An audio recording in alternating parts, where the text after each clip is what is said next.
Shop Macy's VIP sales starting Thursday. Use your coupon or Macy's card and take an extra 30% off the latest fall trends from designers that rarely go on sale. And save 15% off skincare, makeup, fragrances, and more. Plus, shop fall specials for even more great deals on top brands at Macy's. Savings off regular and already reduced prices. Exclusions apply.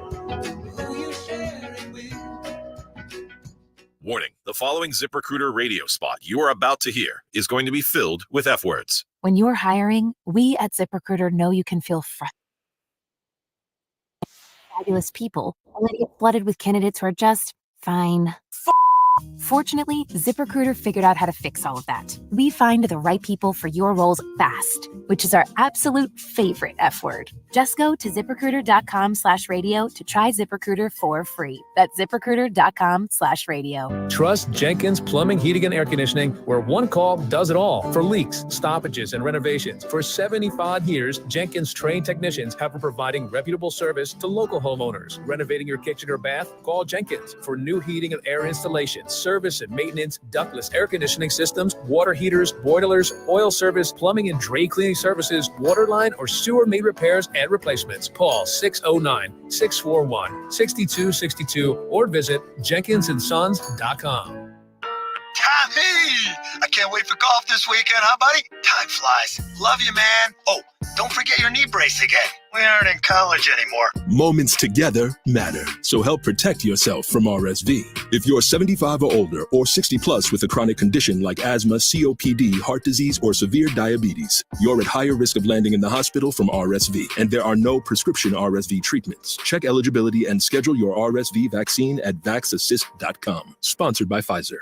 Tune in to the Bet365 Play of the Day during the Sports Bash with me, Mike Gill, every weekday afternoon at 5:45 on 97.3 ESPN. Made possible by Bet365. Whatever the moment, it's never ordinary at Bet365.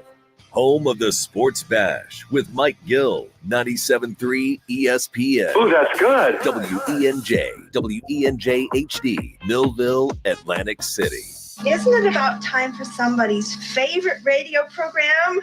Yeah. 97.3 ESPN presents The Sports Bash with Mike Gill. When I'm driving, I got a guy on the radio who talks to me. I can't see him, but he talks to me. Now, live from inside the Ocean Casino Resort Studio, here's Mike Gill.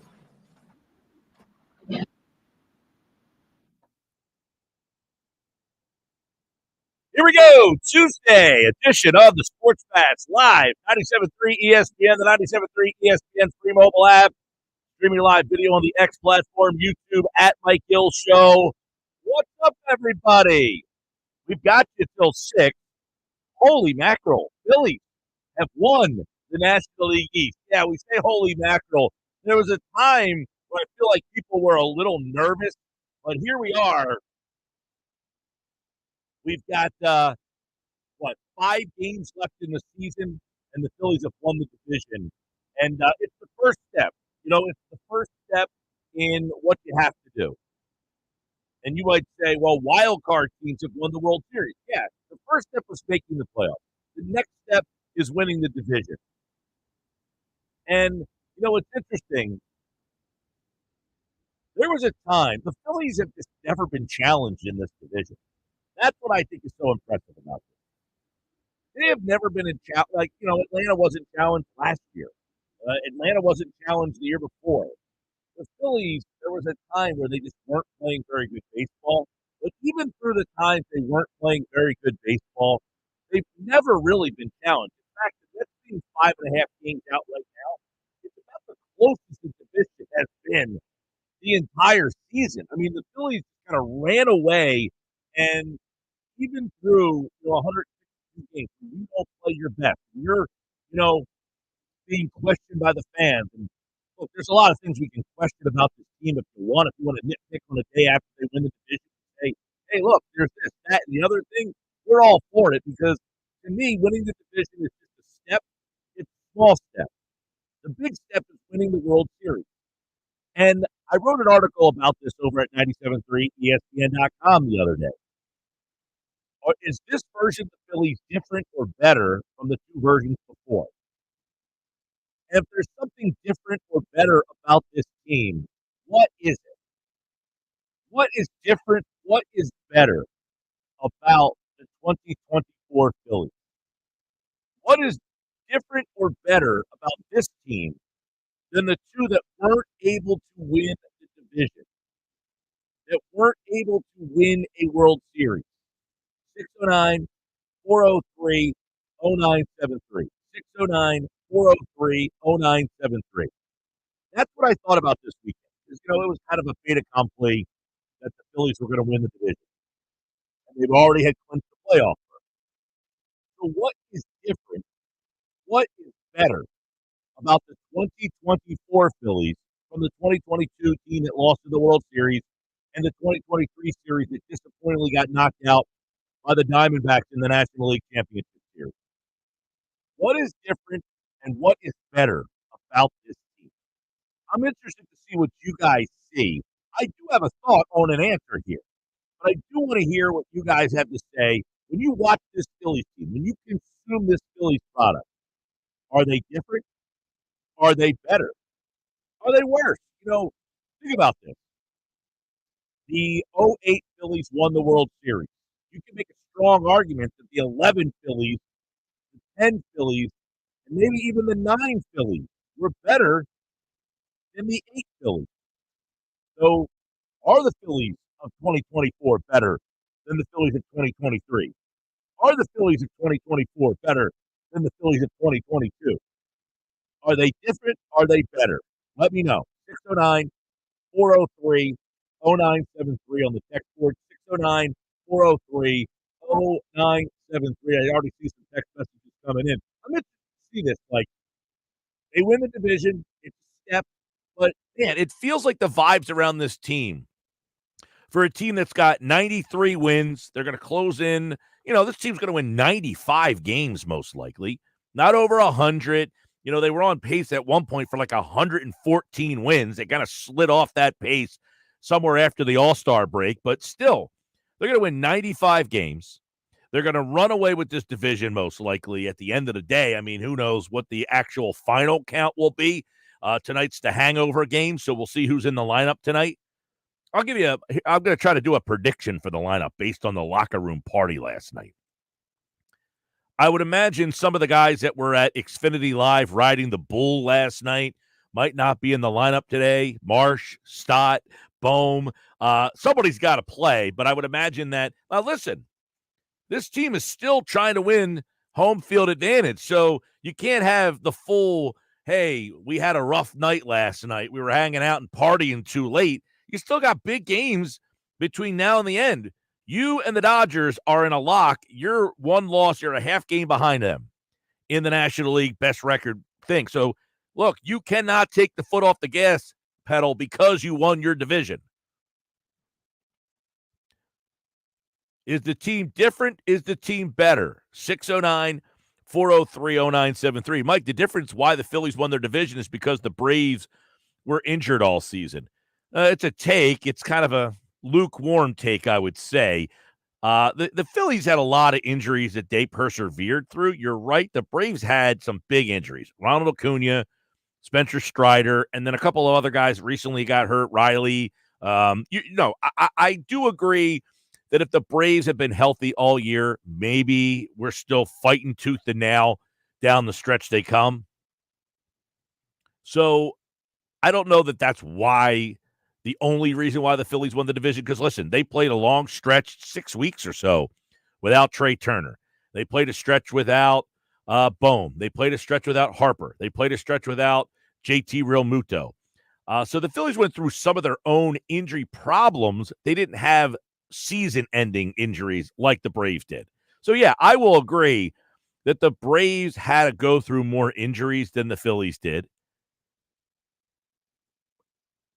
But with the Braves, I said this at the beginning, and look, I might be wrong about this. I don't think the Braves were all that interested in winning the division this year. I really don't. I don't think it was something that they were like, we have to have because of what has happened to them the last couple of years. Now, if they didn't have all the injuries, look, they're 8 games. I think it's 8, right? What are they, 8 games back of the Phillies in terms of wins? They're 8 wins behind the Phillies. if all those guys are healthy the whole season, I don't know. Are they right there neck and neck? I don't know that they're running away with this division, but maybe. I don't know. But that's definitely a take. 609-403-0973. Gil, I don't know how you feel, but what's your opinion on the thoughts of sitting some of the starters to prevent injuries and or time to heal before the playoffs? It depends. Do you value the number one seed or not? Because right now, you got to play your guys. If you want that number one home field advantage, you got to play your guys. You can't sit these guys out. You're neck and neck with the Dodgers. In fact, I would imagine it's going to go right down to the wire here on who is the best team in baseball, because the Yankees are in the mix too. They're only a game behind you. So right now it's the Dodgers at 1, the Phillies at 2, the Yankees at 3, and the Padres are 3 games out. So I would think that the Padres are not going to catch you. So really it's a 3-team race for the best record in baseball. Who gets home field advantage for the World Series? Dodgers, Phillies, Yankees. They're the 3. 609-403-0973. 609-403-0973. The text message guy says, disregard that question. I forgot all about home field advantage. Yeah, the home field advantage thing would kind of take the resting of the players out of the mixture. But what I will say is this. You've got the 5 games left, and your pitching rotation for those 5 games is sets up like this. Tyler Banks is going to throw tonight, so you're not getting a Walker start. Tonight was a Walker night. You're not getting the Walker night. You're getting a bullpen game. And Sanchez will pitch Wednesday. Suarez will pitch on Friday. Wheeler will pitch on Saturday, and Nola will pitch on Sunday. So why is that significant? Because the Phillies are not playing in the wild card round. They will have the entire week to reshuffle the deck and set their pitching up. So the question will become, Wheeler, we know, is going to pitch on the first game, which I believe will be on Saturday, October the 5th. They'll play Sunday, October the 6th. Who will pitch that game? Will it be Nola or will it be Sanchez? Think about Nola last night, brilliant again in a closeout game. His numbers in closeout situations over his career, in clinching closeout games, I mean, he's been outstanding. So the Phillies can clinch a first-round bye and home field advantage in the National League Division Series if they win tonight against the Cubs and the Brewers lose tonight. So there's still a lot to play for, to go back to that text message. 609-403-0973. 609-403-0973. Rob Thompson gave a speech last night, and he said, look, this is a step. And then in jumped John Middleton and said, I want my bleeping trophy back. And that started the party. But here's Rob Thompson's message after winning the National League East. When we entered the playoffs, they said it was very difficult to get here. And to win a division is even more difficult. So congratulations on that. We still got some work to do, though. Okay? We still got some work to do. We want to get that bye. It's very important to us. So I want you guys to party tonight, but be ready to come here and play tomorrow. I want you to party tonight, but I want you to come ready to play tomorrow. Kind of a mixed message there from Rob Thompson. Go party, but come ready to play. So it sounds like some sort of a curfew situation there. But, hey, he said it's the first step, but it's not the only step. They want more. We know that. That's not new news for us. We all know the Phillies could have been a wild card, a division winner. They want to win a World Series. That was the message last night. Trey Turner, JT Realmuto. If you watch the postgame partying in the locker room, it is incumbent on this team to finish strong and beat these, win these games against the Cubs and keep pace with the Dodgers and then hopefully surpass the Dodgers. 609-403-0973. What is different? What is better about the 2024 Phillies?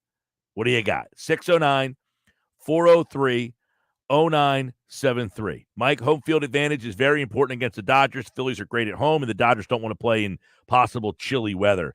That's a good, interesting point. You never really think about the weather in baseball. like home field advantage in football. Oh, you got to go to the cold. You got to go to the Northeast. All that stuff. But the Dodgers do have to come and possibly play in Philadelphia. Would be it's a little chilly in October over here. And quite frankly, look, we all know the Phillies are much better at home. We all know the Phillies have a big advantage for them at home, but it didn't do anything for them last year. So keep that in mind. 609-403-0973. 609-403-0973. What is different? What is better? Phil says, Mike, the week off will be a great help as the Phillies are a bit banged up, and the time off should help. The experiences of the last two postseasons could also help. Hopefully the hitters will learn discipline this postseason. Well, Phil, you can't sometimes it's hard to to try to teach an old dog new tricks. I don't know. Have we seen this team have discipline? They struck out, 19 times in what was it, the last series against the what was the stat Pete rattled off yesterday? Pete G rattled off some stat about 19 strikeouts in the series or something like that against the Mets or something to that effect. So in their last road trip, the 7 games, the Phillies had 81 strikeouts. That's what it was. 7 games, 81. I thought he said 91 strikeouts. Was it 91 or 81?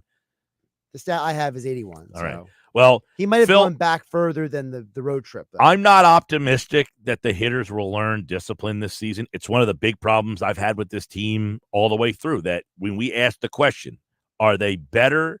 Are they different? I don't think they're better or different offensively. I think they're the same. I think they're the same offensively. Phil went on to say, Sanchez is a big plus this year. He's pitching great, plus it seems they have a much better depth if needed. The bench has been great. Bullpen overall has been very good. What's your take on the bullpen rotation? Is Estevez your closer? That's from Phil. Thank you, Phil. Great listener and always a great texter. For me, the answer to this question, and I wrote about this at 973ESPN.com, what is better? What is different about this team? The one difference to me, okay, and the answer to the question could be wrapped into both. The one difference is what makes them better. What's different about this team is their bullpen is possibly the strength of this team. Possibly. I think their rotation is very good. But what makes this team different and better than the other two teams is their bullpen this year is better than their bullpen last year, and it's way better than the bullpen they had in 2022.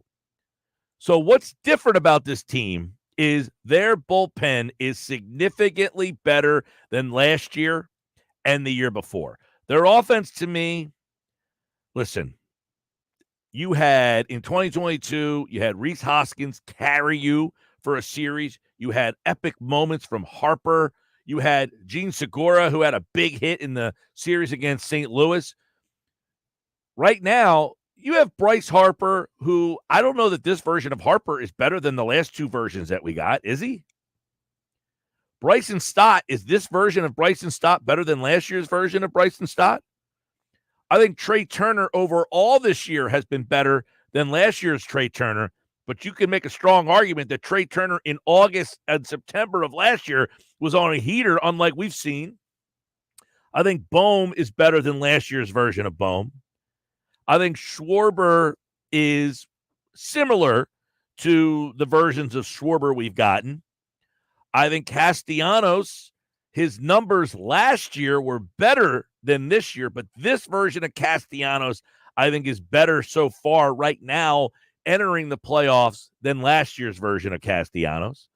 JT Realmuto, is this year's JT Realmuto better than the last 2 years' JT Realmuto? I don't know about that. I think he's offensively taken a step backwards. And then, of course, the Brandon Marsh, Rojas, either one of those better than the one before. I mean, Rojas maybe slightly better offensively. He made a play in center field last night that was unbelievable. That went under the radar because it looked like just a fly ball to right field, and somehow Castellanos was standing under the ball, and Rojas somehow beat him to it and caught it. it was pretty epic catch there by Rojas. But there's the layout for you. Offensively, are they better? Are they different? I don't really think so. Pitching staff, are they better? Are they different? We got Wheeler and Nola. Are they better? Are they different? They're both really good. They've both been really good. You thought you had Suarez rocking and rolling to another level early in the year. Is he better? Is he different? I hope not different. And you got Sanchez. Sanchez is different, and he's better than the year before. Your bullpen is where you're better and you're different. Estevez, Hoffman, Kirkering, Strom, that group is different. It's similar guys, but they're better. The configuration's different. Hoffman last year was more of a, Hoffman last year was what Kirkering is now. He's kind of like that 6th, 7th kind of move him around guy, but he doesn't really close the games out. Now Hoffman's kind of graduated to like the 8th and 9th. You got Estevez, you got Kirkering, you got Strom. Alvarado's a total wild card right now. 609-403-0973. Mike, attitude. The Phillies have the attitude to win it all this year, and no Kimbrel. That's from Jeff. Yeah, Kimbrel not being here, that's different, no question about it. But, do you have that guy in your bullpen that you trust? Jerry and Absekin, Mike, the Phillies are worse. Too many strikeouts, not hitting well enough. Well, that's been the problem in the past. I don't know if that makes them worse. I think that could make them different, or that could make them better, or, I don't know that they're worse than they've been in the past. I don't think that's fair. I think that's, the strikeouts have been here. That's not new. If you told me the strikeouts are a new reason, that's different. The strikeouts have been there, so that doesn't make them any different. George from Absekin, no, they're not better. Too many strikeouts and the ability to move the runners with less than 2 outs. We get a leadoff double, can't move them to third. You need to move runners. Yeah, they've got to find a way to be better at manufacturing runs. I can agree with you there. 609-403-0973. Are the Phillies better? Are they different? 609-403-0973. 609-403-0973. Are the Phillies better? Are they different? That's where we'll start today on the Sports Bash, live on 97.3 ESPN, the 97.3 ESPN free mobile app, and streaming live video on the X platform and on YouTube. Mike Gill Show to go, including NFL free agent tight end Colin Thompson from Not For Long Media, host of the Colin Thompson Show, host of the Players Point on Sirius XM NFL Radio. He's going to stop by, break down what he saw from the Eagles, what he liked, what he didn't like, the play calls. Plus, you'll hear what Eagles tight end Dallas Goedert thinks about the play calls and the coach. That's coming up later on today on the Sports Bash. We are live on a Tuesday. John McMullen at 3. Bob Wankel joins the show at 3:30 to talk a little Phils. Your text messages throughout the day, 609-403-0973. This is the Sports Bash on 97.3 ESPN. Yes, Phillies. One place to get first one ball. Making a line drive, brings it out of the left center field. Into score Trey Turner. Alec Bohm, a first pitch RBI single. The Sports Bash with Mike Gill on 97.3 ESPN. Hi, it's Steve from Chicky and Pete's. Wrap up your workday. It's all new Chickies and Pete's happy hour with unbeatable specials weekdays from 4 to 6 p.m. Enjoy a half-price order of medium tender wings, one of our tasty and delicious pieces, or an order of mouth-watering called fried shrimp. Yes, $3 domestic bottle beer, $5 Tito's, and $6. It's all new happy hour weekdays 4 to 6 p.m. only at Chickies and Pete's. Hi, it's Pete from Chickies and Pete's now for a time. Buy one, get one free snow crab legs every Tuesday and Wednesday. Buy one, get one free, and enjoy the sweet, delicate flavors of Snow Joy. Pair it with one of our favorite crafty cocktails like the Stoli Vanilla Cream Pickle or the Bourbon Sweet Sweet. Top it off with a famous crab product. Buy one, get one free snow crab legs Tuesday and Wednesday for a limited time. Restrictions apply only at Chickies. Warning, the following ZipRecruiter radio spot you are about to hear is going to be filled with efforts. When you're hiring, we at ZipRecruiter know you can fill faster. And you can spend a fortune trying to find fabulous people, only to get flooded with candidates who are just Fortunately, ZipRecruiter figured out how to fix all of that. We find the right people for your roles fast, which is our absolute favorite effort. Just go to ZipRecruiter.com/radio to try ZipRecruiter for free. That's ZipRecruiter.com/radio. Online consultation.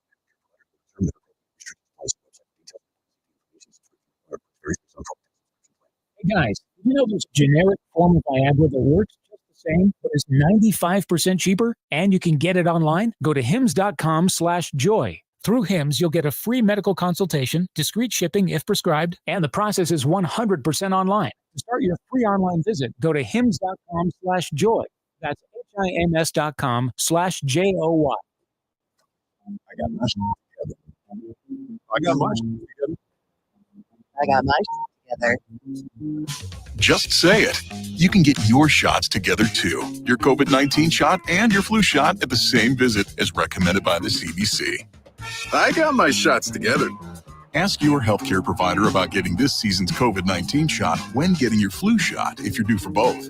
Are you getting your together? Sponsored by Pfizer. Trust Jenkins Plumbing, Heating, and Air Conditioning, where one call does it all for leaks, stoppages, and renovations. For 75 years, Jenkins trained technicians have been providing reputable service to local homeowners. Renovating your kitchen or bath? Call Jenkins for new heating and air installation, service and maintenance, ductless air conditioning systems, water heaters, boilers, oil service, plumbing and drain cleaning services, water line or sewer main repairs and replacements. Call 609-641-6262 or visit jenkinsandsons.com. Customize and save hundreds on car insurance with Liberty Mutual. After that, you can also save me, as I'm currently hanging from the edge of a cliff. To recap, number 1, customize and save. Number 2, time allowing, save me. Shoulders separating! Only pay for what you need at libertymutual.com. Savings may vary. Underwritten by Liberty Mutual Insurance Company and affiliates. Excludes Massachusetts. Liberty, liberty, liberty, liberty. The Sports Bash with Mike Gill is celebrating 15 years on 97.3 ESPN, and Bud Light wants to celebrate with you. This football season, you can catch all your favorite games at the Landmark Americana in Glassboro. Every Thursday, Saturday, and Sunday, enjoy ice-cold Bud Light bottles and drafts for $3, along with $3 Hoop Spike iced tea draft in their famous mason jars, and $5 neutral vodka sodas. Celebrate 15 years of the Sports Bash with Mike Gill on 97.3 ESPN with Bud Light and Landmark Americana, Glassboro. Total Wireless is made to totally keep up with you.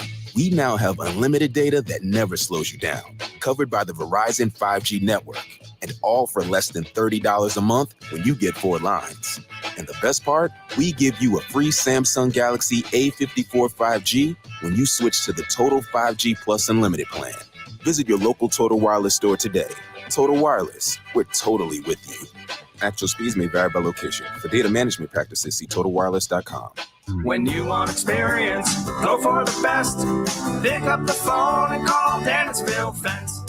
Hey, South Jersey homeowners, autumn is here and fall season means fence season. Are you dreaming of a new fence or railing, but you don't want to break the bank? Our pro tip of the day, install in the fall for big savings. As your exclusive Active Yards dealer, you can choose from our inventory of privacy, decorative, security, and pull fence solutions by Active Yards. No matter what your needs are, we have a high-quality, maintenance-free Active Yard solution that is right for you. Don't miss our install in the fall savings coupled with our no-money-down, interest-free financing, so together we can make your dream a reality. So give us a call today or go online to DennisvilleFence.com to request a free estimate, and be sure to mention that you want to install in the fall. Go with experience, go for the best.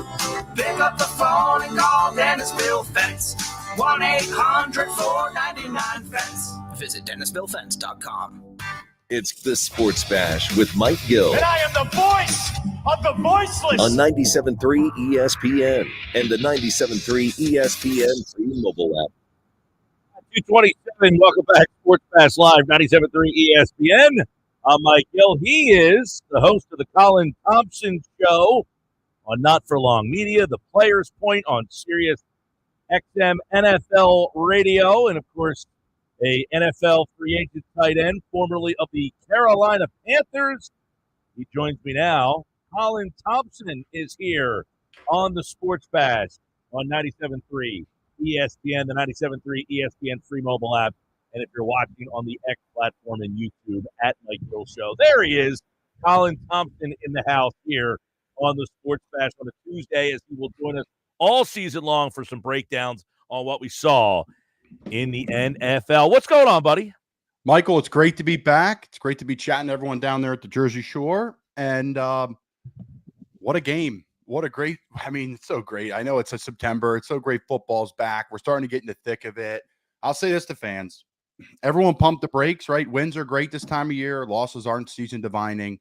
Like, you need to play well November 1st, right? I hate to say it, but your last 2 months of the season, that's where players get paid from, and that's where teams really get momentum from, right? Like, the stats are, if you're 0-3 to start the year, like, I get it. You got to climb out of the hole. But at the end of the day, there's so much parity now that 0-3, you can kind of get back into the mix. There's extra playoff teams. Yeah. Teams that are 9-8 are going to probably be a playoff team, or 10-7. So, hey, listen, the league is crazy. You know, you watch a team play twice, you have an opinion, and then you see them a third time, and then you're like, wow, that team looks different all of a sudden. You know, I want to get into that with you on a couple topics. But first, obviously, the Eagles, they go on the road. I know you playing in Carolina. You went to New Orleans and played multiple times and have always told me that's probably the most difficult place you've ever played. No Lane Johnson, no Becton, no A.J. Brown. Then late in the game, no Covey and Devontae Smith. How impressive is that road win for you? It's extremely impressive for how sloppy they played. I mean, there was a lot of situations to me where, they're jumping off sides early in the game. They false start twice. It looked like, if my notes are correct here, there was a cover zero look. They jumped off early in the game there. 2nd and 4, they jump off sides again. They got a wide receiver covering up the tight end on the line of scrimmage on 2nd and 1, moves them to 2nd and 6, right? Like Jalen Hurts, sloppy reads at times, throws down the middle. That's got to be driven in there, and the receiver needs to make that my ball or no one's ball.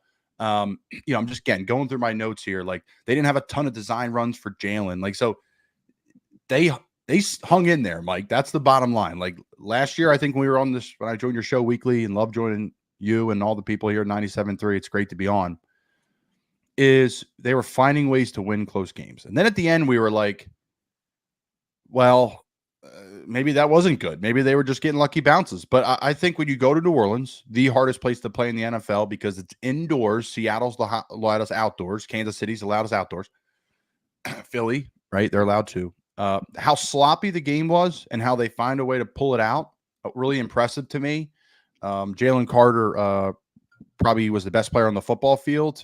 You could say Dallas Goedert too, but they have a couple gimmies for him. But that guy's so dynamic. They're not the same. Like, they could have a healthy receiving core, they can have a healthy O-line, but without Dallas Goedert, that offense doesn't go. So that's my takeaways, Mike, is sloppy play from the team. Decision making here and there, players have to execute. I always believe in that.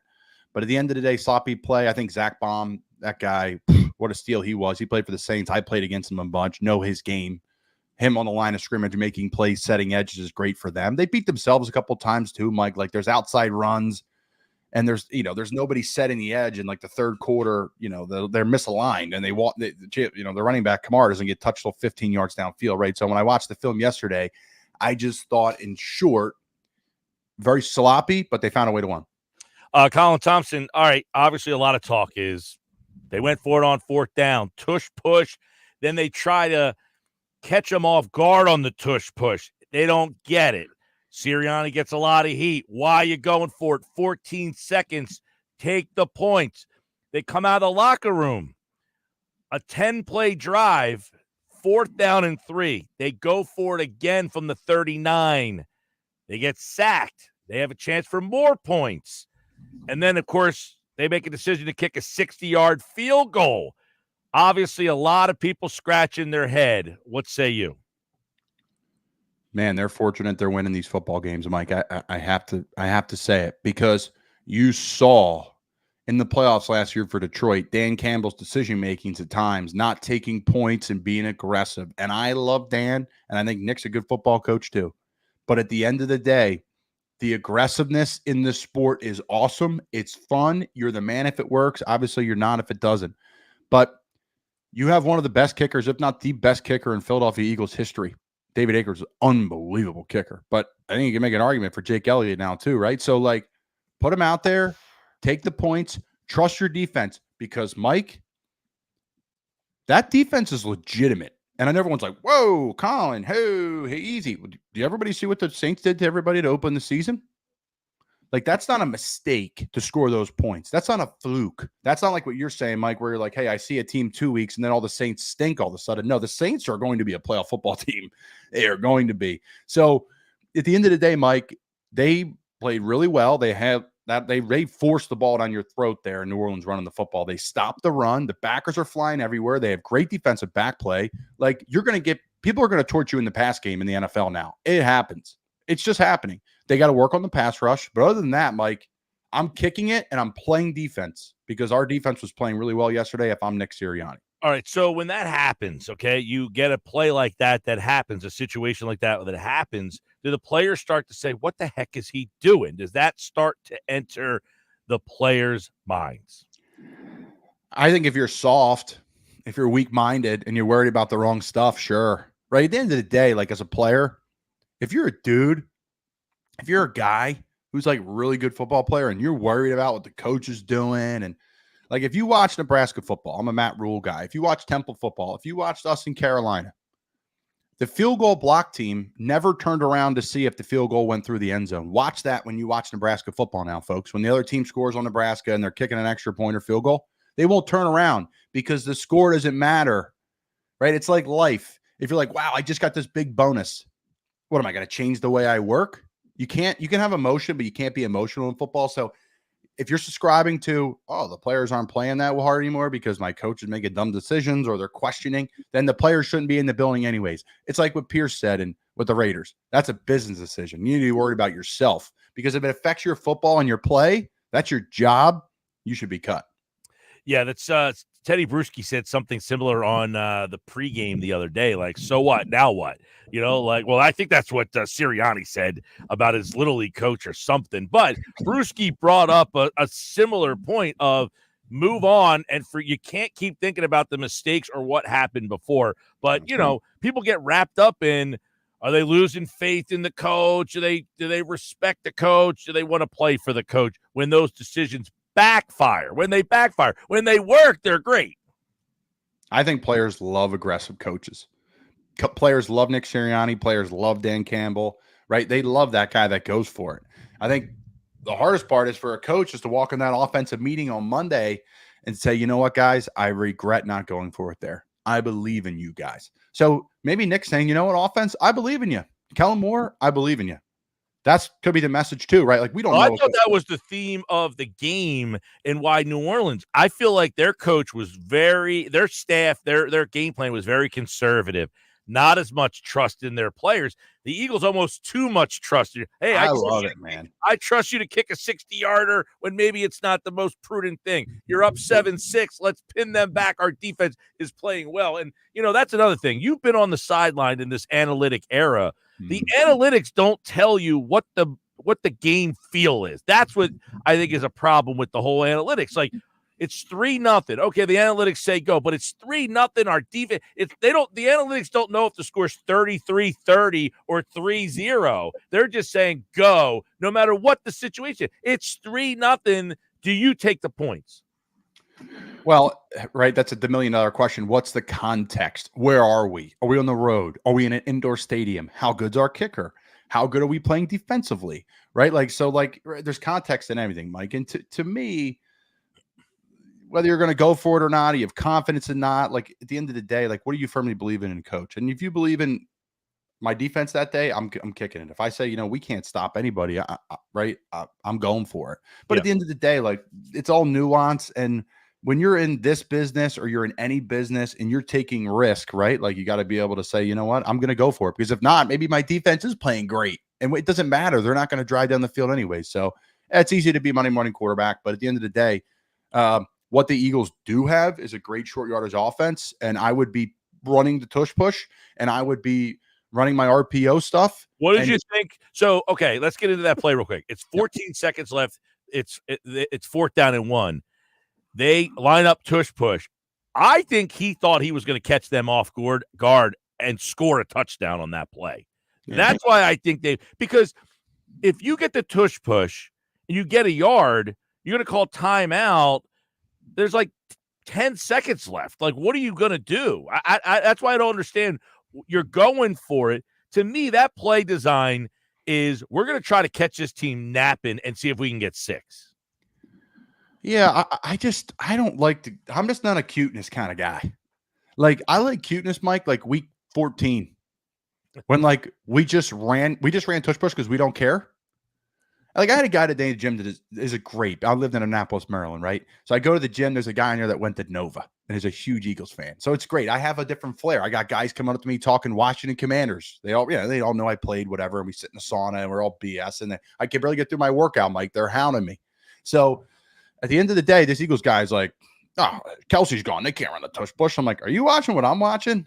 Like, right. At the end of the day, last year was Mailata and Lander Dickerson because they are huge. Guys, they're huge. Landon can't fit on that tractor, guys. Let me just tell you that right now. Go look at him. At the end of the day, like, they're the biggest players in their position in the NFL. Yeah. Like, so, listen, it's a great play. Jalen Hurts is super strong. They get the backs in there and push them. I would do it till the cows come home until you stop it. No one stops it, right? It's like an 85% clip. People would die for that percentage in short yardage. I'm running it till week 14. Then I am running that play. That's my philosophy, though. Real quick, if you watched 3 games so far, you paid Bryce Huff $51 million. Are you starting to get concerned that maybe that's not working? I don't think you have a choice. He's got to go in, right? There's like a salary cap league. He's got to go. You can't trade for Hassan right back. Guess you could.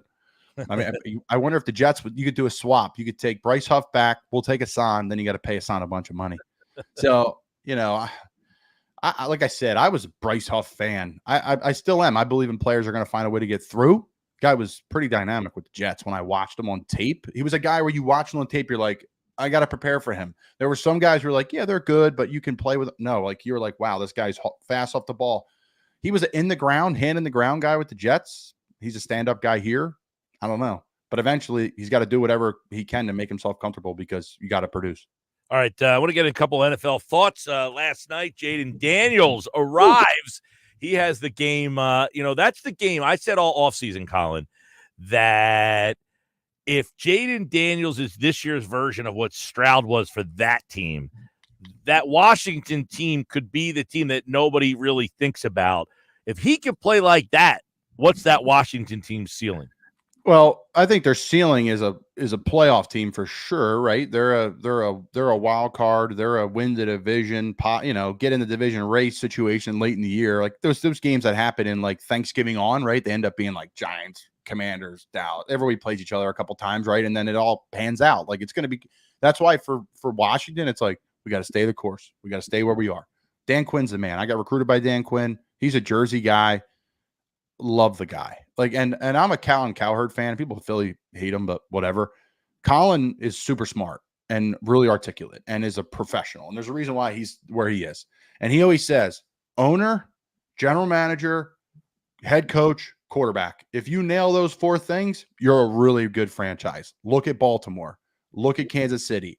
Look what New England did for all those years, right? Like, again, it's not just, here's my quarterback. It's like, no, what's the infrastructure around him? Dan Quinn's awesome. Peters, the GM, comes from the Niners. We all know Harris, the owner, has done a great job with the Sixers, right? Like the Devils, like they're 2 trending in the franchises going the right way. So ownership's better. The GM, their roster's vastly improved. Bobby Wagner, Frankie Louva's the best player in the league. No one knows about. They signed him. Jeremy Chin was lighting people up last night. Their O-line, they went and got Biotic and Allegretti. Chiefs and Cowboys, 2 great players with the O-line. And I like their tight end room too. Like Zach's continuing to do it. He doesn't move like he used to. He's kind of like an older Jason Witten, still producing, still getting open. So, yeah, I like the team, Mike. You know why? They run the football. I was surprised with Cliff Kingsbury. I thought he was going to treat him a lot like not so fast. They're running the ball. They're getting under center, and they're doing some big boy runs. So it's good to see control the ball, play good defense. I'm happy for Dan. He's an unbelievable guy.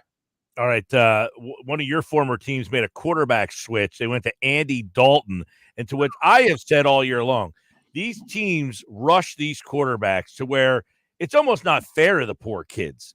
And there's so many guys in this league right now. I say so many. There's a handful. Like, Anthony Richardson. Maybe he's very talented. He has no business starting an NFL game. It's just not fair to him nor the team. You could say that about a lot of guys, but it just shows if you just put a competent NFL player, you can win. Bryce Young right now, I'm not going to write the kid off. I feel bad for kids like this. I feel like they just get rushed into these situations. What do you think about the young quarterbacks, that just get rushed in this league? You've been around some of these guys. Well, for me, like, I'm always listening to the greats when they talk about it. Like, you're hearing Tom Brady say, we should not be starting these guys. They should not be starting, period. I think there's certain situations, right? Like the receiver room in Houston, the OC in Houston, the head coach in Houston coming around C.J. Stroud. Laramie Tunsil is an unbelievable left tackle. Titus Howard's a really good right tackle. Like, that's not a bad situation to go into last year with Pierce and those guys in Houston. So, like, okay, fine. But in Carolina, and I was a part of that, man, we were rock bottom. Like, they traded away DJ Moore. They traded away Christian McCaffrey. They traded away Brian Burns. They let Robbie Anderson walk. They let Curtis Samuel walk. They let a lot of really good players go. So it is hard in this league to do it by yourself if you're a quarterback. There's 5 guys on the planet that could go into any offense and win. It's Lamar Jackson, Josh Allen, Patrick Mahomes, right? There's a couple guys, not many. I think Herbert's one of them, but that's about it. Everyone else needs like the talent around them. And what's the degrees of talent, right? That varies. So I feel bad for the kid. That organization, man, it's not been pretty. I'm proud Carolina Panther player, played there 3 years. I love my time there, but it's a shame. It's a shame what's happened to that organization because things were going in the right direction. And I've said it before. I don't think Matt Rule should have been fired. We didn't produce. Players didn't play well. But you see what he's done in Nebraska. You saw what he done at Temple. See where they are now, Temple. And the Baylor Bears, Baylor's, they made him pretty relevant. So I'm a firm believer in Matt. I saw it every day. And he's a Cape May guy too, so that's always helps. All right. Well, of the results this weekend, I'll throw a couple your way, and you can just pick the one that stands out. I mean, you have, Minnesota, one of your former teams, 34-7. Tampa Bay, they lose 26-7 at home against Bo Nix, a rookie quarterback there. Carolina wins. The Baltimore-Dallas game, kind of weird there. San Francisco lost. Of some of those games, the results, which one did kind of shocked you the most? It's a great question, Mike. I mean, the Carolina one obviously would definitely be the biggest shocker. The one I'm intrigued by the most after I went back and really watched the tape was the Ravens. They did not throw the football. Very little. I mean, I watched every play of that game and watched it over again. Me too. Yep. And they just lined up. They look like a college team. They are going to run read option. They're going to run counter tray. They're going to run all these different plays. They're going to flip it out to Nelson Aguilar. He made a guy miss and ran for like 60 down the sideline. But they don't have dynamic receiver plays. Zay Flowers are really good, but he's not like a number 1 A.J. Brown type guy or Nico Collins or whomever. So they are going to run the ball. They are not going to care what anybody says, and that is their new identity. That's a team to be afraid of because I think, Mike, personally, the trend I'm going to talk about on my series show tonight is this. Run the ball, stop the run. You'll be fine. Because all these teams in New Orleans, everybody running the wide zone, outside zone stuff, if you can't get the run going, the play action pass does not work. And that's what happened in New Orleans. They could not get comfortable. And that's why, to me, the defense stole the show. And if I'm Vic Fangio, he's been probably lighting them up. Trust me. That guy's a light them up kind of guy. He's old school. They've been lit up. And I guarantee you that they're going to end up carrying the torch for that football team, even though that offense has a bunch of money on it, super talented, Kellen Moore, head coach, the whole nine. So I would say the Ravens, man, I was super impressed by how they move people around. That doesn't just happen in the NFL. All right, Colin Thompson, you can check out the Colin Thompson Show, Not For Long Media, Sirius XM. What time's that show tonight? That is 7 to 8, Mike. 7 to 8, the Players Point. You can check that out. Sirius XM NFL Radio. Mike, I'm solo tonight. Hour. Any advice? Let's go to the phones. Any advice? Yeah. I'll text you. I'll send you some call in. You can call in. You talk about the Eagles. Yeah, I'll send you some bullet points while you're live. All right. You can check him out there on Sirius XM NFL Radio and Tuesdays here on the Sports Bash. All right, man. Thanks. You're the best, Mike. Thanks, pal. Colin Thompson, NFL free agent tight end, formerly of the Carolina Panthers. Temple tough, baby. Temple tough, in the immortal words of Andy Reid. I remember that day. I was there in the attendance when he said, he was asked a question about something, and he just reeled off Temple tough. Like, he just blew the question off. He was asked about a player who played at Temple for some reason. That was years ago, obviously. Sports Bash Live, 97.3 ESPN, the 97.3 ESPN free mobile app, streaming live video on the X platform, at Mike Gill Show on YouTube, at Mike Gill Show. Check us out there. Watch the show live. And, of course, coming up, John McMullen talks Eagles at 3. The coordinators spoke today. What did Vic Fangio happy with this team? You'll hear that coming up in the next hour on the Sports Bash. It's the Sports Bash with Mike Gill. Keeping the fans entertained and happy. On 97.3 ESPN and the 97.3 ESPN free mobile app. With GMF financing, qualify financing solutions to listen to the sales. Stop. Yes, I said stop. Before you buy a car anywhere. Because right now at Bennett Chevy, you can save up to 20% off your new car. That's right. Bennett Chevy selling new Chevys at true GM supplier employee prices. Plus, and this is huge, you get to keep all the rebates. You can save up to 20%, and you'll save even more with financing as low as 0%. Yes, Z-E-R-O at Bennett on EVs. And there's available 1.9% on other models. Looking for used? Trade any old clunker for a minimum $10,000. We don't care how old or how many miles. Heck, we don't even care if it runs. Just get it here, and you'll get a minimum of $10,000 towards any pre-owned in stock. And Bennett's exclusive non-commission sales team is paid on your satisfaction, not how much you spend. So you're never hassled to pay more. You're gonna love it here. Together, let's drive. Bennett Chevy, Egg Harbor Township, and BennettChevy.com. I can't wait for golf this weekend, huh, buddy? High five. Love you, man. Oh, don't forget your knee brace again. We aren't in college anymore. Moments together matter, so help protect yourself from RSV. If you're 75 or older or 60 plus with a chronic condition like asthma, COPD, heart disease, or severe diabetes, you're at higher risk of landing in the hospital from RSV, and there are no prescription RSV treatments. Check eligibility and schedule your RSV vaccine at vaxassist.com. Sponsored by Pfizer. We're going abroad for the first time in years to Spain, so we started using Babbel. And started learning Spanish fast. With Babbel, you can start having conversations in another language in just 3 weeks. ¿Cómo te llamas? ¿Cómo te llamas? When you learn a language, you want to actually use it. Babbel is designed with that goal in mind. In just 3 weeks, we're starting to have conversations in Spanish. Gracias, Babbel. Babbel, language for life. Now try Babbel for free at Babbel.com. That's BABBEL.com. Right now at Wendy's, you can get a small Frosty for $1.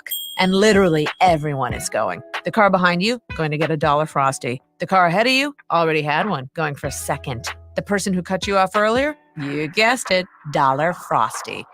Maybe it's all a sign for you to go get one.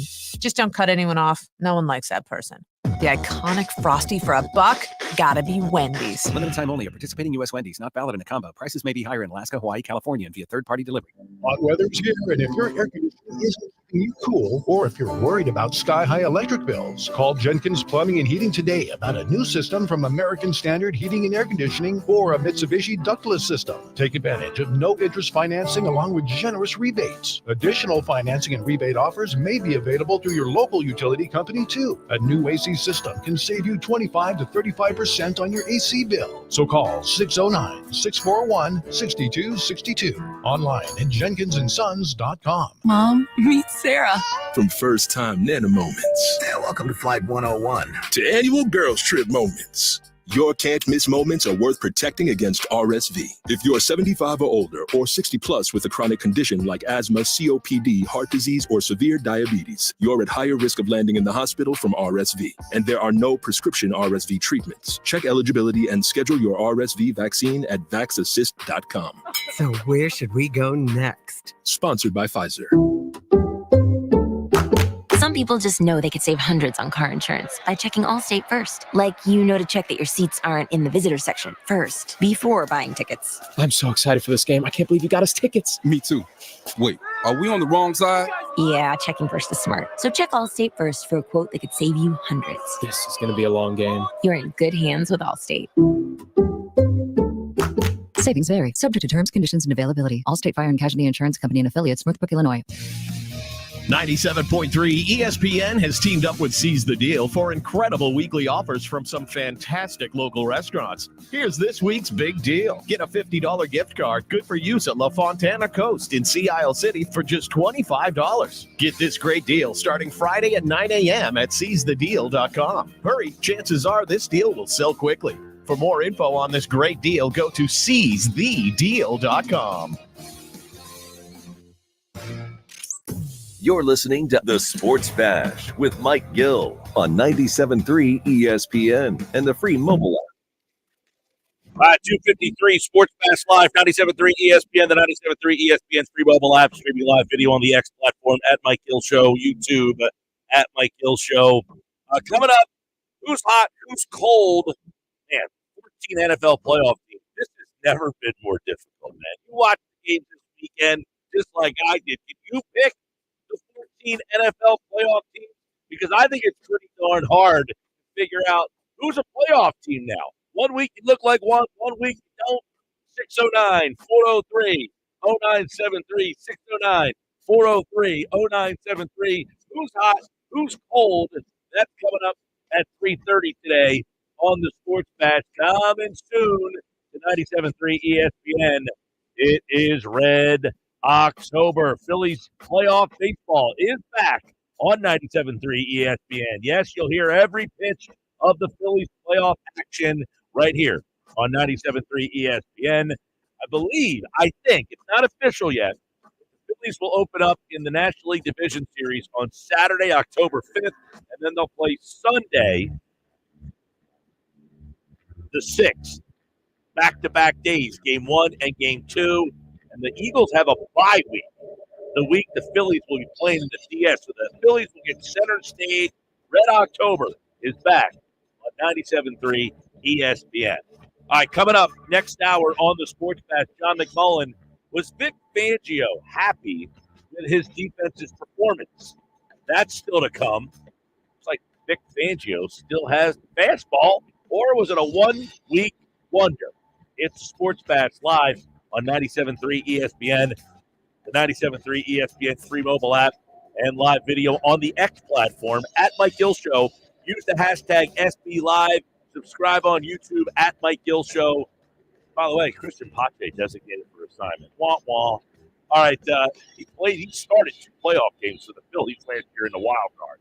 This is South Jersey's official home for Philadelphia Eagles football. The Eagles continue the 2024 season this Sunday in Tampa against the Buccaneers. Mayfield back. Look, he fires, and it's intercepted. It is intercepted. Coming up under his green blanket. Listen to all the action with Merrill Reese and Mike Quick with pregame coverage starting at noon and kickoff at 1 p.m. This is the play-by-play home of the Philadelphia Eagles. 97.3 ESPN, South Jersey's Eagles Station. Cooper's our new neighbor down the shore. Introducing Cooper University Hospital, Cape Regional. Healthcare is going to improve in Eaton County. We're excited to bring our award-winning care to our new neighbors in Cape May and Atlantic counties. You'll have greater access to top specialists, advanced technology, innovative treatments, and outstanding cancer care at MD Anderson Cancer Center at Cooper. Cooper University Healthcare. Together, we're doing something extraordinary for families on the shore. Lowe's knows it's easier to make the right calls. You have the right team. That's why our Lowe's Red Vest Associates can help with game time decisions. Plus, use in-store mode on the Lowe's app to find what you need. Under pressure at home and want it soon? Order online by 2 p.m. to get it same day. Same day valid on eligible in-stock items and select zip codes only, subject to driver availability. Fees vary based on purchase, exclusions, and more term supply. See Lowe's.com/same-day delivery for details.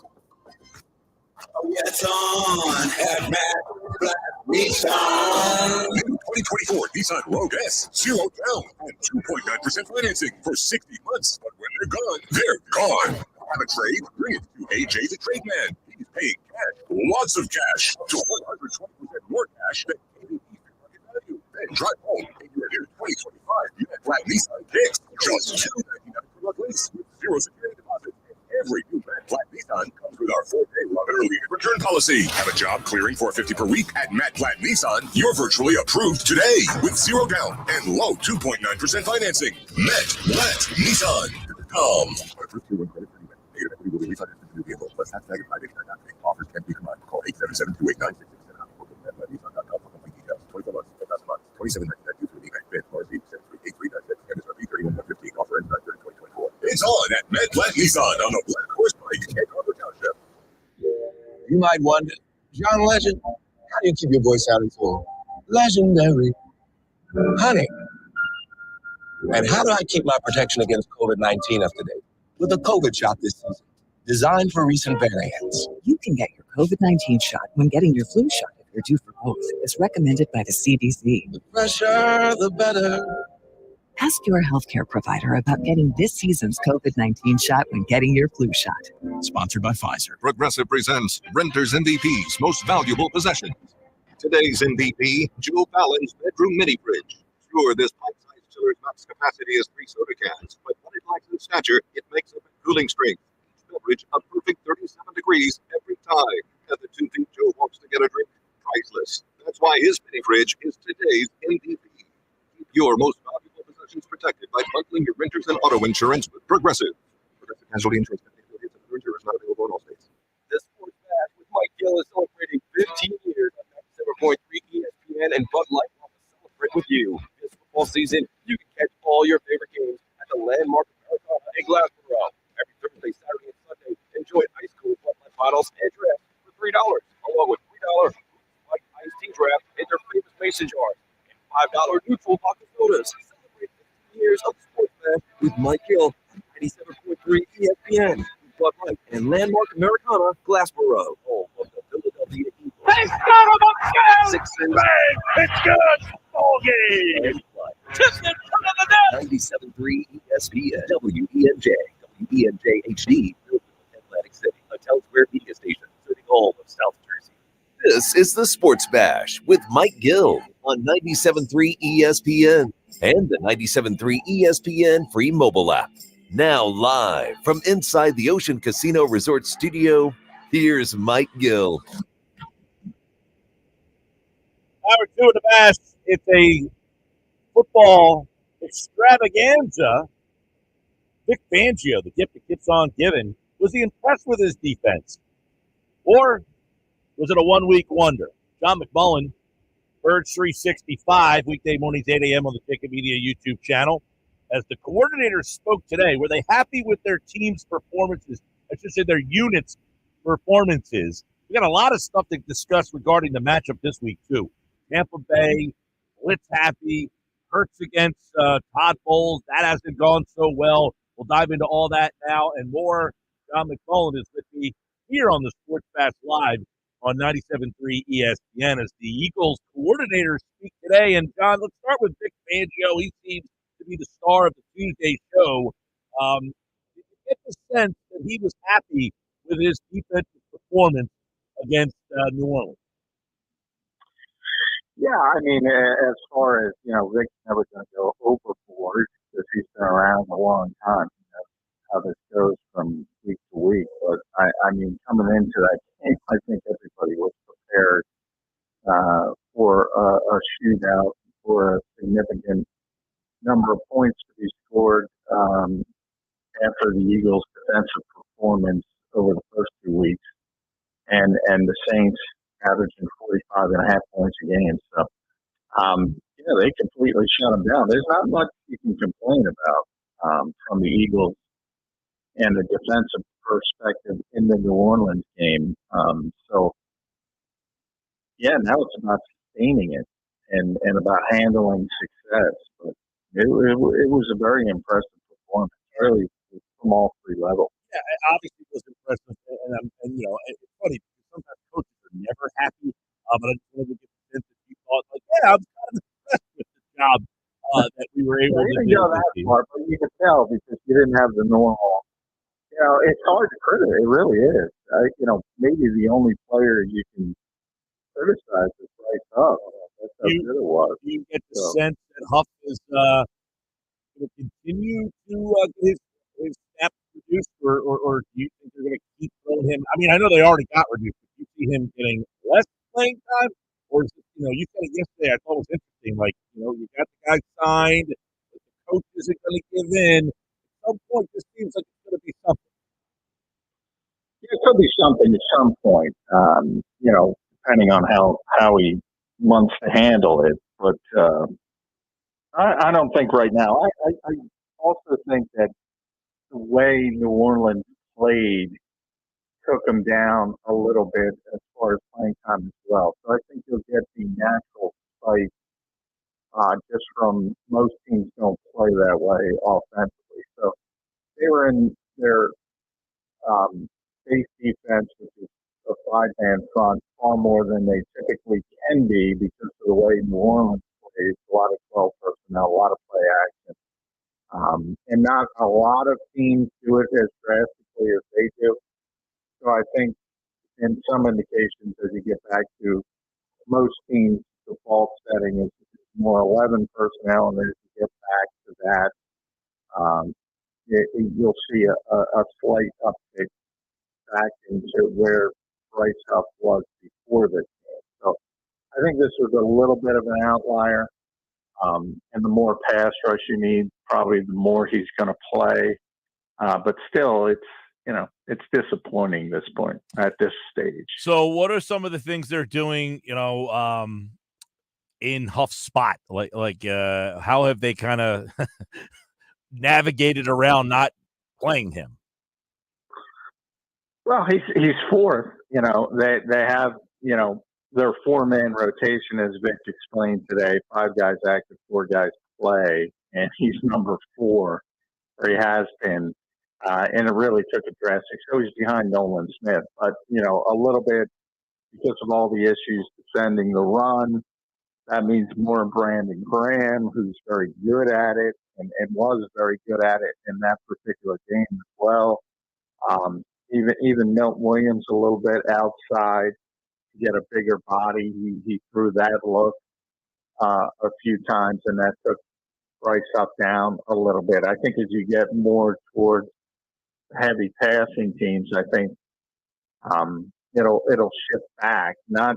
It seems pretty clear that as long as Brandon has enough gas in the tank at 36, it's going to be Sweat and Graham getting the most snaps. And then I think Huff will inch back ahead of Nolan Smith, I think.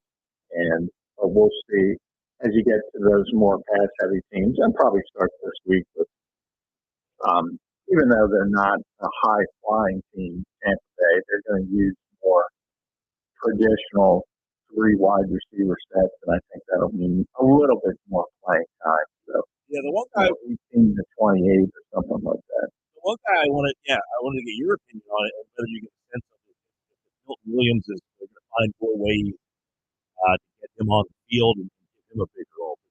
It's easier. He gets short first, but he does make the most of it.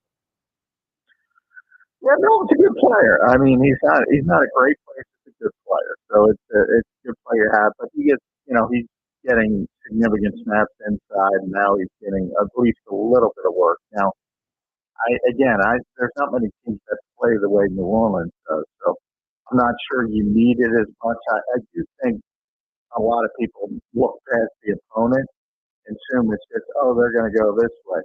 But they played a certain way because they were playing New Orleans. It's not necessarily going to be the same way against Tampa Bay and other teams down the road who don't run as much heavy play action, as much 12 personnel to run the football. So a lot of it is dependent on your opponent for that particular week. And this week, they really wanted to ramp up the run defense, not only because they were playing New Orleans, but also because of how poor they were at it the first 2 weeks. So you had that perfect storm, and that resulted in less playing time for Bryce Huff. But I don't think that's continued that way necessarily.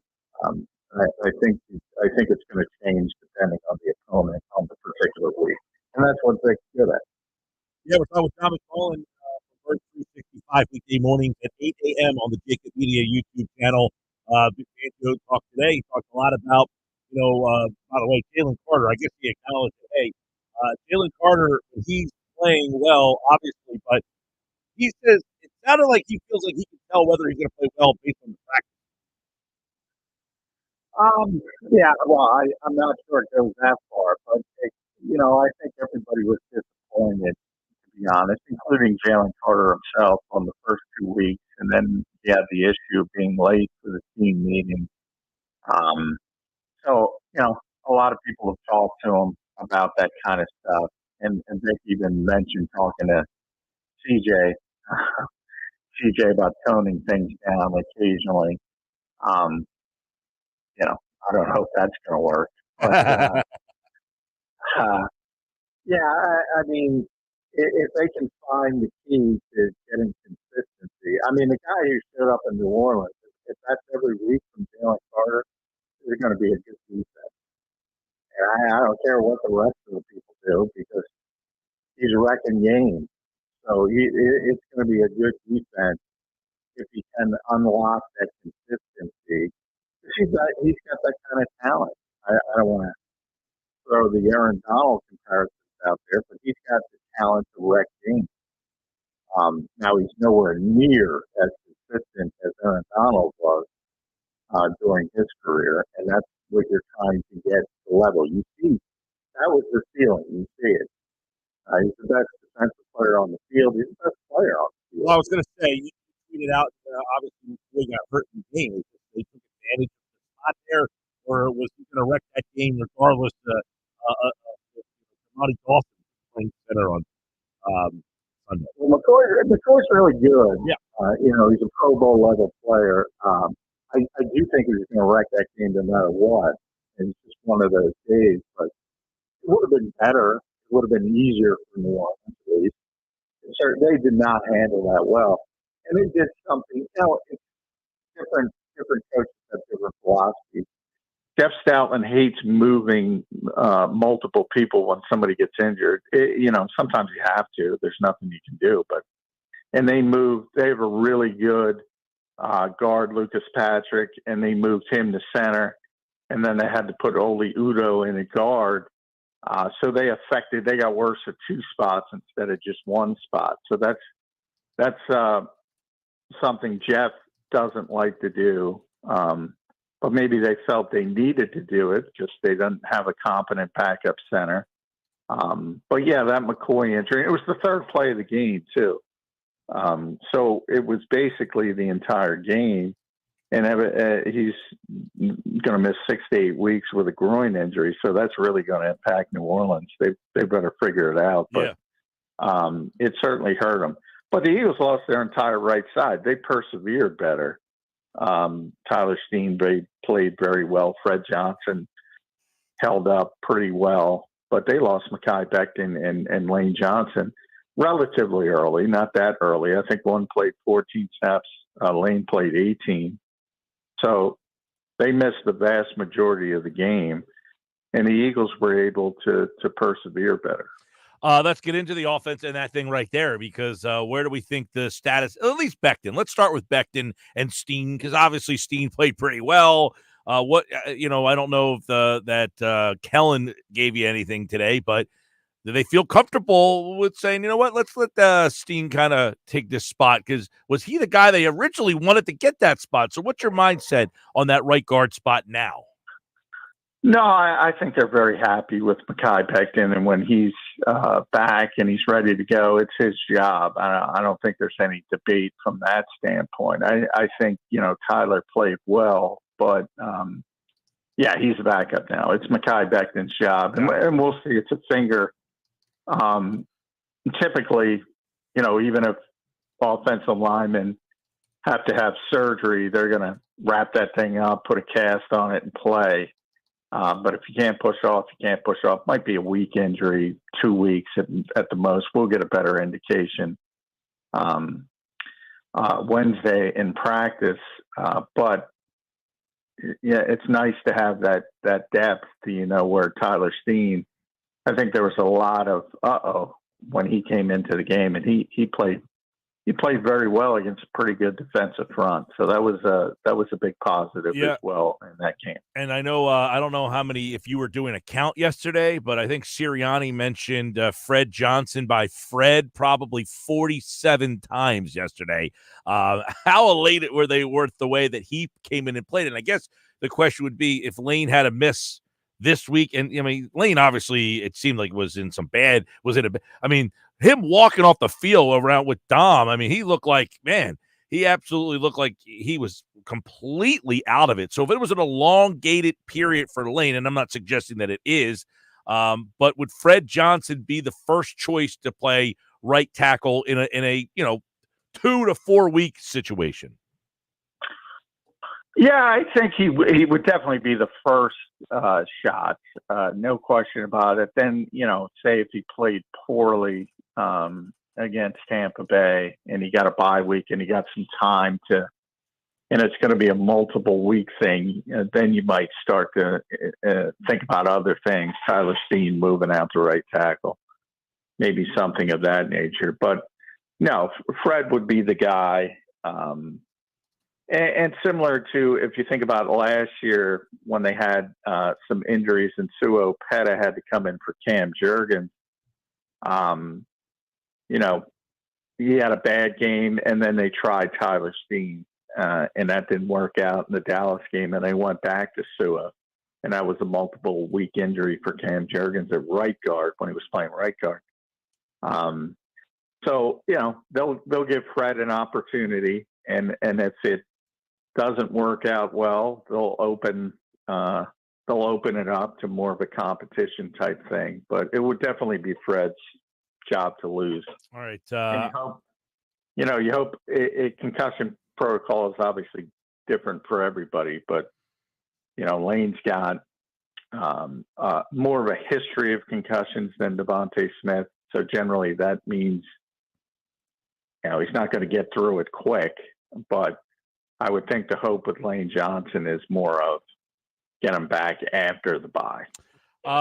Kellen Moore today kind of gave his insight on how Sirianni is involved in game day play calling. What's your takeaway from that dynamic? And is that normal? Is this something that's not sustainable?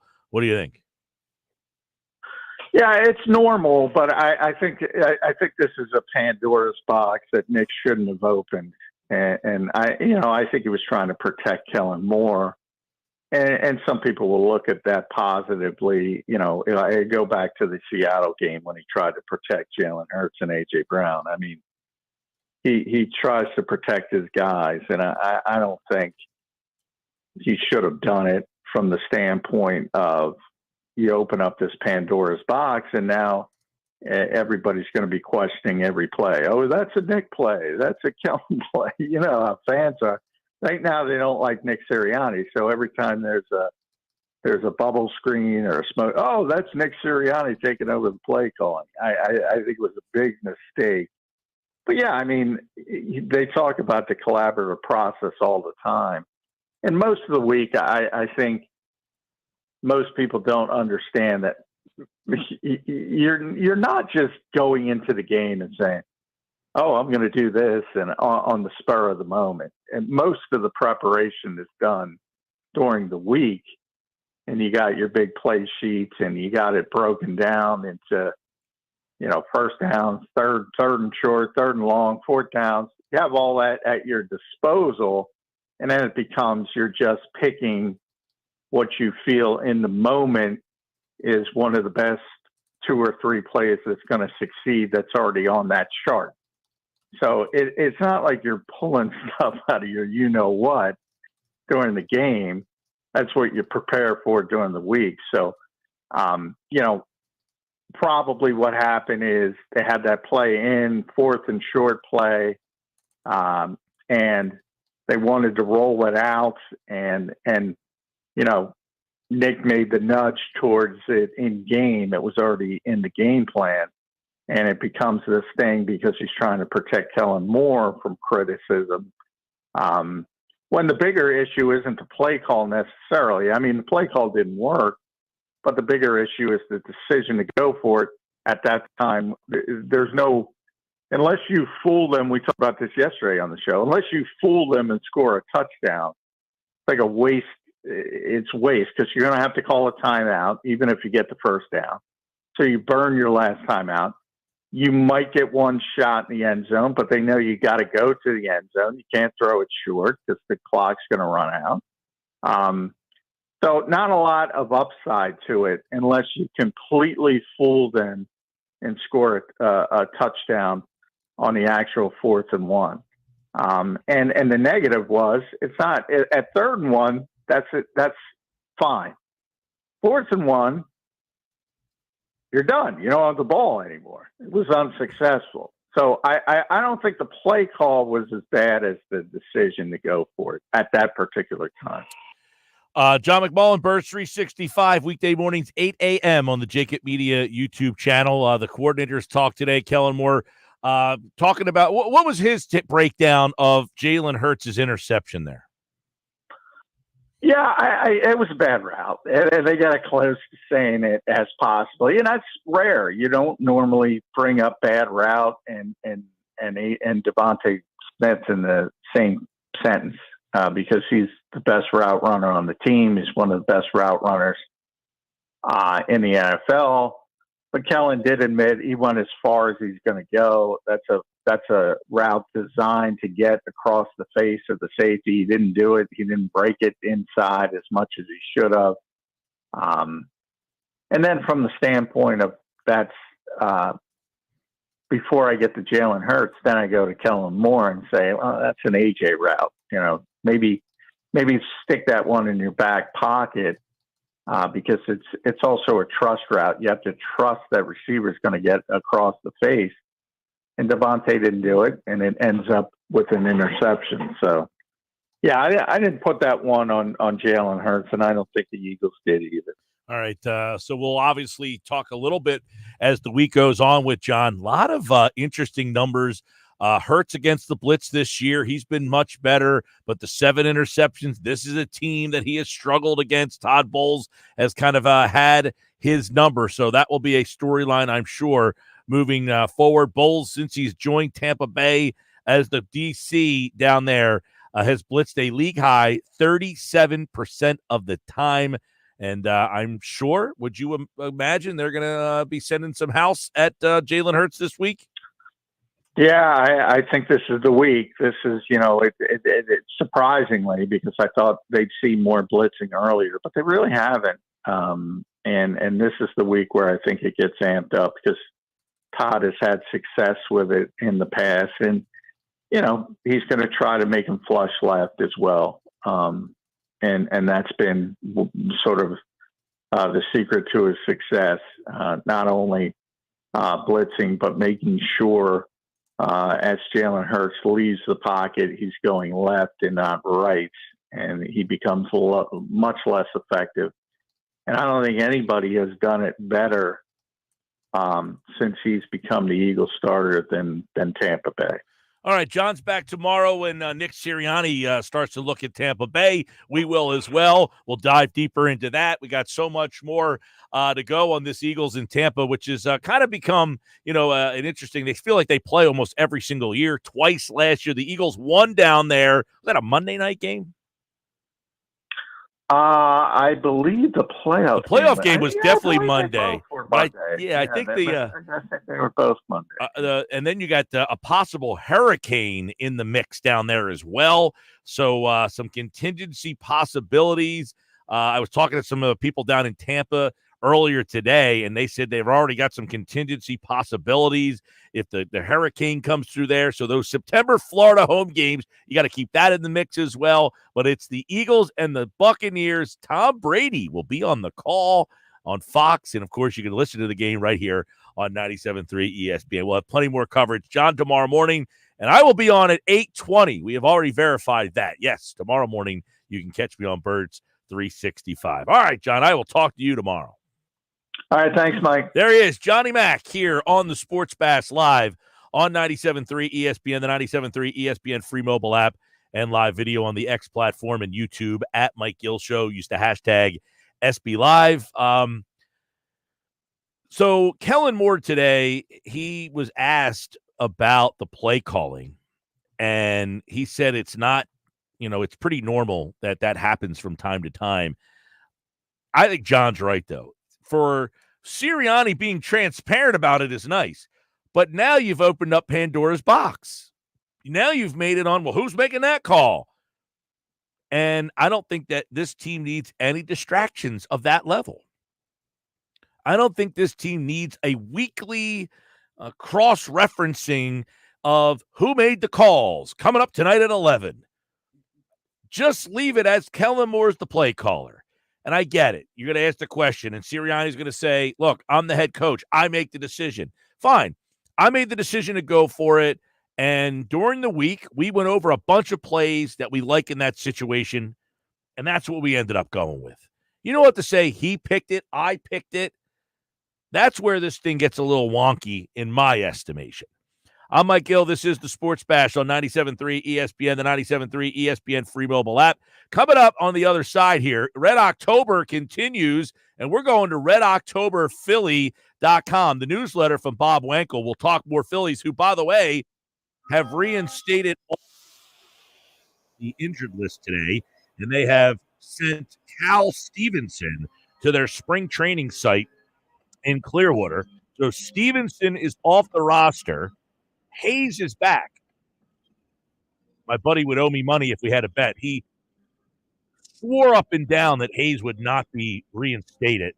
And I asked him if he was using drugs, and he swore up and down that I would be wrong about this. But Hayes is back. Stevenson is gone. It's pretty obvious that Hayes is going to come back. You don't trade for a guy and then say, you know what? A mysterious injury occurred. No, he is back. He's probably going to play. We'll see. I'll talk to Bob about this. What's Hayes' role for the playoffs? Is he a platoon guy? Is he a bench guy? What's Rojas' role? Is he a platoon guy? Is he the everyday center fielder?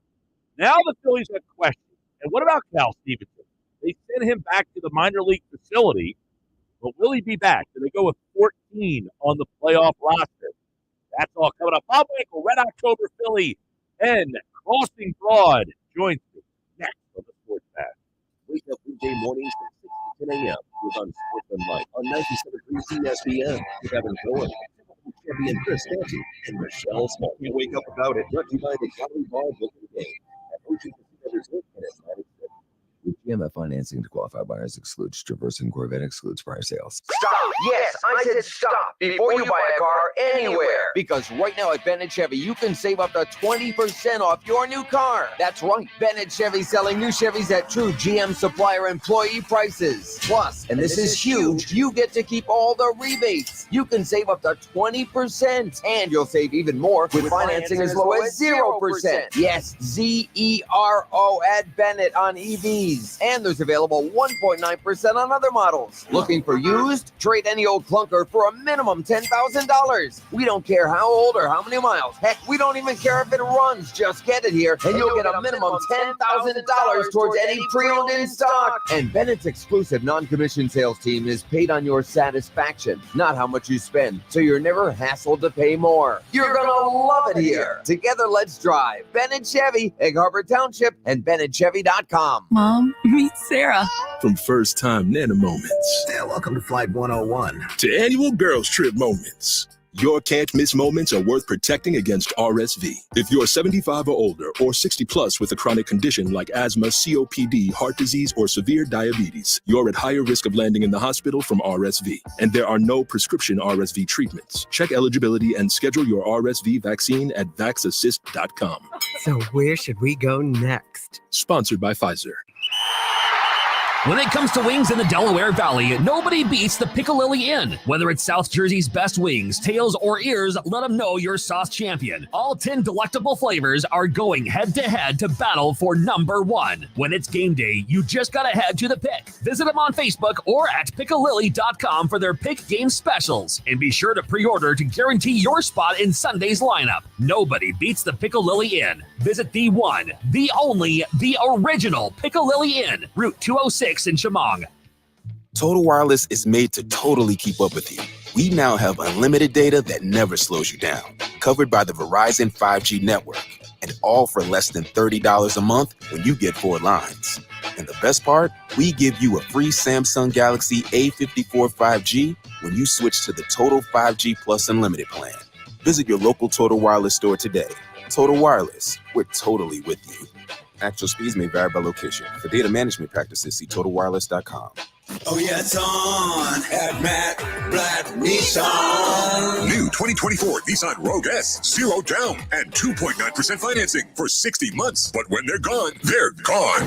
Have a trade? Bring it to AJ the Trade Man. He's paying cash, lots of cash, up to 120% more cash than KBB fair market value. Then drive home in your new 2025 Matt Blatt Nissan Kicks. Just $299 per month lease with 0 security deposits. And every new Matt Blatt Nissan comes with our 4-day love it or leave it return policy. Have a job clearing $450 per week at Matt Blatt Nissan? You're virtually approved today with 0 down and low 2.9% financing. MattBlattNissan.com. But approved Tier 1 credit for NEMAT. Negative equity will be refinanced with the new vehicle plus tax tag and $589 doc fee. Offers can't be combined. Call 877-289-6670 or go to MattBlattNissan.com for complete details. 24 months, 10,000 miles, $27.99 due through NEMAT. VIN RC738396. MSRP $31,115. Offer ends 9/30/2024. It's on at Matt Blatt Nissan on the Black Horse Pike, Egg Harbor Township. If I was to describe this sandwich in one word, I would say magical. Hi, this is Jamor, and the little thing that I love about the Chick-fil-A honey pepper pimento chicken sandwich is that extra oomph. I go back and forth from the spicy filet to the original filet. I get into the sweetness of the honey, then you have the extra kick from the spicy filet. The combination alone takes it over the top. It's award-winning. The Chick-fil-A Honey Pepper Pimento Chicken Sandwich is back with a bite. Try it with the original or spicy filet, now for a limited time. Real guests paid for their testimonial. Powered by NJM. No jingles or mascots, just great insurance. This is the Town Square, New Jersey Info and Weather Network. Progressive Insurance presents the Sports Flash on 97.3 ESPN. NFL, the Philadelphia Eagles will be heading to Tampa on Sunday to take on the Buccaneers. Both teams are 2-1, with the Eagles coming off a road win against New Orleans. Running back Saquon Barkley leads the NFL in rushing. He has 4 touchdowns, while the Buccaneers are led by Baker Mayfield. He has 6 touchdown passes this year. The Phillies will continue their series with the Chicago Cubs tonight, coming off a 6-2 victory on Monday. And with that win, Phillies clinch the NL East for the first time since 2011. Aaron Nola improving to 13-8 with the victory. Tanner Banks will start tonight for Philadelphia, 2-2 with an ERA of 3.78. Justin Steele will counter for the Cubs. He's 5-5, an ERA of 3.03. NHL, the Flyers lost their preseason game against Montreal Monday night 5-0. They'll play another exhibition game Thursday, hosting the New York Islanders.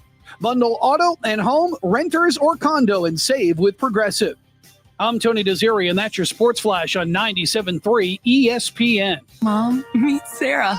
From first-time Nana moments. Yeah, welcome to Flight 101. To annual girls trip moments. Your can't-miss moments are worth protecting against RSV. If you're 75 or older or 60 plus with a chronic condition like asthma, COPD, heart disease, or severe diabetes, you're at higher risk of landing in the hospital from RSV. And there are no prescription RSV treatments. Check eligibility and schedule your RSV vaccine at vaxassist.com. So where should we go next? Sponsored by Pfizer. From the Town Square, New Jersey Info and Weather Network, I'm Chief Meteorologist Dan Zarrow. Our blah, unsettled weather continues for the next day and a half before warmer and brighter weather returns later this week. We'll call it mostly cloudy tonight. Low temperature will dip to around 63. Tomorrow's high, 71. Cloudy, with a chance of spotty showers returning late day. Thursday, surprisingly warm and humid, high 79, with some peaks of sun and a continuing chance of a shower. 24/7 or wherever you are, download our free mobile app today. 97.3 ESPN has teamed up with Seize the Deal for incredible weekly offers from some fantastic local restaurants. Here's this week's big deal. Get a $50 gift card good for use at La Fontana Coast in Sea Isle City for just $25. Get this great deal starting Friday at 9 a.m. at seizethedeal.com. Hurry, chances are this deal will sell quickly. For more info on this great deal, go to seizethedeal.com. You're listening to the Sports Bash with Mike Gill. And it just keeps getting better. On 97.3 ESPN and the 97.3 ESPN free. All right, 3:32, Sports Bash.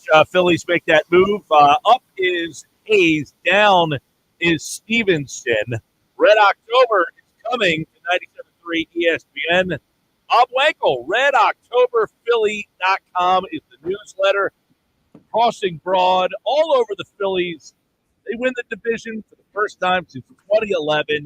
They are back in the playoffs. There's Bob Wankel as he joins us now on the Sports Bash Live on 97.3 ESPN, the 97.3 ESPN free mobile app, live video on the X platform at Mike Gill Show, YouTube at Mike Gill Show. Use the hashtag SB Live. Back to the playoffs, Bob Wankel. What's up, buddy?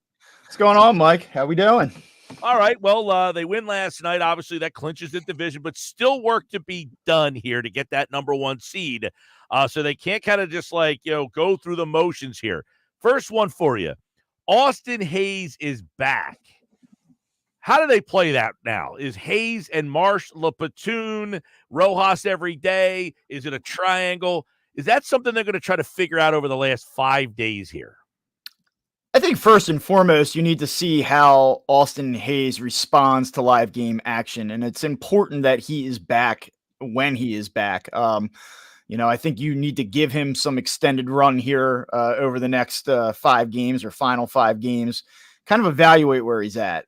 I would have a hard time imagining, he goes on the IL and everyone sort of forgets about him, out of sight, out of mind. And it's like, is he going to be on the playoff roster? I just can't imagine unless he looks totally overwhelmed, sluggish, weak. And I don't think he will, or because I don't think he'd be back if he were those things.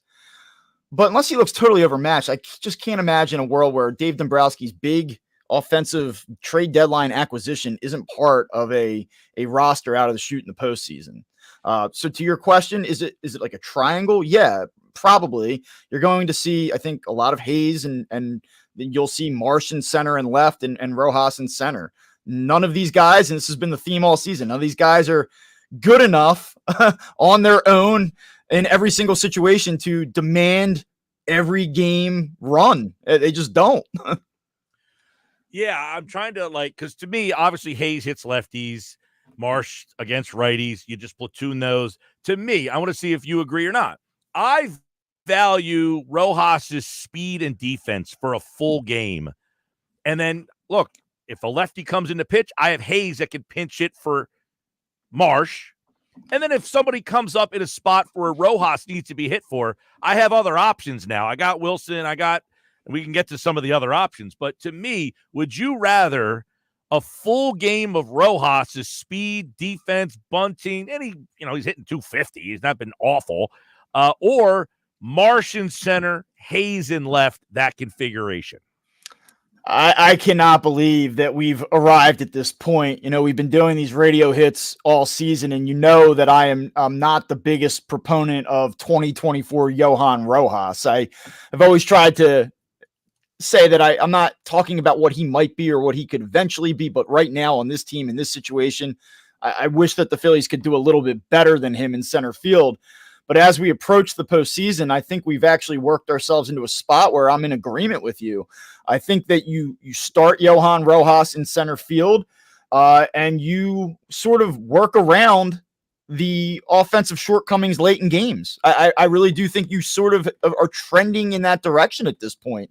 You should have enough on the bench, whether it's a combination of Clemens or Hayes, if he starts the game on the bench. Weston Wilson, you have enough where you can swing Marsh between left and center as well, where I think that if you need a situational pinch hit late in a game and you need that offense, you work around it. And I think you let Rojas start. Yeah, I mean, you look at his defense, I'd rather have his defense for 7 innings than 1 inning.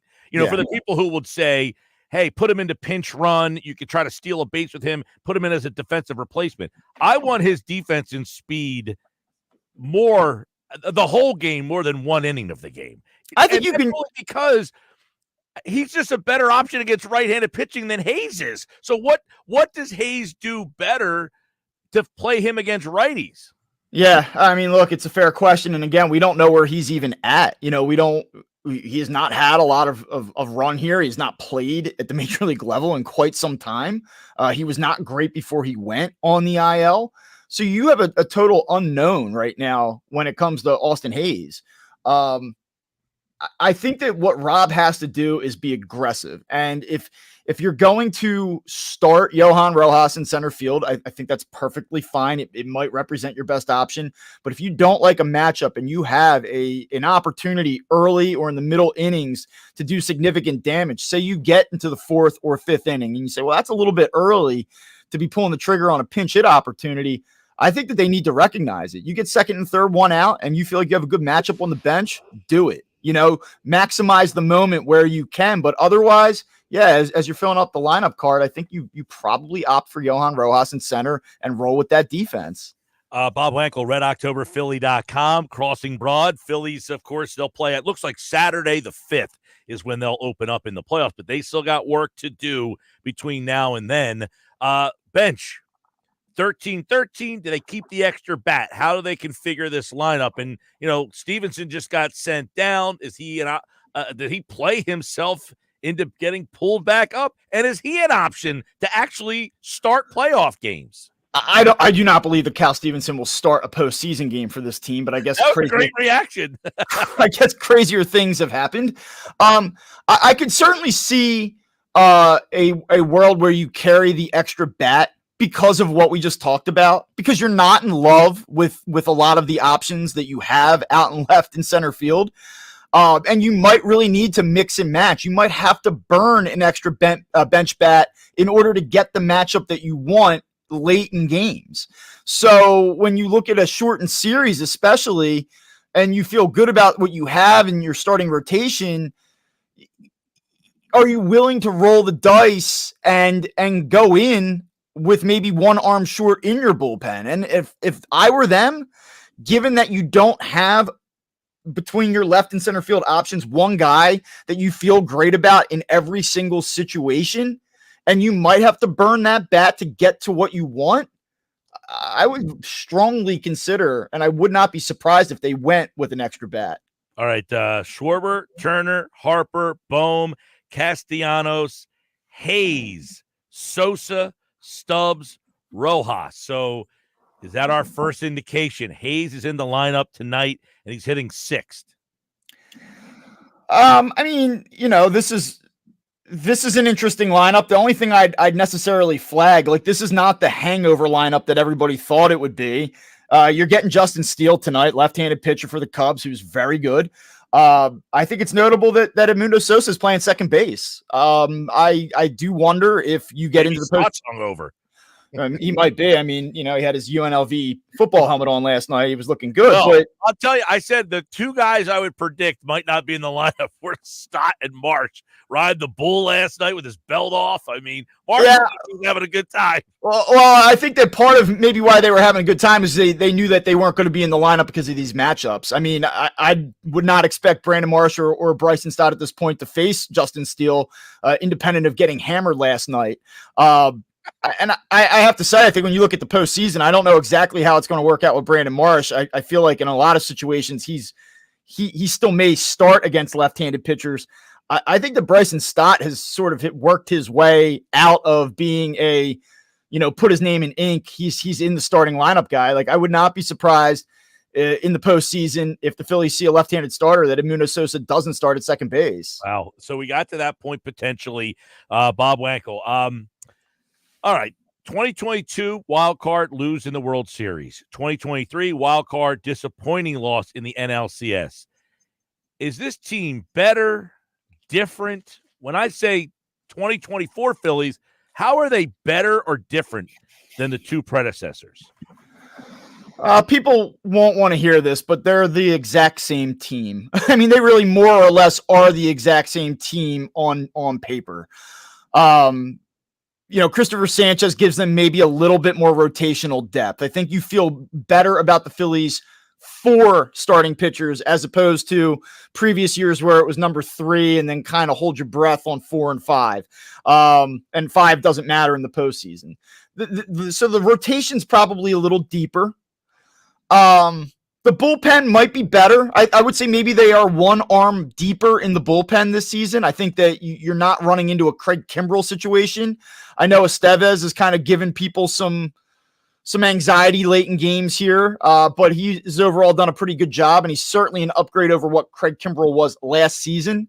So I think you're a little bit better in the bullpen, but the lineup is the lineup. this lineup's no better than it was the previous 2 years.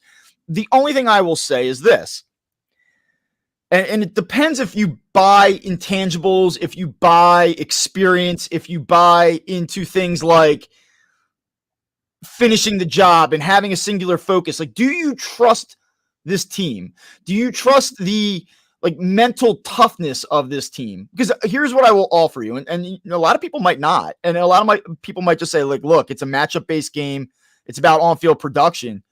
But when you're in that locker room last year after Game 7, and you saw the look on their faces. I mean, listen, I have not been in a ton of locker rooms or a ton of clubhouses that have been eliminated from postseason action, but I was in there last year, and I am telling you, they never saw it coming. It was almost as if they believed it was impossible that they were going to lose both of those games at home to a team like the Diamondbacks last season.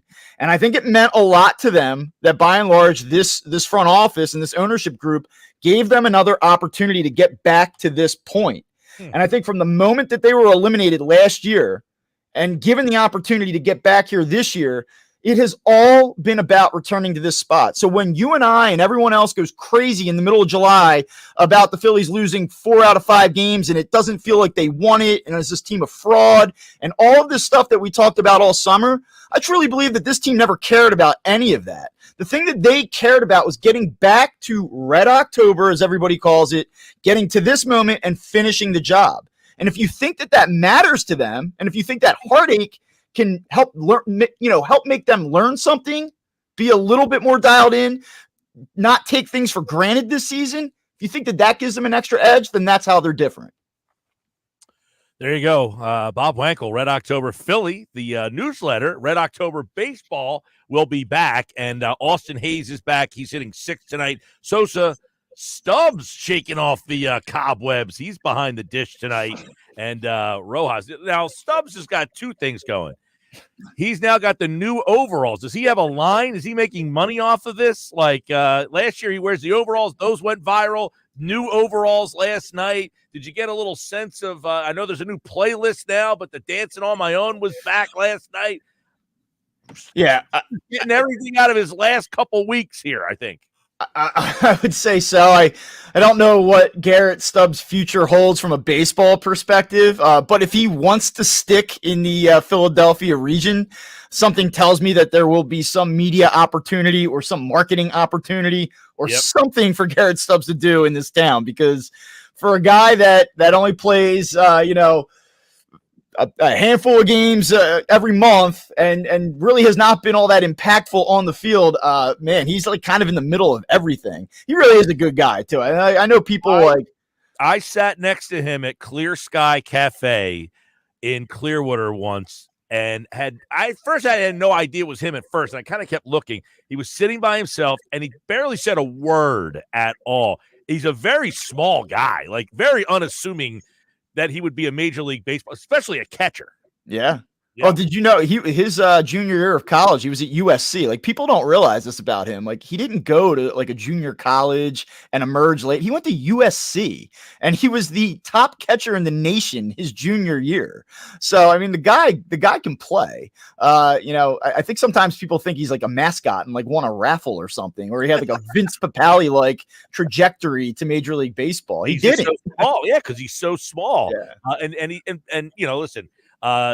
We all understand he's the vibes guy. He you need those guys in the locker room. There's something about it. But I would imagine if this group doesn't get it done, they're going to have to start thinking about making changes somewhere. And I don't know where you make them with the contracts you have. So you might have to think about guys like him and elsewhere. Like, that's going to be an interesting thing. That's why this is such an important stretch of these 5 games to get home field and then the playoffs. Because if this playoff doesn't go the way they want, they got to find a different way. Oh, I will just add this. I talked about, did you learn anything from last year, and the fact that it's all been about getting back to this point, and that should be plenty enough motivation. That's part of it. But I think that this team is very much aware that this is as a whole unit, this is their last opportunity to do it with this team as currently constructed. And I'm not talking about fringe players like Garrett Stubbs. I'm talking about like core lineup. This is our team. This is the primary characters. I think independent of what happens this postseason, there's going to be changes next year. I believe that, strongly believe that. Now, if they lose, I think that only accentuates some of the potential changes. But I think the Phillies have at least a few things they can do to shake things up a little bit, and I certainly think they will explore that. Bob Wankel, RedOctoberPhilly.com. Make sure you get the newsletter for the playoff. They'll be starting 1 week from this Saturday, and you can listen to them all right here on 97.3 ESPN. And by the way, the Eagles have a bye on Sunday, so the Phillies will have the day to themselves. No pressure, guys. No pressure. He's Bob Wankel. We'll be talking to him throughout the playoff. Thanks, Bob. See you, Mike. All right, there he is, Bob Wankel, here on the Sports Bash Live, 97.3 ESPN. When we come back, we've got who's in, who's hot, who's cold, plus Adam Kaplan, Knicks Nuggets, Casey Joyner. Big show still to go here on the Sports Bash. When you need the best Phillies coverage, there's only one place to get it. First one ball. Swing and a line drive. Base hit out of the left center field. In to score Trey Turner.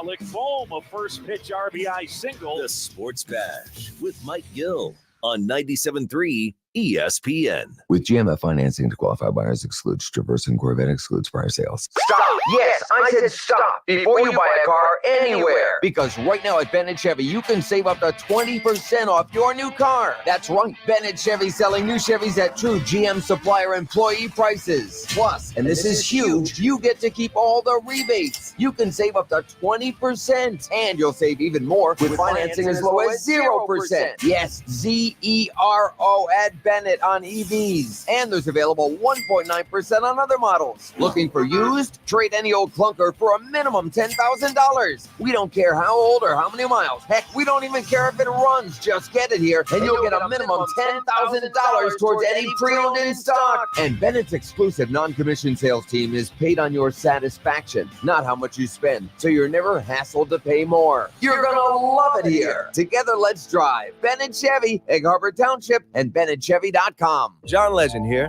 How do I keep my protection against COVID-19 up to date with a COVID shot this season? You can get your COVID-19 shot when getting your flu shot if you're due for both, as recommended by the CDC. Ask your healthcare provider and book at VaxAssist.com. Sponsored by Pfizer.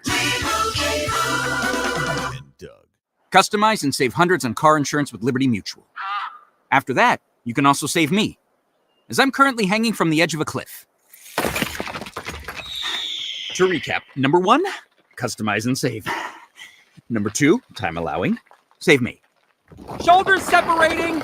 Only pay for what you need at LibertyMutual.com. Savings may vary. Underwritten by Liberty Mutual Insurance Company and affiliates. Excludes Massachusetts. Liberty, liberty, liberty, liberty. It's hurricane season. Are you prepared? Don't get left in the dark. Calvi Electric, a certified Generac dealer, has you covered. From installation to maintenance, they're your go-to experts for Generac generators, ensuring your home stays powered through any storm. A Generac home standby generator will automatically restore power to your home during an outage, so your life goes on uninterrupted. Put your trust in Calvi Electric, the premier electrical contractor serving South Jersey for over 115 years. Visit CalviElectric.com today or call 609-345-0151. Progressive knows when you own a boat, life on land is a tough sell. Come on down to Land, where you can do things like clean your gutters, pay tolls, and even get the wrong thing you ordered. We got it all. Potholes, people talking at the movies, and don't forget about flat tires when it's raining. It's Land. Life on a boat is way more relaxing, so customize your coverage with Progressive, America's #1 boat insurer. And relax, knowing you got the coverage you need. Progressive Casualty Insurance Company and affiliates. #1 rating based on 2022 boat market share data from ratefilings.com. Go to get your game on at the Gallery Bar Book and Games at Ocean Casino Resort. Cheers your favorite drinks while cheering on your favorite team. Get in on the parlay while in the middle of a party. Go for the sports scene and go for the endless screens. Go to the Gallery. Go to the Fanatic Sportsbook. Go for the win at Ocean Casino Resort. For more information, visit theoceanac.com. Must be 21 or older to wager or consume alcohol. Gambling problem? Call 1-800-GAMBLER. Lowe's knows it's easier to make the right calls when you have the right team. That's why our Lowe's Red Vest associates can help with game time decisions. Plus, use in-store mode on the Lowe's app to find what you need. Under pressure at home and want it soon? Order online by 2 p.m. to get it same day. Same day valid on eligible in-stock items and select zip codes only, subject to driver availability. Fees vary based on purchase. Exclusions and more terms apply. See Lowe's.com/same-day delivery for details. I got my together. I got my together. I got my together. Just say it. You can get your shots together too. Your COVID-19 shot and your flu shot at the same visit as recommended by the CDC. I got my shots together. Ask your healthcare provider about getting this season's COVID-19 shot when getting your flu shot if you're due for both. Are you getting your together? Sponsored by Pfizer. Lenny Kravitz presents the Blue Electric Light Tour 2024. Live in Atlantic City. Ovation Hall and Ocean Casino Resort, Friday, November 1st. Get tickets now at theoceanac.com. Lenny Kravitz, the brand new album, Blue Electric Light, is available everywhere now. For more, visit LennyKravitz.com. It's the Sports Bash with Mike Gill. Do I have everybody's attention now? On 97.3 ESPN and the 97.3 ESPN free mobile app. Are we sure that the Washington Commanders can't win the NFC East? Are we sure? With what we've seen from the Philadelphia Eagles and the coaching gas from Nick Sirianni, the Dallas Cowboys with hot mess written all over them, the New York Giants with Brian Daboll on the hot seat and a quarterback that's off injured, are we sure that the Washington Commanders can't win that division? Because what I saw last night was a rookie quarterback that not only didn't get in the way of his team being able to have success on the road, but I saw a rookie quarterback that wanted the ball in his hands with the game on the line. Chris Candy this morning on Sportsmanlike. Are we sure? Who's hot? Who's cold?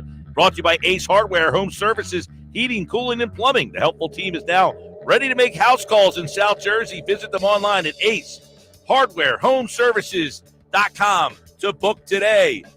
Are we sure? Here's who's hot in the East. I like the Jets. In the North, I like Baltimore. Houston in the South. Kansas City in the West. Wild card, Bills, Pittsburgh, Baltimore. North, I got Pittsburgh to win.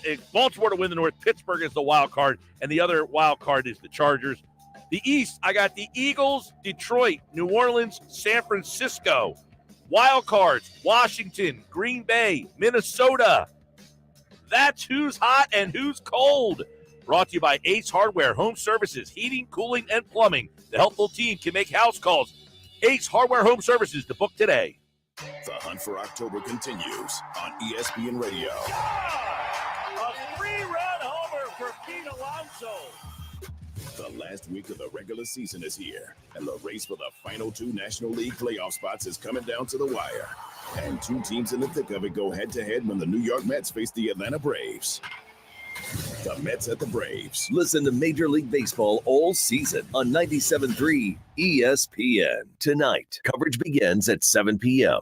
Hey, it's Mike Gill. I want to tell you about some unbeatable lease offers from my friend Rocco at Key Acura of Atlantic City. Now through September 30th, you can drive home the 2025 Integra for just $399 a month with $29.95 down. Need a little more room? The 2024 RDX all-wheel drive is yours for just $393 a month with $49.95 down. Visit Key Acura of Atlantic City on Tilton Road in Egg Harbor Township, the small but friendly dealer. See dealer for details. Mom, meet Sarah. From first-time Nana moments. Yeah, welcome to Flight 101. To annual girls trip moments. Your can't-miss moments are worth protecting against RSV. If you're 75 or older or 60 plus with a chronic condition like asthma, COPD, heart disease, or severe diabetes, you're at higher risk of landing in the hospital from RSV. And there are no prescription RSV treatments. Check eligibility and schedule your RSV vaccine at vaxassist.com. So where should we go next? Sponsored by Pfizer. Shop Macy's VIP sales starting Thursday. Use your coupon or Macy's card and take an extra 30% off the latest fall trends from designers that rarely go on sale. And save 15% off skincare, makeup, fragrances, and more. Plus, shop fall specials for even more great deals on top brands at Macy's. Savings off regular and already reduced prices. Exclusions apply. I was so excited when I heard the sandwich was back. What's up? This is Mike. And this is Celia. And a little thing we love about the Chick-fil-A Honey Pepper Pimento Chicken Sandwich is the symphony of flavors. You can always count on that crispy, tender, juicy chicken. It's so good. My favorite part is the pimento cheese. Topped off with the honey, it all comes together perfectly. I like the original. I like the spicy chicken fillet. But either way, you're getting a winner. The Chick-fil-A Honey Pepper Pimento Chicken Sandwich is back with a bite. Try it with the original or spicy filet, now for a limited time. Real guests paid for their testimonials. Meet DJ the Master Penny Pincher. I'm always looking for ways to lower my electric bill. My new smart meter from Atlantic City Electric makes it a lot easier to save energy and money. I took a few minutes, logged into my account, and unlocked some cool tools like high usage alerts and customized energy saving tips I can see right on my phone. I'd say that's a pretty smart move. We couldn't agree more, DJ. To unlock all the energy-saving benefits of your new smart meter, sign up for my account at AtlanticCityElectric.com/smartmove. Sweet chocolate reward. Sweet chocolate reward. This is not just the sound of someone picking up a sweet treat at Walgreens.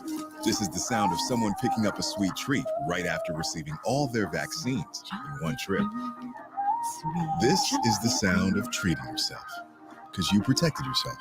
Stop by or schedule both your flu and COVID-19 vaccines today and grab yourself a sweet treat while you're at it. Vaccine subject to availability. State, age, and health-related restrictions may apply.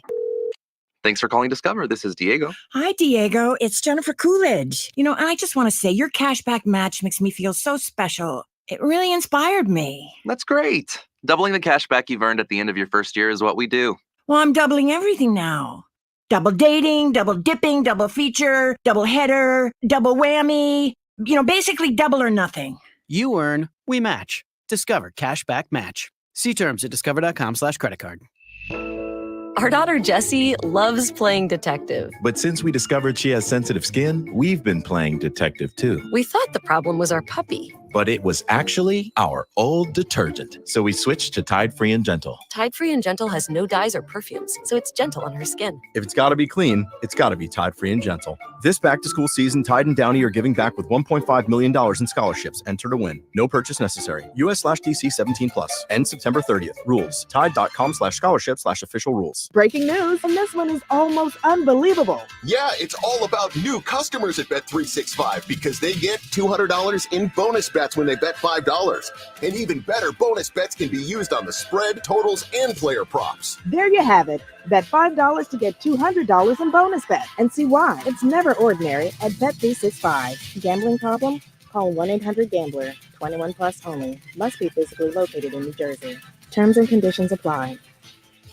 South Jersey's official play-by-play home of the Eagles, Sixers, and Flyers. At 0 point would I ever consider not being a fan of the team. 97.3 ESPN, WENJ, WENJ HD, Millville, Atlantic City. A Town Square media station serving all of South Jersey. 97.3 ESPN presents The Sports Bash with Mike Gill. It's time for Football at 4 with Adam Kaplan. Powered by the Inside the Birds podcast. I give my heart and soul to this franchise, as so many of us do. Now live, this is Football at 4. Football at 4 is powered by the Inside the Birds podcast. It's brought to you by Bet365. Whatever the sport, whatever the moment, it's never ordinary at Bet365. Adam Kaplan's here. Nothing's ever ordinary about the Philadelphia Eagles. Their seasons always are filled with drama, whether they're 14-3 or 3-14. It's always something. Let's get Adam Kaplan's take on the Eagles Saints, the situation moving forward here as he joins us for another edition of Football at 4 on the Sports Bash Live on 97.3 ESPN. Welcome back, Adam. What's up, buddy? Yeah, Mike, it's someone pointed out on X, take the team that of the opposite that I pick. So I'm 0-3, Mike. It's funny. I'm laughing because pretty certain I've won our last 3 or 4 years. I've picked the best out of whoever's been on a pregame show. But this year, man, I'm a mush. Like you pick the opposite of who I picked. So yeah, I was kind of like everyone, Mike. But you have to base it on what you've seen, right? Now, but there is the play in the NFL. If you're wagering or you just have to pick games straight up. Is if a good team has a really bad loss and they play a team in next week who had a blowout win, there's a trend of the team that's on the road upsetting that game. Now, maybe that's why the Saints are only a 3-point favorite after what had happened to the Eagles and how the Saints have been playing. But that was one of the most remarkable games I've seen. I mean, you could certainly make the case they should have lost. The block punt. We'll get into some of Sirianni's calls, which, I'll give a little bit more context, because I've talked to some coaches around the league about it, who I've been texting with. We were just talking about some of the things that happened around the NFL. And I'll give you some context over the years, which I've gotten on situations like that. But look, you look how shorthanded they were, Mike, but I've not seen a defense take over like that. That to me, of course, Barkley we'll talk about, but the story of the game to me is how the defense responded after really an embarrassing performance against Atlanta. Could never have seen that, Mike. It was just remarkable how well they played. Yeah, I mean, we could get into that, of course, with Adam, but I want to get your thoughts on. I love the Barkley signing, and my reasoning was, look, you pay a guy that kind of money, it's the feature, you're going to make an offense, and this guy's going to be. He has dominated the offense for now. I know AJ Brown not there, the last game, and he gets hurt, but Barkley dominates this game, and I like the way that they are really saying. I feel like Barkley has given their run game some sort of identity that they didn't have before. Mike, and also, it's the explosive plays. Miles Sanders, by the way, Miles Sanders was pretty good for them a couple years ago. Yep.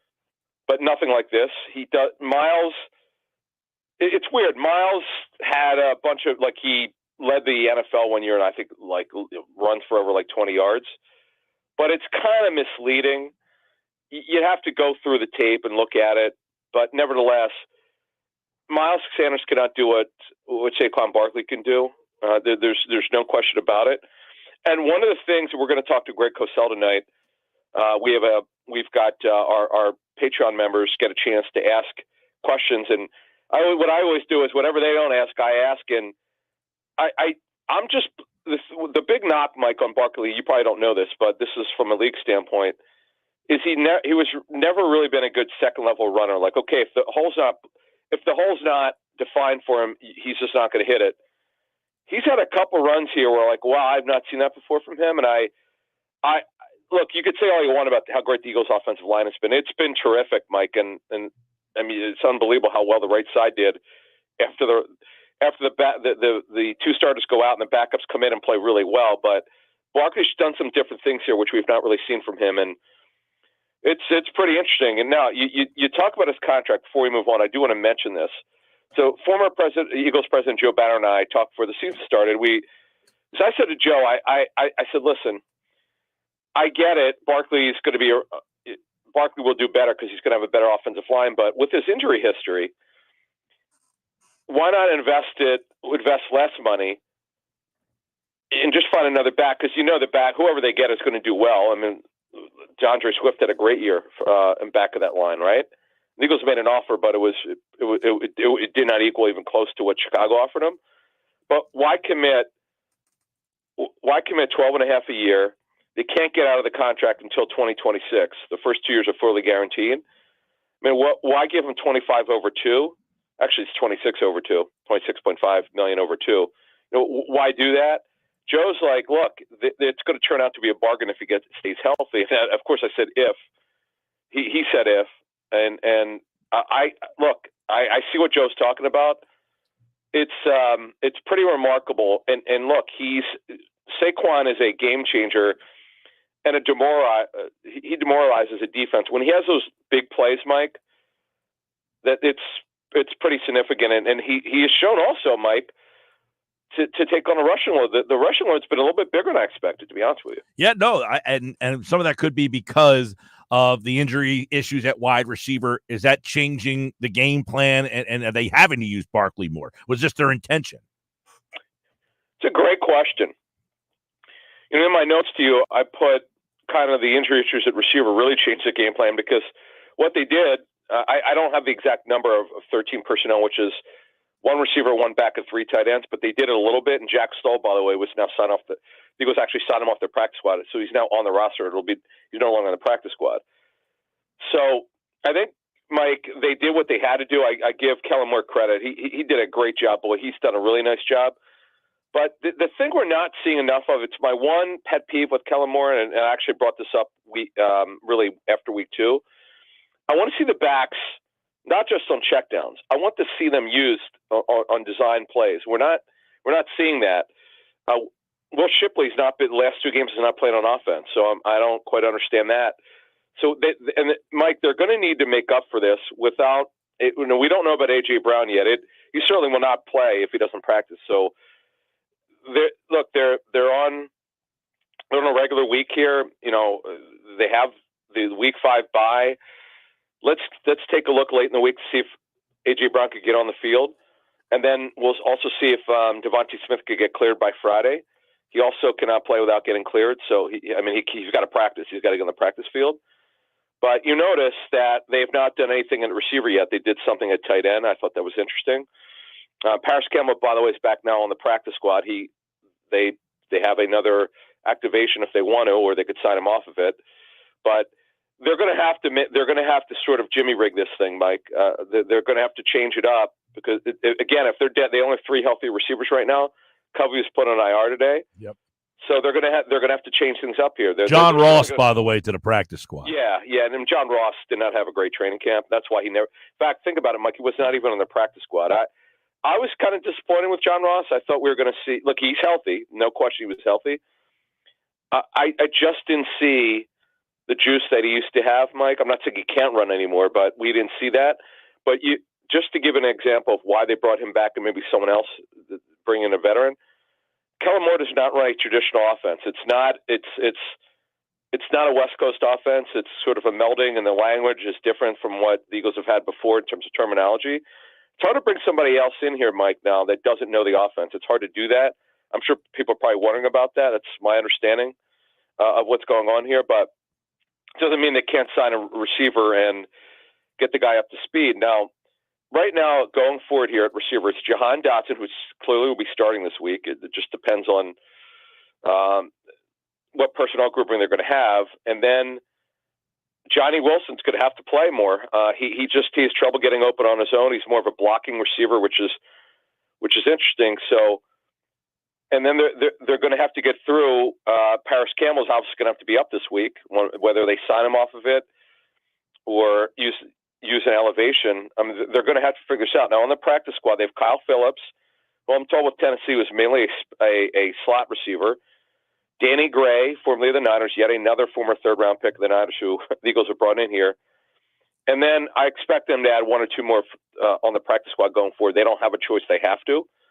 That's got to come here. So you remember Nia Smith is on IR with a destination for return at some point, but there's no time frame on him right now to return. So they're in trouble at receiver in terms of depth. They just don't have it right now. They're going to have to do something soon. Adam Kaplan, Football at 4 from the Inside the Birds podcast. Let's flip over to the defense and the game plan that we saw from Vic Fangio, who spoke today, obviously, and the team. I mean, really, a lot of it is Jalen Carter just absolutely wrecked the game, it looked like. It was, and I can't wait to talk to Greg Cosell because Greg loves it. I remember when he told us last year when Jordan Davis, people forget about this because it's been so negative, and we'll get to Davis in a second in terms of this game, but I remember Cosell telling us he goes, "Hey, you got to put it in your pregame notes. We must talk about Jordan Davis, how he's really dominating to a certain extent." Well, let's talk about Jalen Carter. He's the most talented player they have on their team other than A.J. Brown. I mean, he is unbelievably gifted. He just doesn't always bring it. He did not play well at all against Atlanta. He was a homewrecker.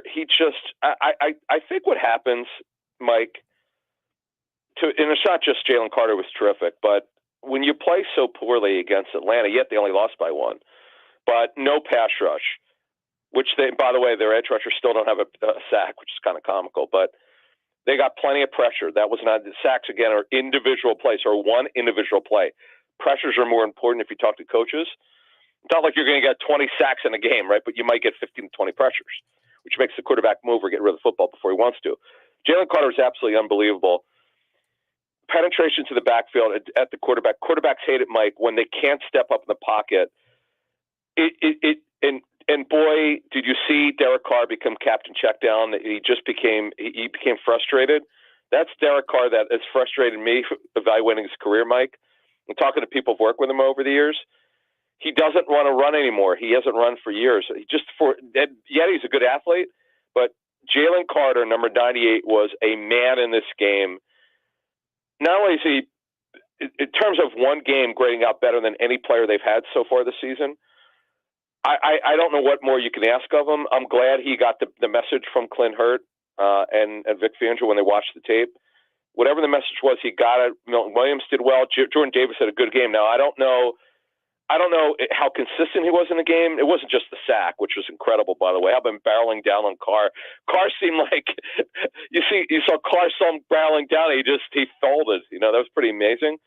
But Carter didn't play as high as he had. When he stands up, he gets stood up, and it's very easy to move him, Mike. That didn't happen in this game.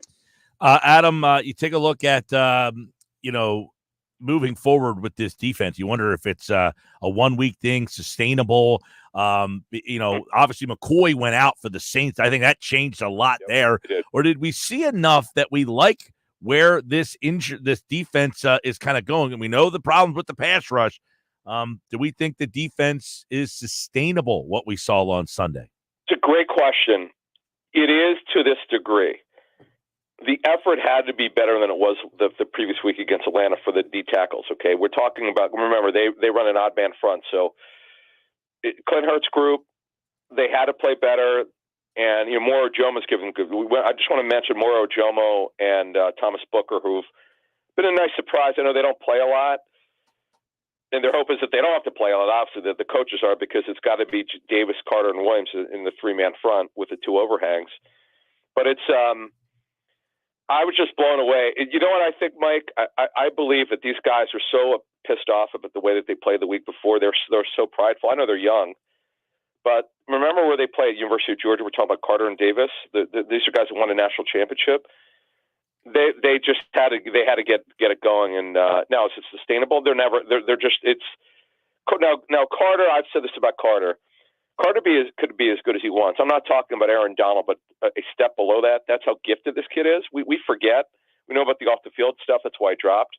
He would have gone number 2, by the way, to the Cardinals. Had the Cardinals passed him on the character, but Carter is a stud talent, and Mike, he brought it. It was and not just them.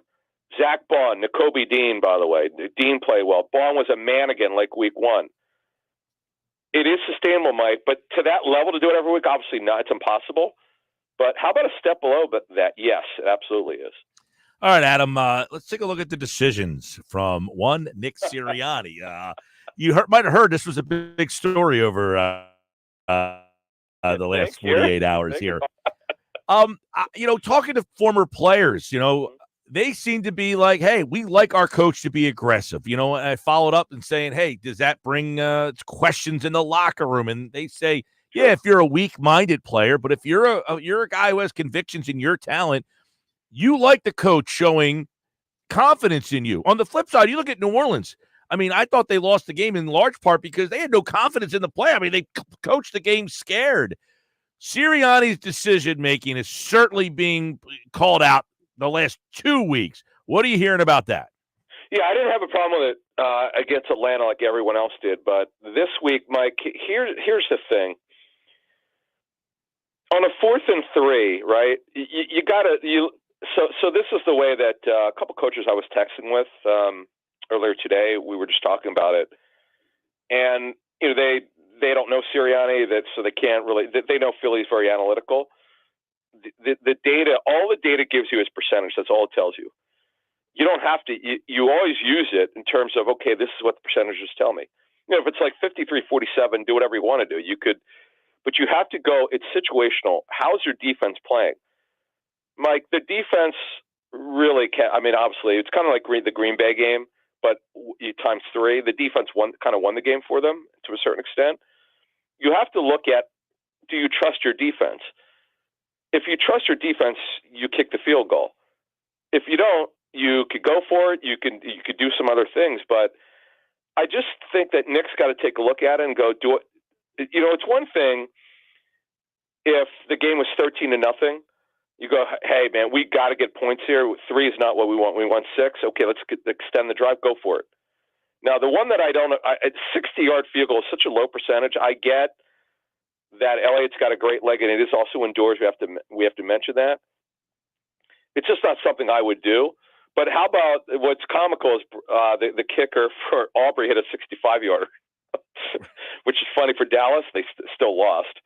But that one, I wouldn't have done it. I don't have the venom for Nick Sirianni that the fans do. Now, I also tell you, there's some coaches around the league that don't like Nick's body language. I know there's a national view of Nick that's not great. I know a couple coaches I'm pretty close with who they don't, again, make it clear they don't know him.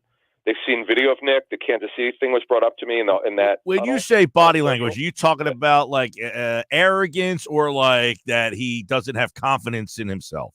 No, not they wouldn't know the confidence. Okay, that's what no. But people look at body language and try to read it and say, he looks like he's not confident or he's nothing like that. No, this goes back a couple of years. Just the way that he handles himself. They think he's really cocky and. I guess, boy, it's been circulated with the coaches. I guess a lot of coaches are on social media. Of course, under a fake name. They don't use their name usually, but they see it. And both of the coaches that I spoke with today actually mentioned that you remember the tunnel a couple years ago against Kansas City? Yeah, absolutely. Yeah, absolutely. yeah. And that I didn't think it was a big deal, but apparently I'm not a coach, so I don't know. I'm sort of a Sirianni defender. I guess I'm limited. Although I don't have a problem going with most of the time. I really disagree with them going for it when they've done it because I know analytically what the numbers tell you.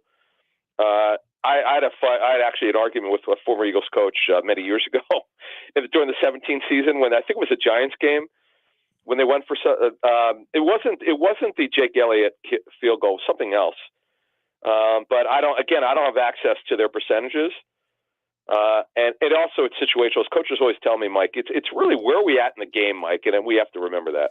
All right, Adam Kaplan, a couple more quickies with Adam. Here is Football at 4 here on the Sports Bash Live on 97.3 ESPN. You know, we've touched on, obviously, the decision-making, Barkley, some injuries there. The injuries moving forward, though, what are we looking at potentially, with Lane Johnson possibly out, with Mekhi Becton possibly out? You would imagine that they're going to go with the same two guys there. Devontae Smith possibly out. A.J. Brown possibly out. Britton Covey possibly out. Well, Covey's out. He's on IR. So yeah, Covey broken shoulder. He's out at least for a while. Yeah. That'll be that's at least 6 weeks. So with Lane, here's the thing. He's got a concussion history. The league's told me over the years the length to return to play for concussions is actually longer. It's now 6.5 to 8 days. So, which means I'm putting him at best very questionable. And now he's got this injury, this history. And remember, he was throwing up. Whoever did it, was it Fox? Was it Pam Oliver? I think whoever did the game Sunday for the sideline reporter, it was Pam Oliver, said he was throwing up. So whoever it was said he threw up. So he wasn't feeling well. That's not good. Remember Darian Kennard, by the way. Darian Kennard, who was one of the backup right tackles in training camp, he is not dressed. And we know it's Fred Johnson who filled in, but did a really good job. So did Tyler Steen. That was a stunner for me. And they ran stunts at those guys, which you should do. And they held up, Mike. They did a good job. And let's give Hurts credit for I know he had the 2 turnovers, the fumble, awful. That can't happen. The pick, that's debatable whether it's on him. But I thought Jalen held up really well. We're going to talk to Greg Cosell tonight, so I want to get Greg's thoughts on Jalen. But I thought he did a much better job this game. And he hung in there. He didn't bail. I've been on him about bailing for 2 years. He's really had this bad habit, Mike, of rolling to his right without pressure, which is by the way very coachable. But the guy's got to do his job the right way. I thought Jalen really hung in there for the most part. Did a good job. All right, we've got plenty more this week as they get ready for the blitz-happy Tampa Bay Buccaneers. They've had problems with Tampa. The blitz has been bothering them. Todd Bowles has bothered them. We'll break that down on Friday's edition of Football at 4 with Adam Kaplan. Mosher tomorrow, Andrew on Thursday. And, of course, you can check out the Inside the Birds podcast wherever you get your podcast. And don't forget all of their content on the YouTube channel. Just search Inside the Birds. Adam Kaplan here on a Football at 4 Tuesday. Thanks, Adam. Thank you. All right, there he goes. Adam Kaplan. Oh, man, we've got some interesting breakdowns in case the injuries occur, okay? Not occur. They're here. If you're playing a game without A.J. Brown and Devontae Smith, you're up the creek without a paddle in that spot. I don't know. You can't really do anything outside of playing it really simple. Dotson, Johnny Wilson, and then possibly you got to go to the practice squad with Paris Campbell, who had a catch in the game the other night, and now John Ross is up on the practice squad. So, man, you have some big problems at wide receiver. And don't forget, the Eagles have already used Grant Calcaterra as a slot receiver at times. So you may be calling up Paris Campbell and John Ross to be active for game day, but they might not be the main guys on the field in some of those situations. No, I mean, and you might see a lot more situations where there's only 2 receivers on the field, and maybe they go, a lot more double tight end and stuff like that and simplify things. Remember week 1, they ran that pony package where they had both Barkley and Shipley in the backfield. They could always go that route too. You can simplify things. You definitely can simplify things, which could make it tougher on the defense to say, hey, I don't know what this team is going to pull out against us. Right. But might be like a Trojan horse. Like you're going down there and the Bucs are expecting one thing and they're like, wait a minute, who's on the field? I don't even know half these guys. All right. Coming up, Knicks Nuggets on the way. Sports Bash Live, 97.3 ESPN, the 97.3 ESPN free mobile app, and streaming live video on the X platform and YouTube at Mike Gill Show. Use the hashtag SB Live. Knicks Nuggets are on the way. He was down in New Orleans and got a chance to watch the game inside the dome. How loud was it in there? How many Eagles fans were down there checking it out? By the way, tomorrow on the Sports Bash at this time, we'll be talking to Mike Greenberg. We'll get some takes from him on what he thinks about Nick Sirianni. That's tomorrow at this time on the Sports Bash. But coming up next, Nick Earnshaw is here with another edition of Knicks Nuggets on the Sports Bash. You're listening to the Sports Bash with Mike Gill. And if you're not down with that, we got 2 words for you. On 97.3 ESPN and the 97.3 ESPN free mobile app. Hi, it's Pete from Chickie and Pete's. Wrap up your workday with the all-new Chickies and Pete's Happy Hour with unbeatable specials weekdays from 4 to 6 p.m.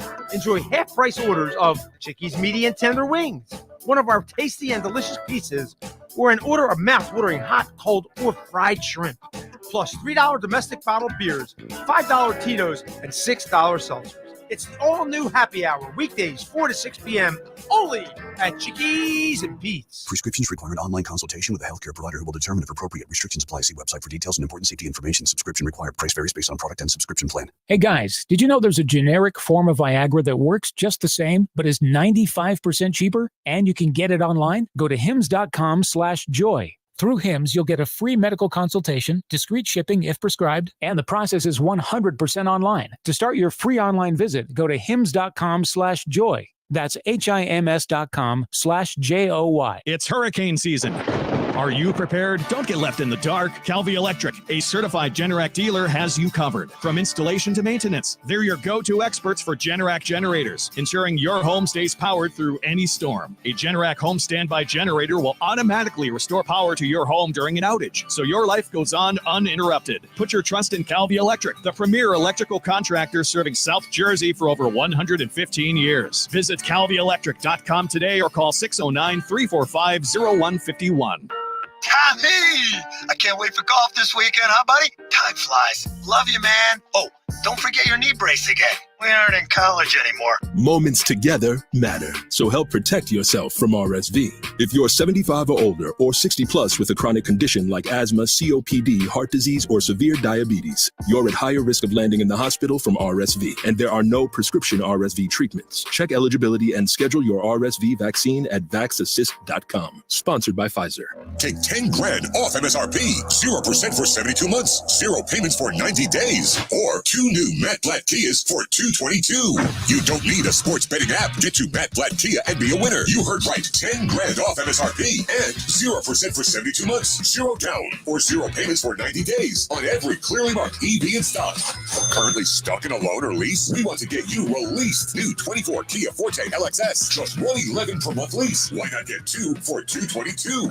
Scott gotta be a Matt Black Kia. With approved credit, take Grand Theft customer cash and dealer discount. EV9, $38,900 per thousand through KMF. 24 months, $1,100 per month, 10,000 miles per year, $49.52. Not all will qualify. Offers can't be combined. Go to mattblackkianj.com for complete details or 888-505-6670. Price includes all costs to be paid by consumer, except for licensing, registration, and taxes through KMF. Rebates and incentives to dealer. Expires 9/30/24. Matt Black Kia, 6211 Black Horse Pike, Egg Harbor Township, and on Route 37 in Toms River. This is the story of the one. As a facility technician installing a new welding station, he knows getting the ventilation right is critical for safety. That's why when questions arise, there's Grainger. Grainger offers detailed technical product information online at his fingertips, so it's easy to find what he needs. Because when it comes to safety, having answers means he and his people can breathe a little easier. Call, click Grainger.com, or just stop by. Grainger, for the ones who get it done. Warning, the following ZipRecruiter radio spot you are about to hear is going to be filled with F words. When you're hiring, we at ZipRecruiter know you can feel frustrated. And you can spend a fortune trying to find fabulous people, only to get flooded with candidates who are just fine. Fortunately, ZipRecruiter figured out how to fix all of that. We find the right people for your roles fast, which is our absolute favorite F word. Just go to ZipRecruiter.com/radio to try ZipRecruiter for free. That's ZipRecruiter.com/radio. Powered by NJM. No jingles or mascots, just great insurance. This is the Town Square, New Jersey Info and Weather Network. Progressive Insurance presents the Sports Flash on 97.3 ESPN. Tanner Banks getting the start for the Phillies tonight as they continue their series with the Chicago Cubs. Banks sitting at 2-2, an ERA of 3.78. Cubs going with Justin Steele. He's 5-5, an ERA of 3.03. Monday night, the Phillies win 6-2, and with that victory, they clinch the NL East for the first time since 2011. Aaron Nola improving to 13-8 with the victory. The Eagles heading to Tampa to take on the Buccaneers on Sunday. It is Week 4. Both teams sitting at 2-2. Saquon Barkley leading the NFL in rushing. He has 4 touchdowns. Buccaneers, who are coming off a loss to Denver, led by Baker Mayfield, he has 6 touchdown passes. NHL, the Flyers lost a preseason contest Monday night to Montreal 5-0. They'll host the New York Islanders on Thursday. Regular season opener October 11th at Vancouver. Bundle auto and home, renters or condo, and save with Progressive. I'm Tony Desiri, and that's your Sports Flash on 97.3 ESPN. New Jersey might be small, but there's a lot of wow packed into this little state. We got your down at the beach wows, your top of the mountain wows, your show-stopping wows, your cork-popping wows. New Jersey, it's one wow after another after another. Find your wow at visitnj.org.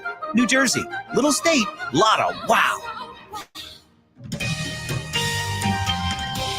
From the Town Square, New Jersey Info and Weather Network, I'm Chief Meteorologist Ken Zaro. Our blah, unsettled weather continues for the next day and a half before warmer and brighter weather returns later this week. We'll call it mostly cloudy tonight. Low temperature will dip to around 63. Tomorrow's high, 71. Cloudy, with a chance of spotty showers returning late day.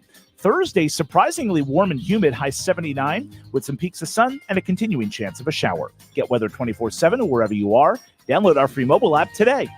The Sports Bash with Mike Gill is celebrating 15 years on 97.3 ESPN, and Bud Light wants to celebrate with you. This football season, you can catch all your favorite games at the Landmark Americana in Glassboro. Every Thursday, Saturday, and Sunday, enjoy ice-cold Bud Light bottles and drafts for $3, along with $3 Hoop Spike iced tea, famous mason jars, and $5 neutral vodka sodas. Celebrate 15 years of the Sports Bash with Mike Gill on 97.3 ESPN with Bud Light and Landmark Americana, Glassboro. We have the perfect solution for sitting in traffic. Come with me. The Sports Bash with Mike Gill on 97.3 ESPN and the 97.3 ESPN free mobile app. 431 Sports Bash Live, 97.3 ESPN. This hour of the show is sponsored by Jersey Cow, a great place for the family to hang out and eat ice cream. They're open every day, noon to 10 in Northfield and Brigantine. Ice cream is a year-round thing at Jersey Cow. What's not a year-round thing is Red October. It's 1 month, and we're getting it soon on 97.3 ESPN. But right now we're getting Nick's Nuggets, and they're brought to you by the Fanatic Sportsbook at Ocean Casino Resort in Atlantic City. And, of course, we were there live yesterday. And right now, Nick wasn't there yesterday because he was being diverted from New Orleans to Tampa. And now he is back for another edition of Nick's Nuggets here on the Sports Bash. What's up, Nick? Glad to be back, Mike. Glad to be back. And yes, I was in Tampa yesterday from New Orleans. Went to the New Orleans Saints game this week with the Eagles. Had a great time. My brother was very upset. He's a Saints fan. In case anyone wanted to know, he was pretty upset that they lost. It was hysterical. But we go to Tampa. I can't lie, Mike. It did cross my mind. Maybe I check into a hotel. They play there this week. Unfortunately, though, there's a hurricane on the way, so that could mess everything up. Yeah, I heard that. But I think you should be all right for the weekend. You should have done it. You should have just stayed down there. You're 1-0 on the road this year. You should have stayed and tried to make it 2-0. Yeah, I've been much better going to see Philadelphia teams on the road than when I go to like Citizens Bank Park or the Wells Fargo Center or something. It seems like they lose every time I go sit up in Nicky Nosebleeds, and then I sit down low, have good seats at an away stadium, and they win. I just don't understand it. I don't understand it. That's how it's been this year. So maybe I should just go to the road playoff games when Red October comes around. I like it.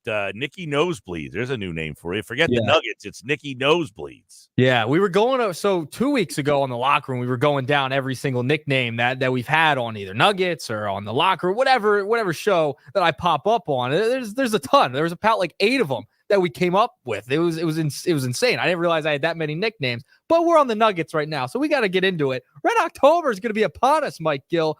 Phillies are NL East champs. They win it last night. What an incredible game. We would have liked to see them maybe celebrate on the New York Mets field, at Citi Field. That would have been fantastic. But they get it done at home at Citizens Bank Park against the Cubs. Now, the Phillies, Mike, haven't won since 2011. Haven't won the division since 2011. Now, I wanted to go through a couple of things, give you a couple of nuggets of what was going on in 2011 around that time. That was the royal wedding.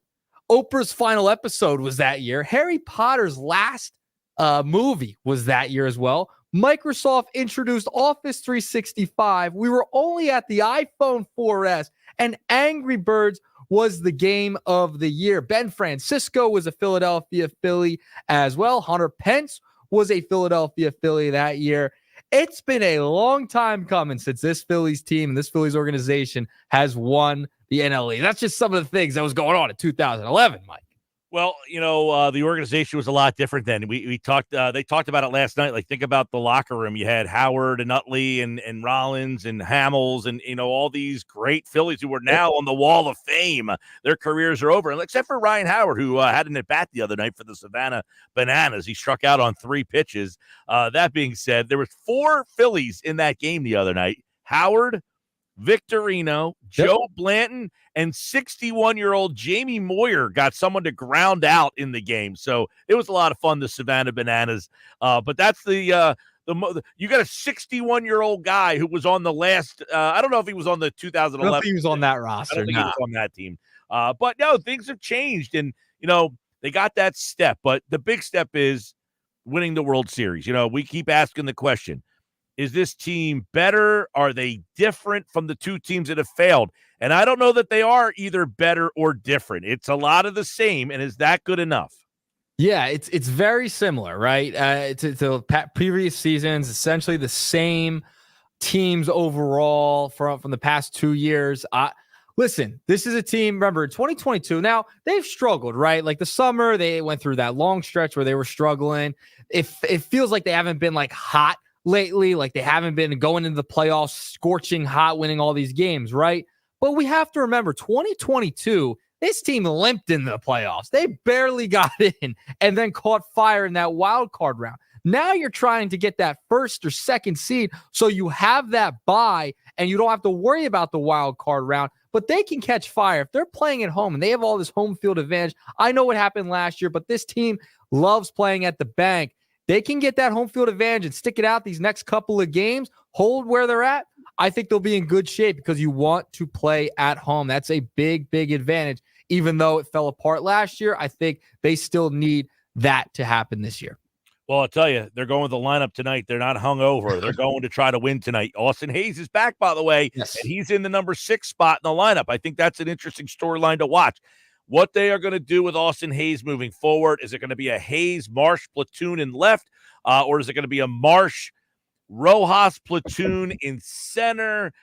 That's going to be pretty interesting to see, but they're going tonight. It's not the backups. They're not saying, hey, go out and get blasted and have a blast, and we're going to play the backups tonight. No, they got their normal lineup in there tonight because they're trying. They know they still have more steps to go this year.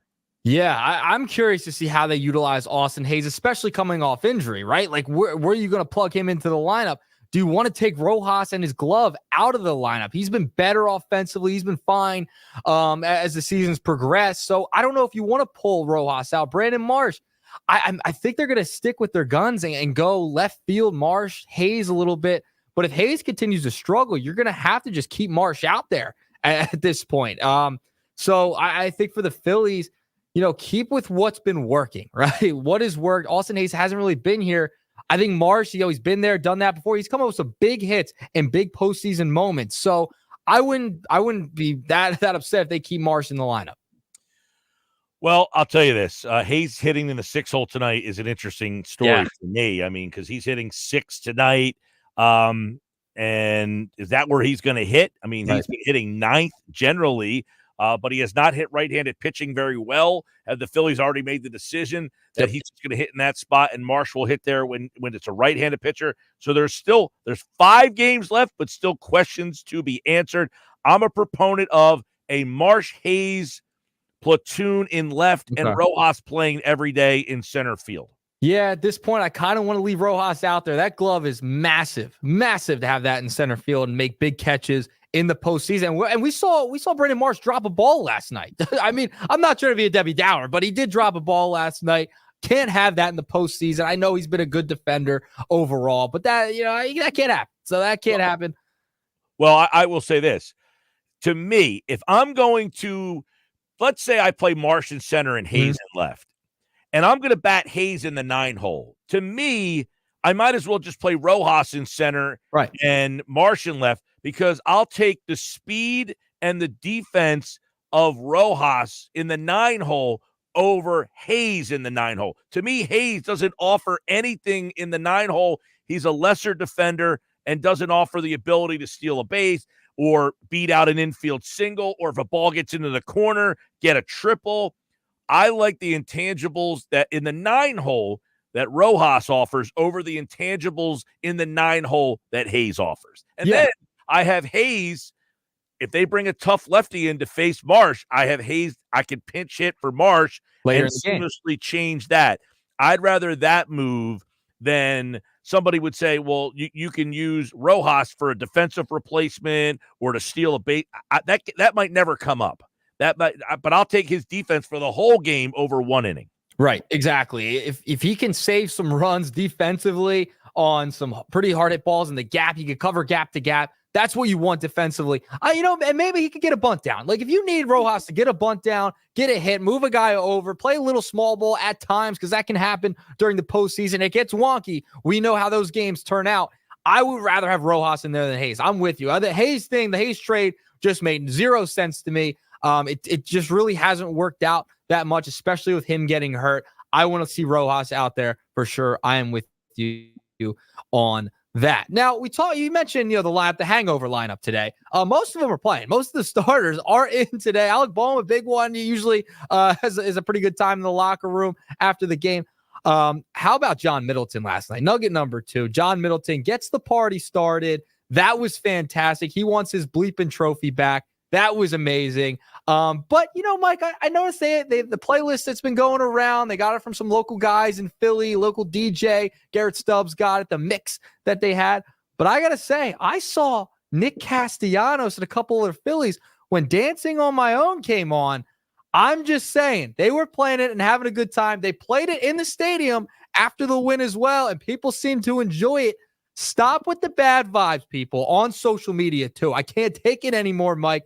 The song is meant for this team. It doesn't have to be as overbearing as it was in the past, okay? But you still got to play it. It still has been played in the locker room. They're still singing it, having a good time. It doesn't have to be the entire theme of the postseason, but we can have an ode to this era of Phillies baseball with this song. Hashtag bring it back, Mike. I don't think you're going to get it back full time. I think you might get it here and there. They had a whole article today in the newspaper about the playlist. They got a local DJ that put a playlist together for them. So you can go, I guess, to Spotify and find it and put it together. They got a playlist that has 30 songs on the track list.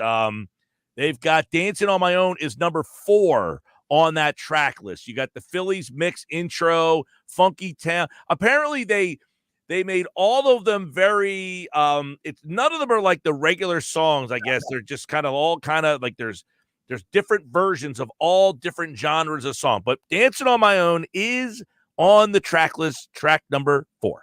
That's a solid place because you can't start off with Dancing on My Own. You can't walk into the clubhouse, celebrate, have a good time with Dancing on My Own. That's got to come a little bit later, and everyone's got to enjoy it. The fans were singing it after the game where they're playing in the ballpark. They played it in the clubhouse. The mix is great. It's like a DJ mix. There was like drops in there of different voiceovers from different people. I'm sure you can find that on social media. I'm not going to comment too further on that, but there's some good songs. It's like a DJ mix, like you're at a club, essentially. It was literally a clubhouse last night. Yeah, well, one of the tracks, number 6, is Take Me Home, Country Road, plus Dixie Dan to Light, and I Won't Back Down. It's a little trio, a little mix there. So Take Me Home, Country Roads. I have a soft spot for that one, makes the list. So we got all that. You heard last night, Sunshine, that's in there. You can check out the list all over different places, but 30 songs on the track list. I don't know where Dancing on My Own is going to fit, but it might have a little bit of a role. We'll see. They played it last night. Everybody was singing it. I don't know if the Phillies are. Look, I went to a playoff game last year, and when they won the game, it was the game that Stott hit the grand slam. The song was on. The whole place stayed. They're singing it like crazy. Yeah, it gives you the vibes, but a lot of people think it's losing vibes. It's not a loser song. It's just not a loser song. This team was losing for years and years. They went to the playoffs with this song. They went to a World Series with this song. I understand they lost in the World Series, but they are a winning baseball team now. This is not a loser song. It's just not. And it's a good vibe. It's the defining song of this era of Phillies baseball. Like you said, it could be a part-time song now. Doesn't have to be played after every game. Doesn't have to be overbearing. We don't have to overdo it. But we play it here and there when they do a good job throughout the playoffs. If they go on a little bit of a run here, I think it plays a small role, okay? It's not a loser song. Bring it back. I'm with it. I'm glad it's on the playlist. It's in that DJ mix. They were singing it last night. I'm all in on Dancing with My Own, Mike. All in on it. All right, nugget 3. Got to move on to the Eagles now. All right, in New Orleans, that was a game. 3-0 all the way up till the fourth quarter. I mean, what a snooze fest to go to all the way down, flying down, staying in hotels, going on Bourbon Street. We go down to a 3-0 game till the fourth quarter. That's when it got interesting. But I got to talk about Nick Sirianni a little bit here, Mike. The fourth down decision-making, I texted you about this. What are we doing on fourth down? I mean, the entire stadium, that were Eagles fans. There was a lot of Eagles fans down there, all in like unison. We're saying, why are you going for it? The multiple times they went for it. Now, the first one that they went for early on in the game, I don't really have a problem with that one as much. It's the one before the half that was really frustrating, Mike. Your fourth down, the game is like your defense is playing well. You're struggling to get points. You tie it up before the half. That helps you out a little bit. I am frustrated with the fourth down. Do you think Sirianni learns from this? I mean, he has to, right? From this game and how much he's been struggling on these calls. There's two ways to look at this. Am I an old school curmudgeon that says, like, it's 1995 and I got to do it? Or do I say, hey, he's got trust in his players and he's aggressive and that's what, ultimately, how did they win a Super Bowl? I know, by being aggressive. I'm not saying that. That's why I didn't. The first time they went for it in the game, I didn't mind it. I was fine with that. They were in the red zone, fine. But when you're down 3-0, you're struggling for points, you turn the ball over twice, you can go in the half, tie it up against the Saints team that's been putting up 40 points. There's a difference between being aggressive and just being see, I would have kicked the field goal the first time. I may have said go for it the second time. The 60-yard field goal, I don't need a 60-yard field goal try. Listen, I have Jake Elliott on my fantasy team. I was cheering for the 60-yard field goal because I get 8 points on the field goal of 60 yards there. But that being said, the first one I would have kicked. The second two, I probably would have punted on the one, and I would have kicked the field goal on the second one. There's all different feels and different vibes. But we were talking to Colin Thompson earlier. You know, he played in the league. We didn't. And he said as a player, you like when your coach is aggressive. That shows confidence in you, and the players believe it's the Jimmies and the Joes, not the X's and the O's. So to them, they're saying, great, he trusts us. Let's go for it. Let's get this thing. Let's justify that he showed trust in us. Look, I get it. He's going to be criticized for these calls, and sometimes it's a little overboard. I do agree. I think the first one was overboard. I'll blame him and say he was too aggressive on – it just didn't make sense. It's 4th and 1 with 14 seconds left. Kick the field goal, get the points, and then you get the ball back at halftime. Read the room. It's 3-0. There's no reason to be aggressive in that spot. And I said this yesterday, and you weren't on yesterday for the Nuggets, so I'll say it. I think in deep down, he thought he was going to score a touchdown, catch them off guard by lining up for the tush push. He was going to get that line mucked up in there and then run a sweep, hit that corner, and pay dirt it because they weren't ready for it. And give New Orleans credit. They sniffed it out. They did. I just think sometimes he's doing it a little too much. I am all for aggression. Don't get me wrong. I love the aggressiveness sometimes. But sometimes it's overdoing it. You're coming off the loss in Atlanta where you blew that game. You're in a tight game here. Sometimes you have to have a little bit of a feel and not worry about the analytics or anything like that. I like that he trusts the players, but it didn't work out the first time in the game.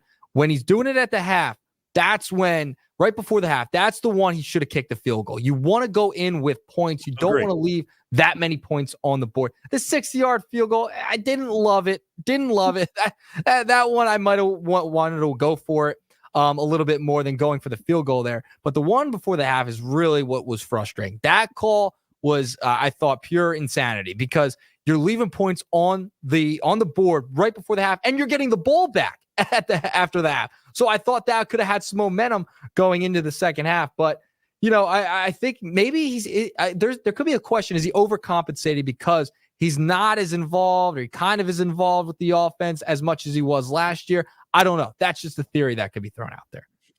Yep. And they talked about that today. Kellen Moore said it's not crazy that there's a guy who, you know, when he's been a play caller in the past that has interjected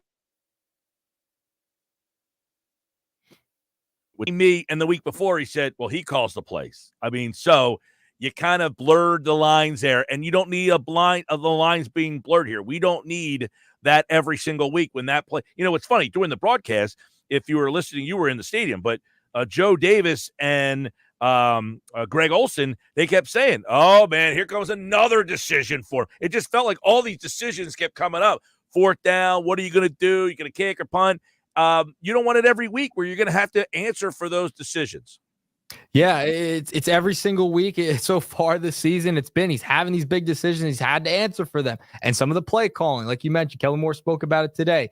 So we're going to see how it shakes out, if he's going to be less aggressive going forward, or if he's just going to double down and continue to do it. So we'll see if Sirianni keeps going for it. But 3-pack of Nuggets for you today, Mike. What a way to get back into the Nuggets and the swing of things. I'm happy to be back. Could have stayed in Tampa. Didn't do it, but maybe next time I will. Maybe next time. All right, there you go. Nick's Nuggets here on the Sports Pass Live on 97.3 ESPN. All right, Nick, we'll talk to you. All right, Mike, talk to you. All right, there's Nick Earnshaw, Nick's Nuggets. Don't forget his podcast. It's called The Shift. You can check that out on all podcasting platforms. And, of course, Weekends in the Locker Room with Billy Schweim here on 97.3 ESPN. This hour of the show has been brought to you by Jersey Cow, a great place for the family to hang out and eat ice cream even in the fall and winter months. They're open year-round at Jersey Cow in Northfield and Brigantine. Noon to 10 is the hour, so stop by and check out the amazing fall flavors. They're bringing back some popular classics, and introducing some future favorites as well. It's the best ice cream in the area.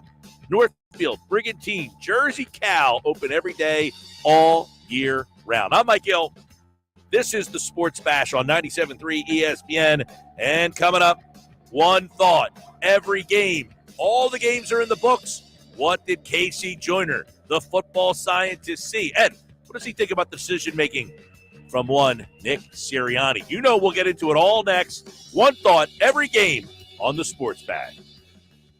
This is South Jersey's official home for Philadelphia Eagles football. The Eagles continue the 2024 season this Sunday in Tampa against the Buccaneers. Mayfield back, he looks, he fires, and it's intercepted. It is intercepted. Coming up with it is Reed Blankenship. Listen to all the action with Merrill Reese and Mike Quick with pregame coverage starting at noon and kickoff at 1 p.m. This is the play-by-play home of the Philadelphia Eagles. 97.3 ESPN, South Jersey's Eagles station. Hi, it's Pete from Chicky and Pete's.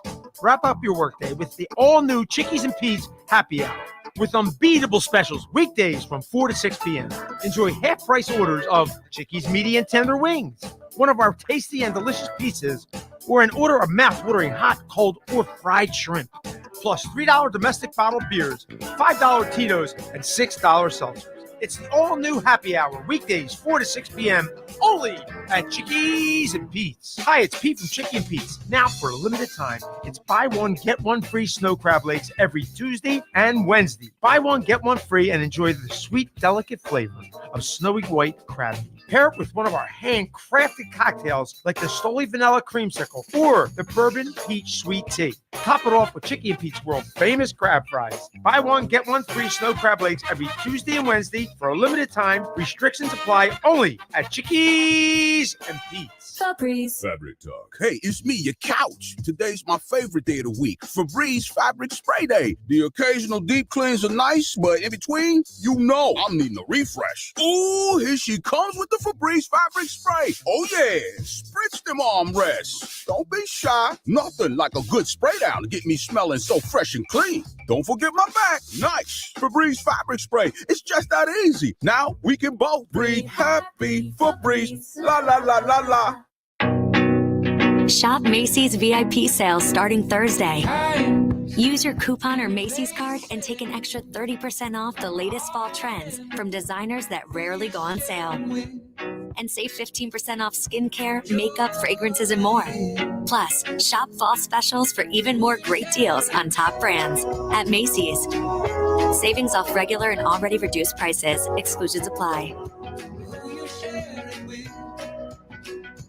Warning, the following ZipRecruiter radio spot you are about to hear is going to be filled with F words. When you're hiring, we at ZipRecruiter know you can feel frustrated. And you can spend a fortune trying to find fabulous people, only to get flooded with candidates who are just fine.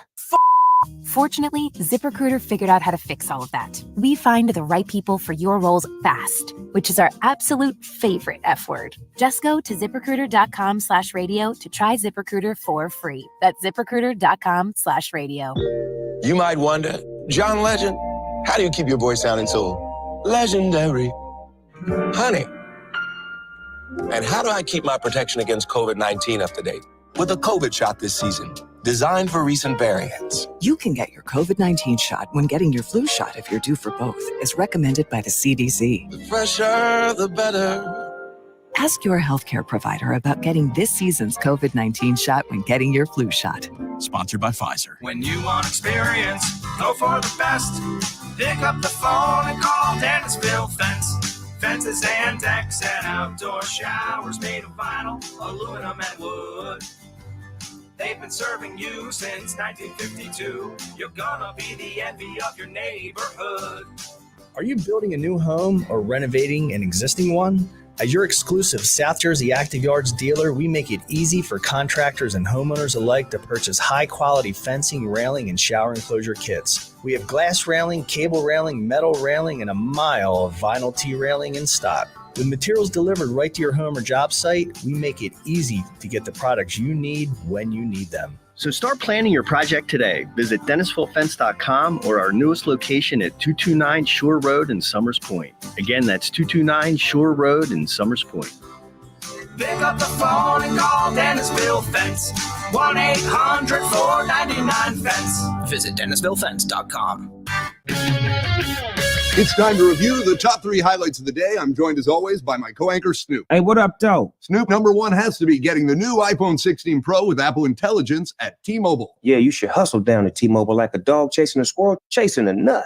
Nice analogy, Snoop. Dogs do love to chase squirrels. And squirrels love to chase those nuts. On to highlight number 2, with T-Mobile, families can save 20% every month versus the other big guys. That is very impressive. You know, y'all can take some of those savings and buy some Snoop merchandise. That's exactly what I'm planning on doing with my savings, Snoop. Now, take it away, Snoop.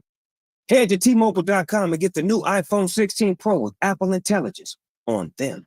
Now drop that jingle. The 24-month bill credits eligible trade-in on Go 5G Next. Well-qualified customers plus tax and $35 connection charge. Cancel entire account before receiving 24 bill credits, and credit stop and balance our required finance agreement too. Bill credits end if you pay off device early. See how you can save versus the other big guys at T-Mobile.com/switch. Apple Intelligence coming fall 2024. Trust Jenkins Plumbing, Heating, and Air Conditioning, where one call does it all for leaks, stoppages, and renovations. For 75 years, Jenkins trained technicians have been providing reputable service to local homeowners. Renovating your kitchen or bath? Call Jenkins for new heating and air installation, service and maintenance, ductless air conditioning systems, water heaters, boilers, oil service, plumbing and drain cleaning services, water line or sewer main repairs and replacements. Call 609-641-6262 or visit JenkinsandSons.com. Customize and save hundreds on car insurance with Liberty Mutual. After that, you can also save me, as I'm currently hanging from the edge of a cliff. To recap, number 1, customize and save. Number 2, time allowing, save me. Shoulders separating!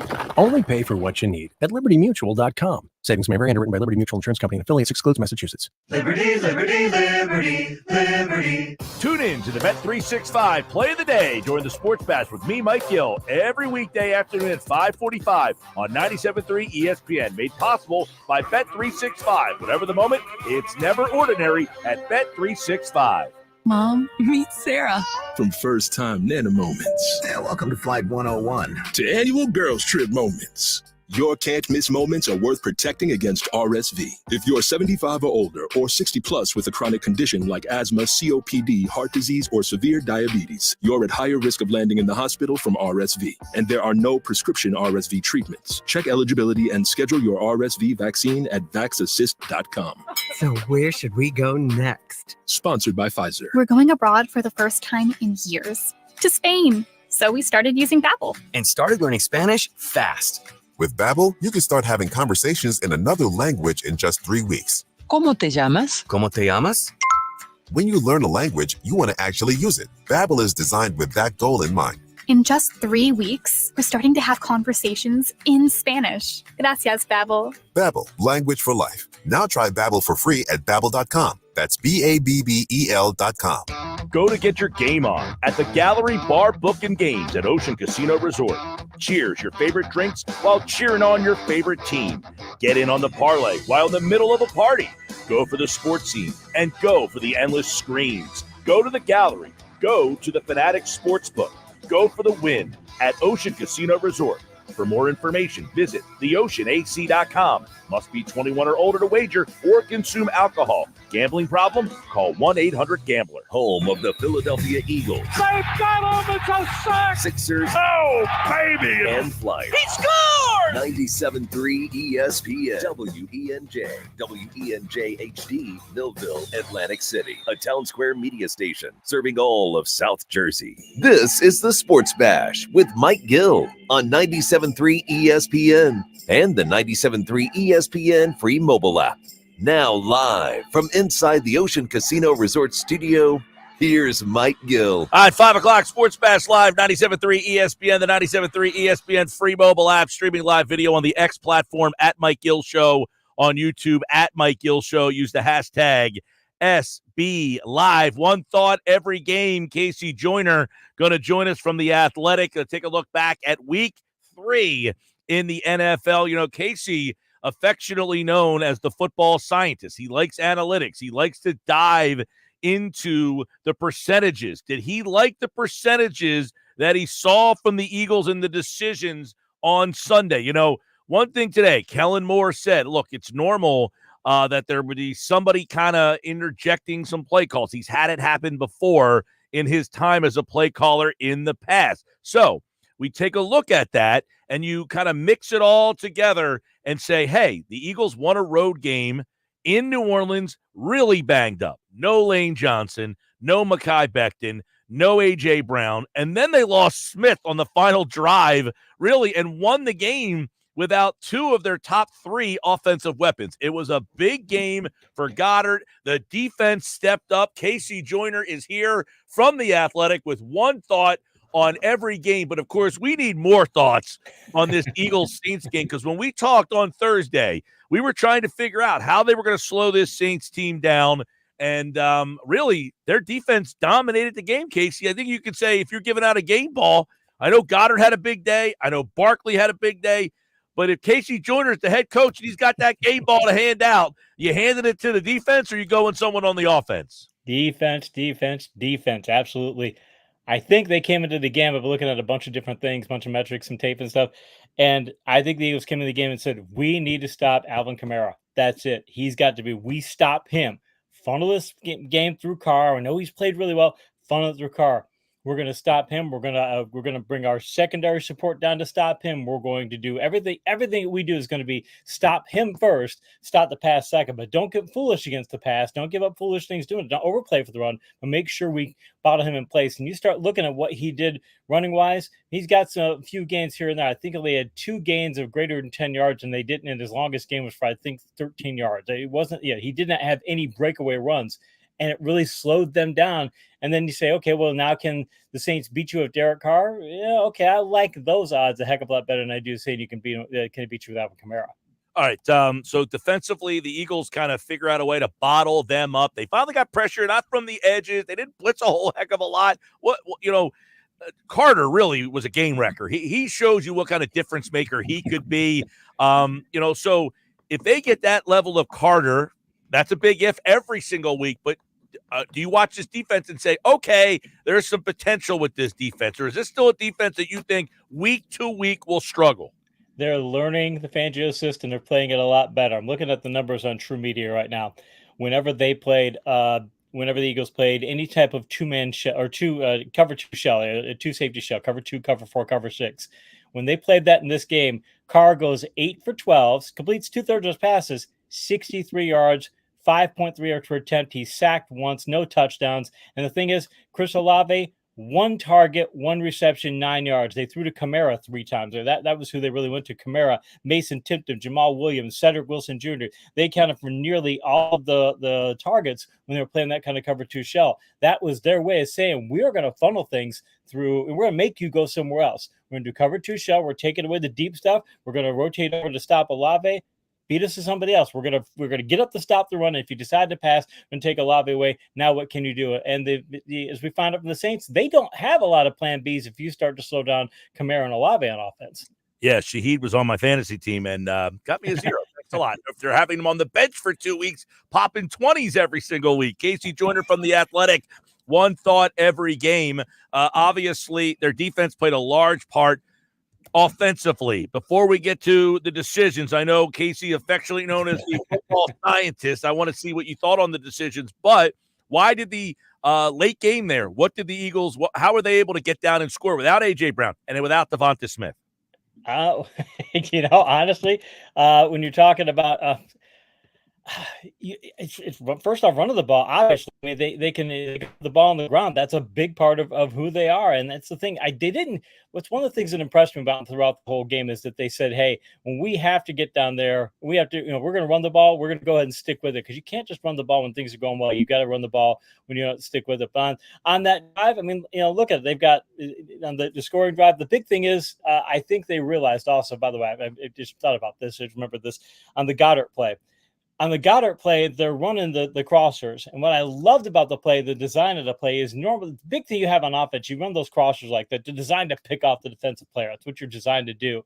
And a lot of times the offensive players run too close to each other, and they can interrupt the other person, or they end up running into somebody. At the last second, the other player coming across from Goddard peeled up And it's like the Saints did not expect that to happen. And I'm going to bet that's something that Eagles said, hey, let's do this. Let's get up there and peel up just a little bit because they're running a kind of trail technique. And when they do, their trail technique is going to cause them to run into each other. I think it's a very subtle, creative approach, something Kellen Moore did. And I think it's the sort of thing that's kind of what makes him a great caller, is that when it comes time to situations like that, he could come up with something like that. You don't expect it to hit for that kind of gain, but to be able to say we can get Goddard open on this play because we know we can make this sort of play adjustment on this type of play where usually, again, you have the receivers run as close to each other as possible. So that way they run well. But how about the offensive line in this game and what they were able to do for Barkley, who gets the big play? I mean, the week in Brazil, the big play was A.J. Brown, 60-plus yards. They had a big play from Barkley in this game, 60-plus yards. But the offensive line, again, the Eagles staple. They go behind that line when they needed it the most. When the Saints, I was talking about how the Eagles were able to slow down the Saints because of different types of pass coverage schemes they used. The Saints tried everything they could to stop Barkley. They tried different coverage fronts. They tried different run stopping fronts, and it didn't matter. Do we sell it to stop this thing and get there? No, but the problem they have with Barkley, in fact, the way the Eagles have been able to do over the years is that, okay, you come up and do you try and stop the run? If you sell out to make sure, so we're going to make sure Barkley gains 5 yards. That's all. We're just going to make sure he gets maybe 4 or 5 yards. That's it. Or if he really does something well, maybe a 10-yard gain, and that's it. You sell out to stop that. You put everybody in the box. Or you try and sit back and say, okay, we're going to try and control the box. And if he goes ahead and gets a gain, we've got a couple people back there to go stop a breakaway run. They were trying too hard on many occasions to say, we've got to get downhill and stop this guy. And that's part of what happened on that breakaway run is, once he got through that first level and that second level, the defender got a little out of the way. It's not a safety back there anymore. He's on the other side of the field. He tried to chase him down, but Barkley's too fast. So it's one of those things where if you're a defense, man, you got to protect the entire field against him. You can't just say, boy, we're going to play for cutback, things of that nature. You got to play for the whole field because with his vision and the way he can see things, if you try and overcommit, that's what's going to happen a lot this year. All right, let's get into 4th down and 1. The ball is at about the 15-yard line. There's 14 seconds left in the half. Casey Joyner, they go tush-push formation, but they run a sweep. Kick the field goal, or do you like the element of surprise? I think they were trying. I think they thought they were going to score a touchdown on that particular play and try to catch them off guard. But do you take the 3? Down 3-0, 4th and 1. What happens if you get the first down? You call timeout. Then what? So give me your thoughts as that whole scenario is happening. I reflect back to going back a few years, but Florida State did a similar play like that on the 4th down and 1 in the national championship game against Virginia Tech. And they faked like they were going to do run. And it's a variation of what they call flip 90. We're going to flip over to the 9 hole. And it works if you can get the defense to overcommit to the inside. What bothers me, it's the play call itself, it's creative. I get that. What bothers me about that is if you've got to play like the tush push and you still believe in the tush push and the tush push works as often as it does, why? Why change? Unless you think the tush push is not working. And if you're telling the rest of the league, hey guys, by the way, we don't have a lot of faith in the tush push anymore. We're going to go and start doing other things instead. Oh boy, that changes the way defense tries to stop you on 4th down from here on out because they'll play for those other plays on the outside too. Because frankly, the tush push, you don't need, you could still protect the edges and stop the tush push because you're not going to have the edge. If you've got, you're 8 gaps wide on the offense, you're trying to push up the gut, you can just still play for the outside and stop that play if you want to. Because really, frankly, the ends on your defense are not going to help you stop the tush push in most plays. But I would be worried that the Eagles are saying, hey, we don't believe in the tush push without Kelsey like we did last year. We don't believe in the same way. If that's the case, that's a concern. They went for it again on a 4th down and 3 at about the 39-yard line. It would have been, about a 50-yard field goal from that spot. They go for it. They get sacked. The analytics would say what? And do you like that decision? Yeah, the thing about the Eagles is if they're going to, they believe in, you go for you want to play. If you're going to play the percentages, like if you're going to play 21, you're going and you're supposed to hit on this, and you're supposed to you're supposed to stay on this. You need to play the whole thing through. You just do it on occasion. You don't cherry pick when you're going to do it and things. So I'm okay with that, but I'm also if once this game started to trend as a low scoring game, at that point okay, and you've got a really good kicker, go ahead and take some points and things. Once you think it's trending towards this nature and you're at that point where, all right, we know that this is not going to be a shootout game. It's a shootout game, you don't be kicking field goals. You've got to go for the field goals. You got for touchdowns, I mean. But if you think this is going to be a low-scoring game, and it became clear pretty quick that's probably where this is trending, if I'm the Eagles, and maybe scale that back a little bit and say, hey, that's fine to go for it, but when it doesn't work and it puts you in a spot where maybe you could have put this game away earlier and you didn't. Then they go for a 60-yard field goal at one point of the game. They're up 7-6 at that time. You punt the ball, or do you say, hey, I trust my kicker, let's go for a 60-yarder? Thoughts there?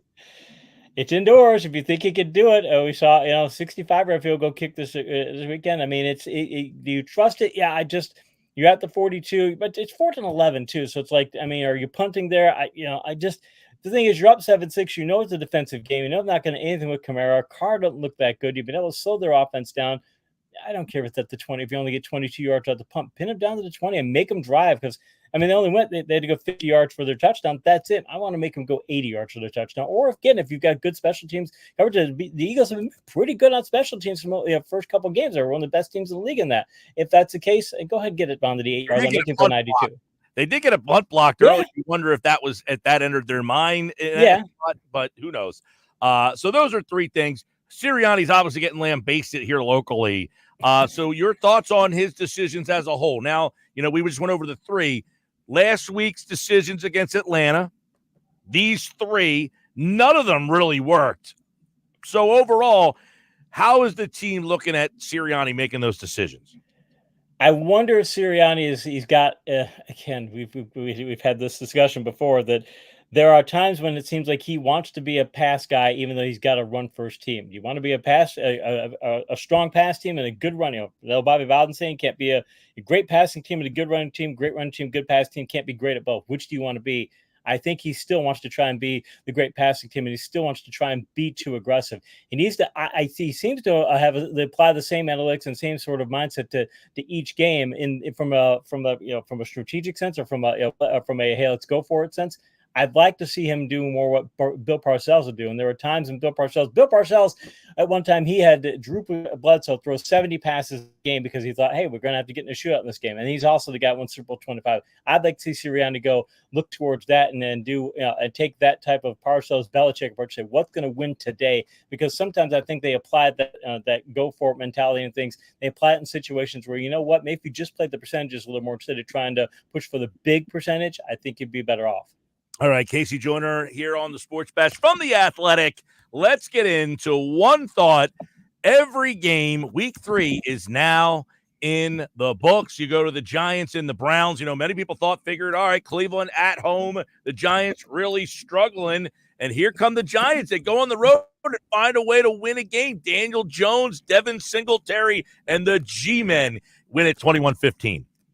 The Browns had some injuries in their secondary, and it really cost them because they didn't have the depth they needed in their secondary. That was part of it.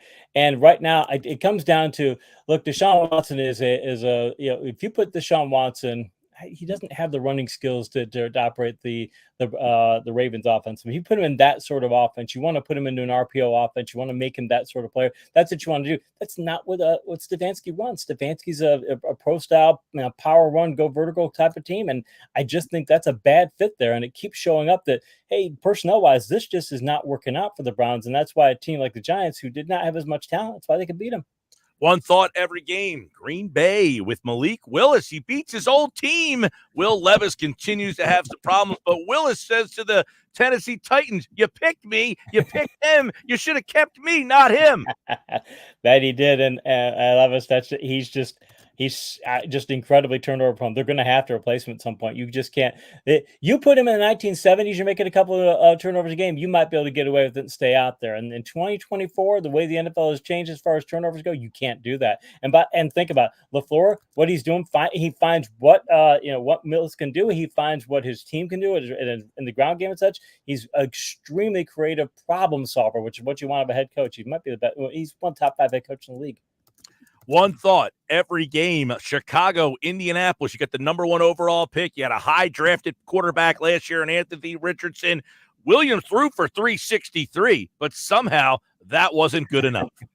It wasn't. And The Bears, yeah, you lose the game, but Williams went for 363. That's what you got Odunze, you got Komet, you got I mean, Keenan Allen didn't play in this game, but you brought those people in. You got DJ Moore. You've got those players. You want to be able to go vertical. So you don't want to lose the game, but you like what they're doing. The Bears have a terrible offensive line, by the way. That's one of the big reasons they lose. And the Colts, hey, they know who they are. We're going to run the damn ball, and we got Taylor doing it, we got Richardson doing it. We're going to put the ball on the ground. That's who we are, and they stayed with their identity. And I think that's the thing. Chicago's still finding its identity. Indianapolis knows, and that's why they won. All right, one thought every game. We'll go to Houston and Minnesota. Maybe the most surprising one of the week, 34-7. All right, Minnesota, they're better. You like them more, but 34-7. Sam Darnold, he watched all year last year in San Francisco, and now 34 points he puts up against Houston. They're not asking him to be the savior, just saying play quarterback. And he was on Carolina. They were a terrible team. The Jets, he's just been in some bad situations. Minnesota, they've got a lot of offensive talent around him, and they've got an extremely good play caller there too.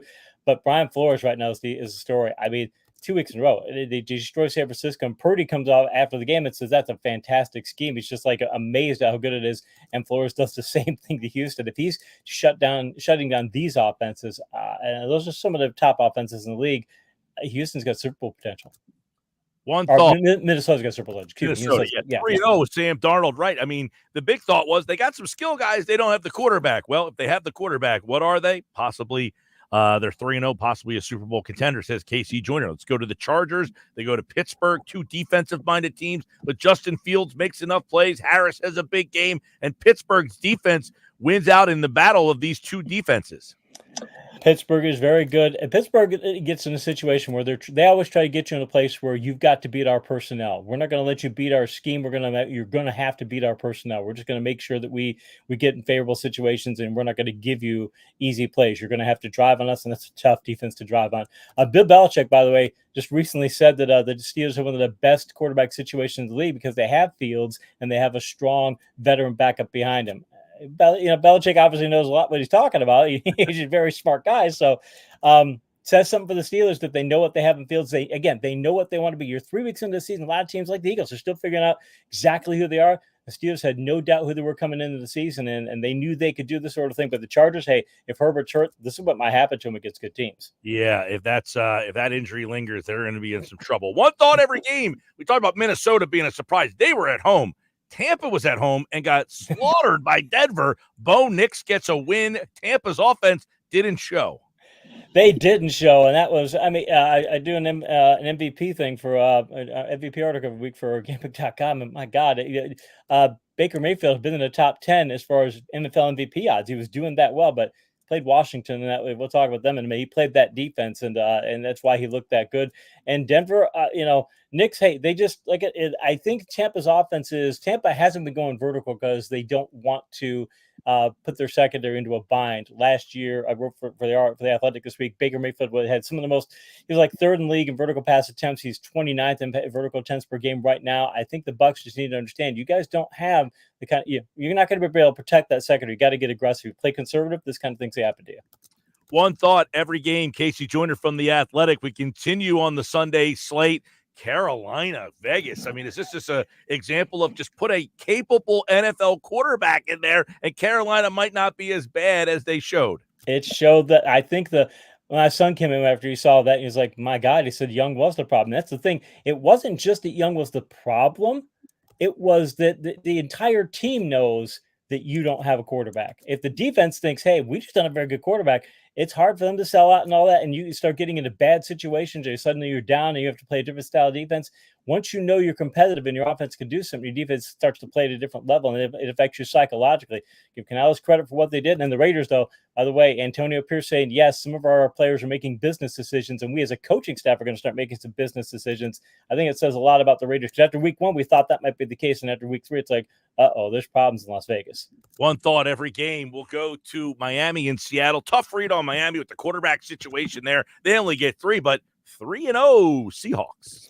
Yeah, 3-0 Seahawks. And, Mike McDaniel's a really creative guy, but when you get Tim Boyle down to your third-string quarterback on the road against a good Seahawks defense, you're just not going to get much done. And, by the way, Seattle, 289 passing yards from Smith, and you got 91 from Charbonnet filling in for Walker, and you got 104 from Metcalf. I mean, this is a team that can beat you a lot of ways on offense. Again, they've got a really good defense. I don't think they got a great defense, but they got a really good defense. This is a team that if you say where they are right now, if you were starting the playoffs, you go, all right, they're divisional round, and wouldn't be surprised to see an upset to get to the conference championship if they got the right matchup. Yeah, that Seattle team, very interesting, kind of quietly 3-0. They won that game on the road out at New England last week, and then this one they dominate the game against the Miami Dolphins, who I don't know what's going to happen at quarterback with the Dolphins this week. I guess Skylar Thompson might be day-to-day here. We'll see. That one, that injury might be the biggest one in the league so far. Look at what happened to that offense. All right, Baltimore-Dallas, one thought every game. Baltimore's up 28-6. And then an onside kick in 2024. Dallas comes back, but they fall short. That was a great kick. And mind you, goes right to Flowers, goes right through his hands. You got your hands team out there. He should be able to get it. But it was a great kick by Aubrey. He's probably, if not either he or Tucker, the best kicker in the league. Baltimore, they let up. That's a concern. They got ahead. They did exactly what they wanted to do. Power football. Derrick Henry, 151. We're going to just punch you right in the face with that, and they did. They did very well. But you got to finish games, and they didn't. And if you're Harbaugh, you are concerned. I think they'll be able to fix it. They've got enough vets in that team to be able to do it. But that's a problem for them, because when you get that far ahead, you should, especially when you've got Henry and you've got the kind of ground game that they have, you should be able to close that game out, and they didn't. So great for the Cowboys, almost make the comeback, but the Ravens got to get that problem figured out. One thought every game. Tough one to read. San Francisco, a ton of injuries. L.A., a ton of injuries, but it's L.A. that gets the late field goal. Juwan Jennings' game gets kind of lost in the sauce, 175 yards, but the Rams knocked the Niners to 1-2. They do. The Niners, that's just a ton of it. But again, the Rams have 11 guys on IR going in that game, and that didn't include Cooper Kupp. So they're in a tough spot. Really creative play calling, and the Niners are inconsistent on defense. And when you have that offense, you can protect that defense. When you have the offense operating at full speed, mind you, I realize Jennings had a great game and all, but that's not. Again, the leading rusher is Williams at 89 yards. You got to be able to run the ball and control the game better than that. If the Niners have to get into shootouts like this, they're not going to fare well. They need to get ahead and then play with that lead and put their foot on the pedal. And that's just not what they're able to do right now, because they just have all those injuries. All right, one thought every game as we go to Arizona. Detroit kind of struggles along, but they find a way to win on the road against kind of a pesky Cardinals team.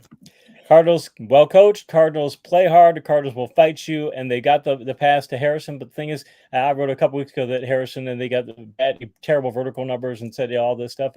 And mind you, he has a great game last week. Yeah, and he gets the game this week, but he gets the one big play, and that's it. They just don't have enough big plays otherwise. And Detroit basically said, we're going to take him out of the game after that, and they started funneling their passes elsewhere. So Arizona just needs more talent. Detroit has that depth of talent right now, and it showed up in this game. That's why they won.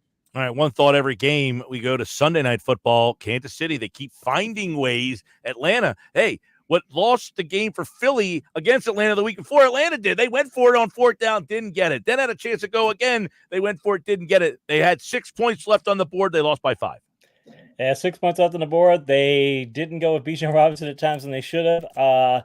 The officials, we're Bengals fans in this house, so we're familiar with what it looks like to get some questionable calls for the Chiefs against your team, and it's exactly what happened in this game. Why that wasn't it was pass interference, it just wasn't flagged, and it should have been. It's not an excuse as to why the Falcons lose, but here's the thing. Big thing about Kansas City right now. I did an article for The Athletic on Monday looking back. Right now, Patrick Mahomes has had 8 straight games in fantasy with less than 20 points. You can angle that from an NFL perspective too. He's just, when it comes to his production levels, he's ranks 12th in points last year, points per game, 13th points per game fantasy. I'm not saying he's a mediocre quarterback by any stretch. He's not. Their passing game is not what it used to be. I think it's a lot because of Kelsey and all that. I think they're a run team. I think they're a big play off the run, and I think they're a defense team. That's who they were last year, and that's who they are again this year. You can still win a Super Bowl with it, but it's just a whole different approach that we're all not used to seeing out of Mahomes. All right, let's go to Monday night. We had a doubled header on Monday night. They ran congruently, kind of one thought every game. Buffalo, this game was over at halftime. What's up with Jacksonville? And did we all underestimate Buffalo? I underestimated their defense. They lost a lot of talent, and I thought, okay, I know they've got a good defensive coach, and they brought some people in, but man, it's going to take some time for that stuff to gel. No, it hasn't taken any time at all to gel, that defense is as good as, maybe better than it was last year, which is saying something. And Hamlin having a great year so far. I mean, because Buffalo came into that game best in the league at fantasy points allowed on vertical passes, fantasy points per game, and they did just as well here. Jacksonville. Lawrence, you got questions now. Is he? How good is he? Where is he at? Because when I won a game since week 12 of last year, he's just that the offense is not what it used to be. And I'm not saying they should be benching Trevor Lawrence, but you got to ask him at this point, hey, what is this guy? Is he? Where is he? Is he top 10, top 15? Is he somebody who can bank on, or is it somebody we need to be thinking about moving? One thought every game: Washington on the road knocks Cincinnati to 0-3. I was working the live blog last night for The Athletic during the game, and when Washington was having no punts, I'm like, well, how often does Washington have no punts? They didn't have 8 punts last week either. It's the first time. The database for True Media goes back to 2000. First time they've had back-to-back games with no punts. It's only the 4th time since the 2000 season that Washington's had no punts in the game. That's how bad Cincinnati's defense is. They can't stop the run. They've defensive tackles rotten fine. Washington just hey, we're going to run the ball, and it worked. And mind you, Jaden Daniels still has he completed 92.4% of his passes. The best completion percentage in a game by a rookie quarterback ever. And so, I mean, the Bengals are going to have to get into shootouts all the time. But if their defense can't even force one punt, they're going to keep losing them. And they're going to play Carolina next week. I think Cincinnati might be an underdog there. Well, there you go. Underdog against Carolina, that would be big. All right, we'll have to keep an eye on that when you're back on Thursday for One Thought Every Game. I think they should be an underdog. Maybe let's put it that way. It should be push them at least. If the point spread isn't that way, I'm going to be like, hey, that number's off. All right, One Thought Every Game comes back on Thursday as we look at Week 4. That's our look back at Week 3. Casey Joyner from The Athletic right here on the Sports Bash Live on 97.3 ESPN. All right, Casey, we'll talk to you Thursday. Thanks, Mike. All right, One Thought Every Game is back on Thursday, and it's brought to you by Cooper University Healthcare. They're doing something extraordinary for families down the shore at Cooper University Healthcare. I'm Mike Gill. This is the Sports Bash Live on 97.3 ESPN, the 97.3 ESPN free mobile app. And when we come back, it's today's Big Three. Dallas Goedert. What is his thoughts on Nick Sirianni, the aggressor? You'll hear it next. Wake up weekday mornings from 6 to 10 a.m. with Unsportsmanlike on 97.3 ESPN with Evan Cohen, Super Bowl champion Chris Canty, and Michelle Small. Can't wake up without it. Brought to you by the Gallery Bar Book and Games at Ocean Casino Resort in Atlantic City. With GMF financing to qualify buyers excludes Traverse and Corvette excludes prior sales. Stop! Yes, I said stop before you buy a car anywhere. Because right now at Bennett Chevy, you can save up to 20% off your new car. That's right. Bennett Chevy selling new Chevys at true GM supplier employee prices. Plus, and this is huge, you get to keep all the rebates. You can save up to 20%. And you'll save even more with financing as low as 0%. Yes, Z-E-R-O at Bennett on EVs. And there's available 1.9% on other models. Looking for used? Trade any old clunker for a minimum $10,000. We don't care how old or how many miles. Heck, we don't even care if it runs. Just get it here, and you'll get a minimum $10,000 towards any pre-owned in stock. And Bennett's exclusive non-commissioned sales team is paid on your satisfaction, not how much you spend, so you're never hassled to pay more. You're gonna love it here. Together, let's drive. Bennett Chevy, Egg Harbor Township, and BennettChevy.com. Tommy! I can't wait for golf this weekend, huh, buddy? Time flies. Love you, man. Oh, don't forget your knee brace again.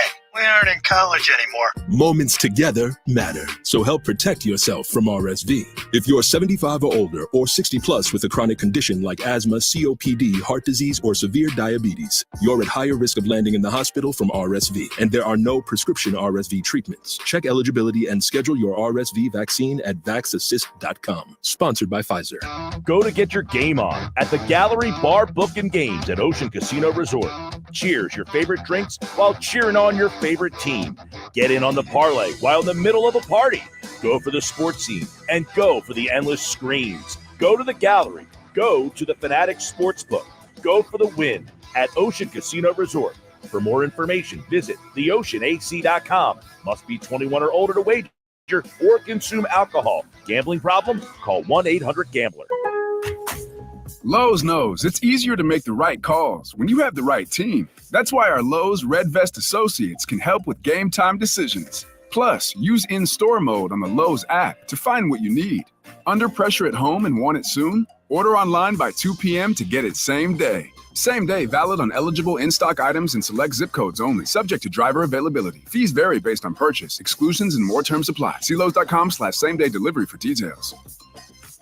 Cooper's our new neighbor down the shore. Introducing Cooper University Hospital, Cape Regional. Healthcare is going to improve in Cape May County. We're excited to bring our award-winning care to our new neighbors in Cape May and Atlantic counties. You'll have greater access to top specialists, advanced technology, innovative treatments, and outstanding cancer care at MD Anderson Cancer Center at Cooper. Cooper University Healthcare. Extraordinary happens here. Total Wireless is made to totally keep up with you. We now have unlimited data that never slows you down, covered by the Verizon 5G network, and all for less than $30 a month when you get 4 lines.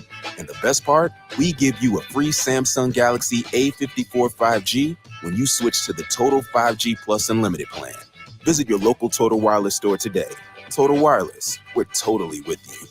Actual speeds may vary by location. For data management practices, see TotalWireless.com. Thanks for calling Discover. This is Diego. Hi, Diego. It's Jennifer Coolidge. I just want to say your cashback match makes me feel so special. It really inspired me. That's great. Doubling the cashback you've earned at the end of your first year is what we do. Well, I'm doubling everything now. Double dating, double dipping, double feature, double header, double whammy. Basically double or nothing. You earn, we match. Discover Cashback Match. See terms at discover.com/creditcard. Oh yeah, it's on at Matt Blatt Nissan. If you're currently stuck in a loan or lease, AJ the Trade Man can get you released. Matt Blatt Nissan.com. It's on at Matt Blatt Nissan on the Black Horse Pike, Egg Harbor Township. This is the Town Square, New Jersey Info and Weather Network. Progressive Insurance presents the Sports Flash on 97.3 ESPN. Phillies clinching the NL East for the first time since 2011 on Monday night, a 6-2 victory over the Chicago Cubs. They'll continue that series tonight. It'll be Tanner Banks getting the start. He's 2-2, an ERA of 3.78. Chicago going with Justin Steele, 5-5, an ERA of 3.03.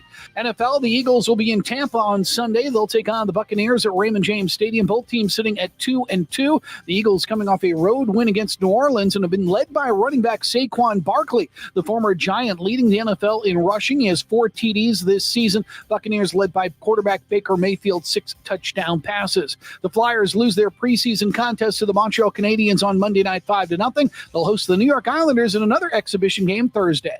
Progressive Insurance, bundle auto and home, renters or condo, and save with Progressive. I'm Tony Desiri, and that's your Sports Flash on 97.3 ESPN. Unwrap elegance at Borgata Hotel, Casino, and Spa during the Gucci Bundle Giveaway. Earn entries for your chance to be one of the lucky winners of a complete his or hers Gucci collection. Only at Borgata. Must be 21 or older. Gambling problem? Call 1-800-GAMBLER. From the Town Square, New Jersey Info and Weather Network, I'm Chief Meteorologist Dan Zarrow. Our blah unsettled weather continues for the next day and a half before warmer and brighter weather returns later this week. We'll call it mostly cloudy tonight. Low temperature will dip to around 63. Tomorrow's high, 71. Cloudy, with a chance of spotty showers returning late day. Thursday, surprisingly warm and humid, high 79, with some peaks of sun and a continuing chance of a shower. Get weather 24/7 wherever you are. Download our free mobile app today. The Sports Bash with Mike Gill is celebrating 15 years on 97.3 ESPN, and Bud Light wants to celebrate with you. This football season, you can catch all your favorite games at the Landmark Americana in Glassboro. Every Thursday, Saturday, and Sunday, enjoy ice-cold Bud Light bottles and drafts for $3, along with $3 Hoop Spike iced tea draft in their famous mason jars, and $5 neutral vodka sodas. Celebrate 15 years of the Sports Bash with Mike Gill on 97.3 ESPN with Bud Light and Landmark Americana, Glassboro. You're listening to the Sports Bash with Mike Gill. When I'm driving, I got a guy on the radio who talks to me. I can't see him, but he talks to me. On 97.3 ESPN. All right, Sports Bash Live, 97.3 ESPN, the 97.3 ESPN free mobile app, streaming live on the X platform. at Mike Gill Show on YouTube, at Mike Gill Show. Use the hashtag SB Live. All right, 5:35 this hour brought to you by Key Acura of Atlantic City. A great car buying experience. Go see Rocco and the team at Key Acura, Atlantic City, Tilton Road, Egg Harbor Township, your small but friendly dealer. Online, KeyAcuraAtlanticCity.com. I got my play of the day. It was winner last night. I gave you Gazicki and Ertz with a pair of catches each, and they both went over that. They had at least three each. I saw Ertz have a big catch on that game-stealing drive there. As Ertz looks like he is still kind of being he's the ultimate security blanket for the young kid. And last night, Washington is the game that I've been talking about all offseason, that if that kid is the player and can do, and I talk a lot about these quarterbacks not being ready and then rushing out there. Daniels did not play overly well the first couple of games, but he wasn't horrendous. Last night, he took a step in the direction of, hey, this is why you play the young quarterback. Look, it's not all of them. Some can do it. Some can step in and play right away, and some can't. He last night had an awesome game, made some unbelievable throws. I was just like, wow, the throw he made on the touchdown, I think it was to McLaurin, the one that sealed the game. That was just an unbelievable throw. So, yeah, I look at them and wonder, are they a team? You heard the bite we played an hour ago from Chris Canty. Can they win the division? Well, that was the one team I said, if he is better than whatever quarterback they had last year, and if he's what Stroud was, like Stroud was in the MVP conversation for a while last year, or not a while, he put himself in the MVP race, and he kind of faded late. But if they got a player of that caliber, that Washington team, they're interesting. Definitely interesting. All right, let's get into today's big three. Speaking of tight ends, Mike, let's get into Eagles tight end Dallas Goedert. He was a guest on the Pat McAfee show, and I got to give the boys in the McAfee show credit because they turned to Goddard and said, hey, man, look, a lot of people have been saying a lot of stuff about your head coach. They're not happy with him going for it on fourth down. They don't like some of his decision-making in these games. Well, this is what Dallas Goedert's reaction was to that question. He's incredible. He's the same person every day. He brings energy. He wants the most and gets the most out of all the players. It's always tough to be a coach in Philadelphia. Even when you win, they want your head and don't think you're doing the right thing. But, we got all the faith in Sirianni. He's got all the faith in us, which is really cool. And that's why he goes for it on fourth down so much, because he trusts his players and we trust him. Hey, where have you been hearing that? I've been saying all along, he trusts the players. Would you rather a coach who doesn't trust his players? Look, the conservative approach works sometimes, but I thought New Orleans lost the game because they were conservative. We've heard it a lot from people who have played the game. Colin Thompson's on our show every Thursday. He said, as a former player, I want the coach to put the trust in me. And so many of us want the coaches to coddle the players. So we want to blame the coach. This is why I think fans who blame coaches first are idiots. They just don't know the game. They think they know the game because they played it whenever they played it. These guys today want the coach to show trust in them. Do I love it as a football observer? Not necessarily, but I do understand the part of, coach, put a little faith in me, would you? Stop being so damn conservative. You heard what Dallas Goedert said there. I think that was a great answer, and I think he really laid it out of what they think about Nick Sirianni. Some more from Dallas Goedert earlier today on the Pat McAfee show. I think more so than the calls that he makes, we got to execute better as players and make sure we're able to get the job done in him, because, like I said, he trusts us, and that makes you feel good as a player when the coach has that much faith in his guys. Same thing. That much faith in the guys. We trust them. We want those plays. Fourth down and 1. Coach, don't get the 3. Give me the 1, the 6. Now, listen, us as fans, we're saying, do the smart thing. Do the safe thing. Take the 3 points. It's a different game. It's a different era. And all these teams, you watched the game last night. You're watching the games on Sunday. Everybody's going for it. Everyone goes for it now. Literally, it's every single game you watch. It's part of the league now. And like you said, Mike, I think there's a lot of people, they project the problem onto the coach. But as you said in the past, Mike, it's not they don't like the coach. They don't like the style of the game. Yeah, you don't not like Sirianni. You don't like the game today. And as McMullen said earlier, it's an organizational philosophy. They hired Sirianni because they wanted a guy who was aggressive. They won a Super Bowl by being aggressive. They're going to make aggressive play calls, and we're not going to like them all the time. But we can't say the coach is costing them because, quite frankly, this is today's game, and this is what the organization wants their coach to do. And sounds like that's what the players want from their coach, too. Show some faith in us. I think the Saints players were saying on Sunday after the game, hey, coach, thanks for showing no faith in us. Right. That's why we lost. Stephen A. Smith on First Take right before Pat McAfee had Dallas Goedert on. He gave his perspective on all of the Sirianni hate. Stephen A. Smith's perspective sounds a little like Dallas Goedert's. The issue with Sirianni is his mouth. The opening his mouth and just saying things the way that he says it that has people scratching their head and saying, what the hell is wrong with this dude? He seems to have a screw loose. But when he's on the sideline coaching this football game, yeah, he could do better on some fourth down conversions, no doubt about it. But we've seen them give up the ball. We've seen them miss field goals. We've seen a plethora of things that transpire that don't have anything to do with coaching. It has everything to do with cats on the field normally doing their job, but under pressing circumstances, all of a sudden, mistakes happen. Yeah, this is a big pet peeve of mine. I don't care. Like, I say this all the time. In Philly, we like personality over performance. We don't like Nick's personality for whatever reason. We think he's too immature sometimes, and that bothers people. I want to see what my W's and L's add up to at the end of the year. Do I get to compete for Super Bowls? Now, you might say, I know a lot of people out there think that the coach is holding them back, and maybe they're not. Do you respect the coach? I think the players have respect. At the point when they don't respect the coach, I'll let you know clearly that I think the coach lost the team. I think this group of guys like playing for Nick Sirianni. I think they like it. Now, I don't think Sirianni did himself any favors or didn't do the organization any favors by saying, I called the play. It was me. Blame me. Now, I see what he's trying to do, but he should have done that the week before.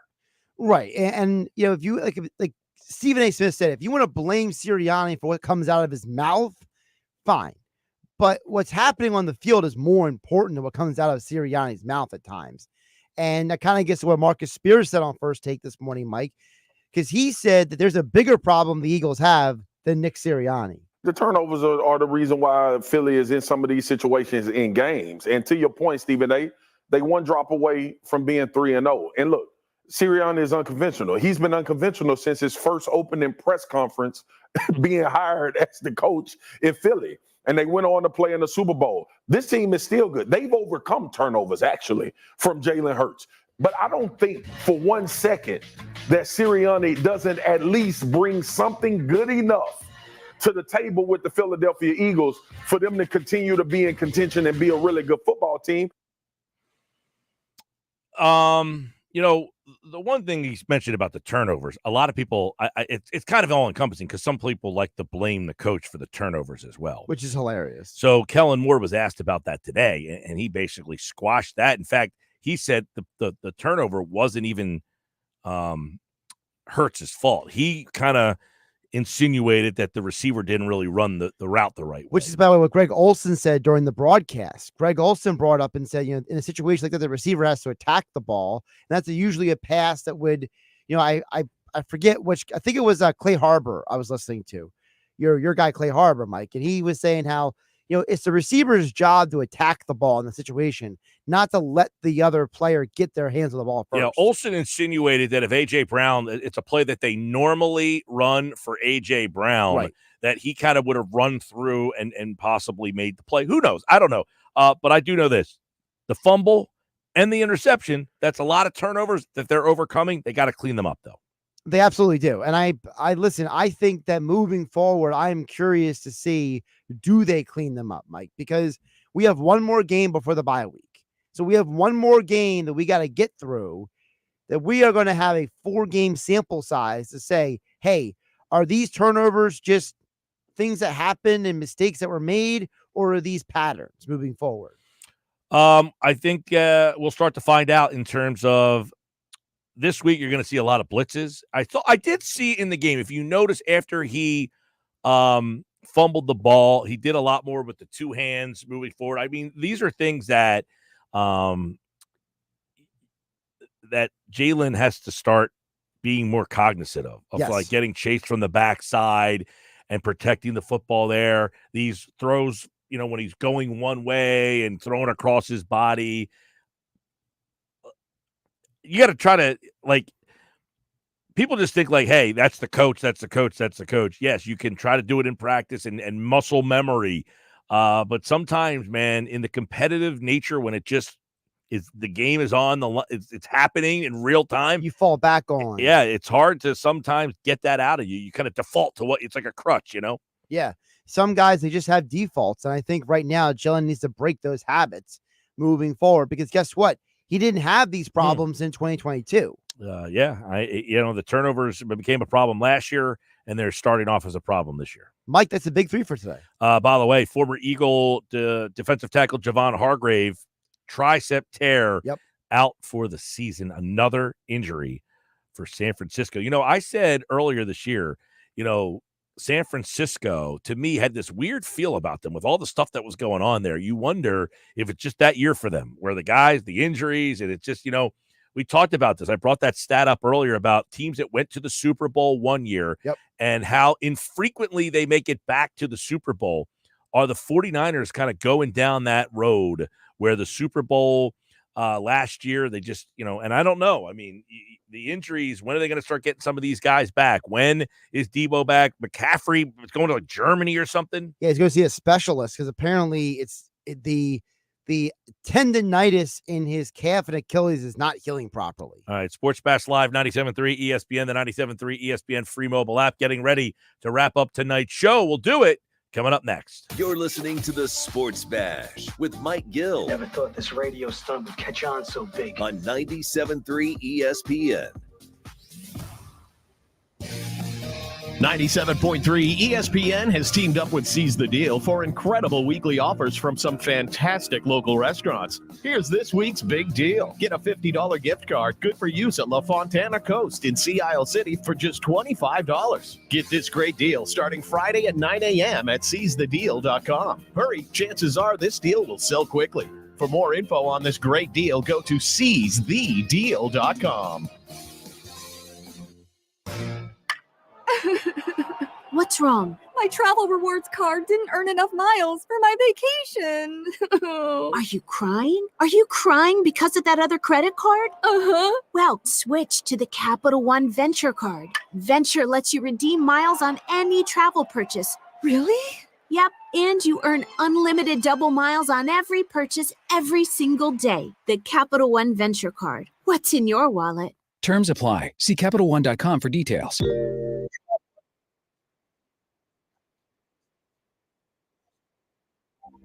Honey, and how do I keep my protection against COVID-19 up to date?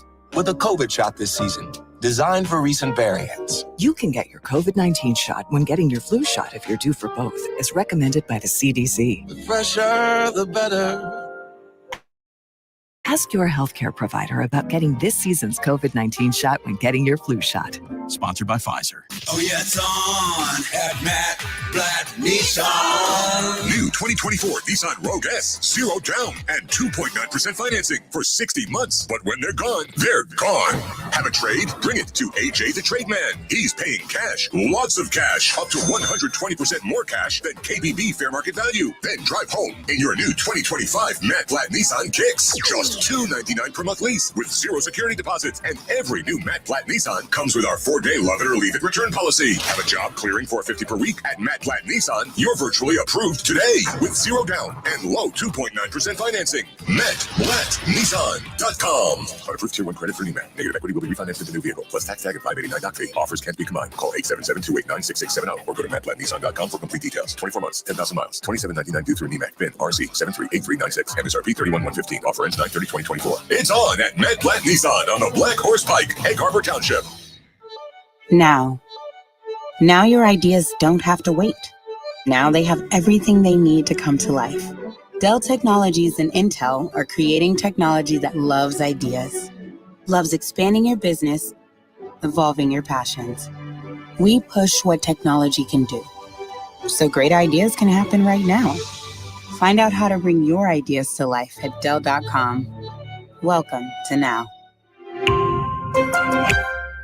Hot weather is here, and if your air conditioning isn't keeping you cool, or if you're worried about sky-high electric bills, call Jenkins Plumbing and Heating today about a new system from American Standard Heating and Air Conditioning or a Mitsubishi ductless system. Take advantage of no-interest financing along with generous rebates. Additional financing and rebate offers may be available through your local utility company, too. A new AC system can save you 25 to 35% on your AC bill. So call 609-641-6262. Online at JenkinsandSons.com. Tommy! I can't wait for golf this weekend, huh, buddy? Time flies. Love you, man. Oh, don't forget your knee brace again. We aren't in college anymore. Moments together matter, so help protect yourself from RSV. If you're 75 or older or 60 plus with a chronic condition like asthma, COPD, heart disease, or severe diabetes, you're at higher risk of landing in the hospital from RSV, and there are no prescription RSV treatments. Check eligibility and schedule your RSV vaccine at VaxAssist.com. Sponsored by Pfizer. With GMF financing to qualify buyers excludes Traverse and Corvette excludes prior sales. Stop! Yes, I said stop before you buy a car anywhere. Because right now at Bennett Chevy, you can save up to 20% off your new car. That's right. Bennett Chevy selling new Chevys at true GM supplier employee prices. Plus, and this is huge, you get to keep all the rebates. You can save up to 20%. And you'll save even more with financing as low as 0%. Yes, ZERO at Bennett on EVs. And there's available 1.9% on other models. Looking for used? Trade any old clunker for a minimum $10,000. We don't care how old or how many miles. Heck, we don't even care if it runs. Just get it here, and you'll get a minimum $10,000 towards any pre-owned in stock. And Bennett's exclusive non-commissioned sales team is paid on your satisfaction, not how much you spend, so you're never hassled to pay more. You're gonna love it here. Together, let's drive. Bennett Chevy, Egg Harbor Township, and BennettChevy.com.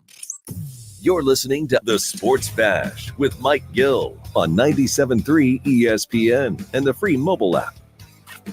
At 5:52, Sports Bash time for the Bet365 play of the day. I had a couple winners for you yesterday. I hope you jumped on board. What was it? Ertz and Gesicki, right? Yes, Ertz and Gesicki both were winners last night. They both had over the reception numbers, so that was a winner for you there. Oh, I have you at 16 and 10 right now. 16 and 10? Yes. Okay, I'm good with that. I like that number. I can keep going. Think it's an even number? You like even numbers? 16 and 10. No, I want to do better than that. I want to keep on going. I'm going to keep riding the train that I've been making a lot of money on. For 16 straight games, Iglesias has a hit for the Mets, and I think he's going to go 17. That guy's on fire right now. So give me Iglesias with a base hit tonight for the Mets, as that's a game that you can hear right here on 97.3 ESPN. We got the Mets and the Braves. Listen to all the playoff Red October action. Phillies playoff baseball is coming to 97.3 ESPN. I like Iglesias tonight to get a hit. The other guy I'll go with, I usually like to give you two, just in case you want to do a little combo, a little parlay, make a little bit of extra money. I like Iglesias. He's got a hit in 16 straight games. The other guy I'm going to go with today, how about give me Shohei Ohtani with a base hit tonight. He's got a hit in 6 straight games. The Dodgers are trying to, hold off the Phillies for the best record in the National League in baseball, actually. So Ohtani tonight with a base hit for the Dodgers. That is our Bet365 play of the day. Dodgers playing the Padres. That's correct, sir. Okay. This hour of the show is brought to you by Key Acura of Atlantic City. For a great car buying experience, go see Rocco and the team at Key Acura of Atlantic City. Chilton Road, Egg Harbor Township, your small but friendly dealer online at KeyAcuraAtlanticCity.com. Thanks to Rocco and the team at Key Acura, as always, for supporting the Sports Bash. Thanks to everybody who listened. Thanks to everybody who watched out there today. We'll do it again tomorrow. Phillies tonight. Austin Hayes is back. He's in the lineup. He's hitting sixth in the lineup tonight. And, of course, we'll recap it all tomorrow on the Sports Bash. Game night's up next. Thanks to all my guests, Colin Thompson, Bob Wankel, John McMullen, Adam Kaplan, and Casey Joyner. Check him out on the YouTube channel at Mike Gill Show. Take care, everybody. The hunt for October continues on ESPN Radio.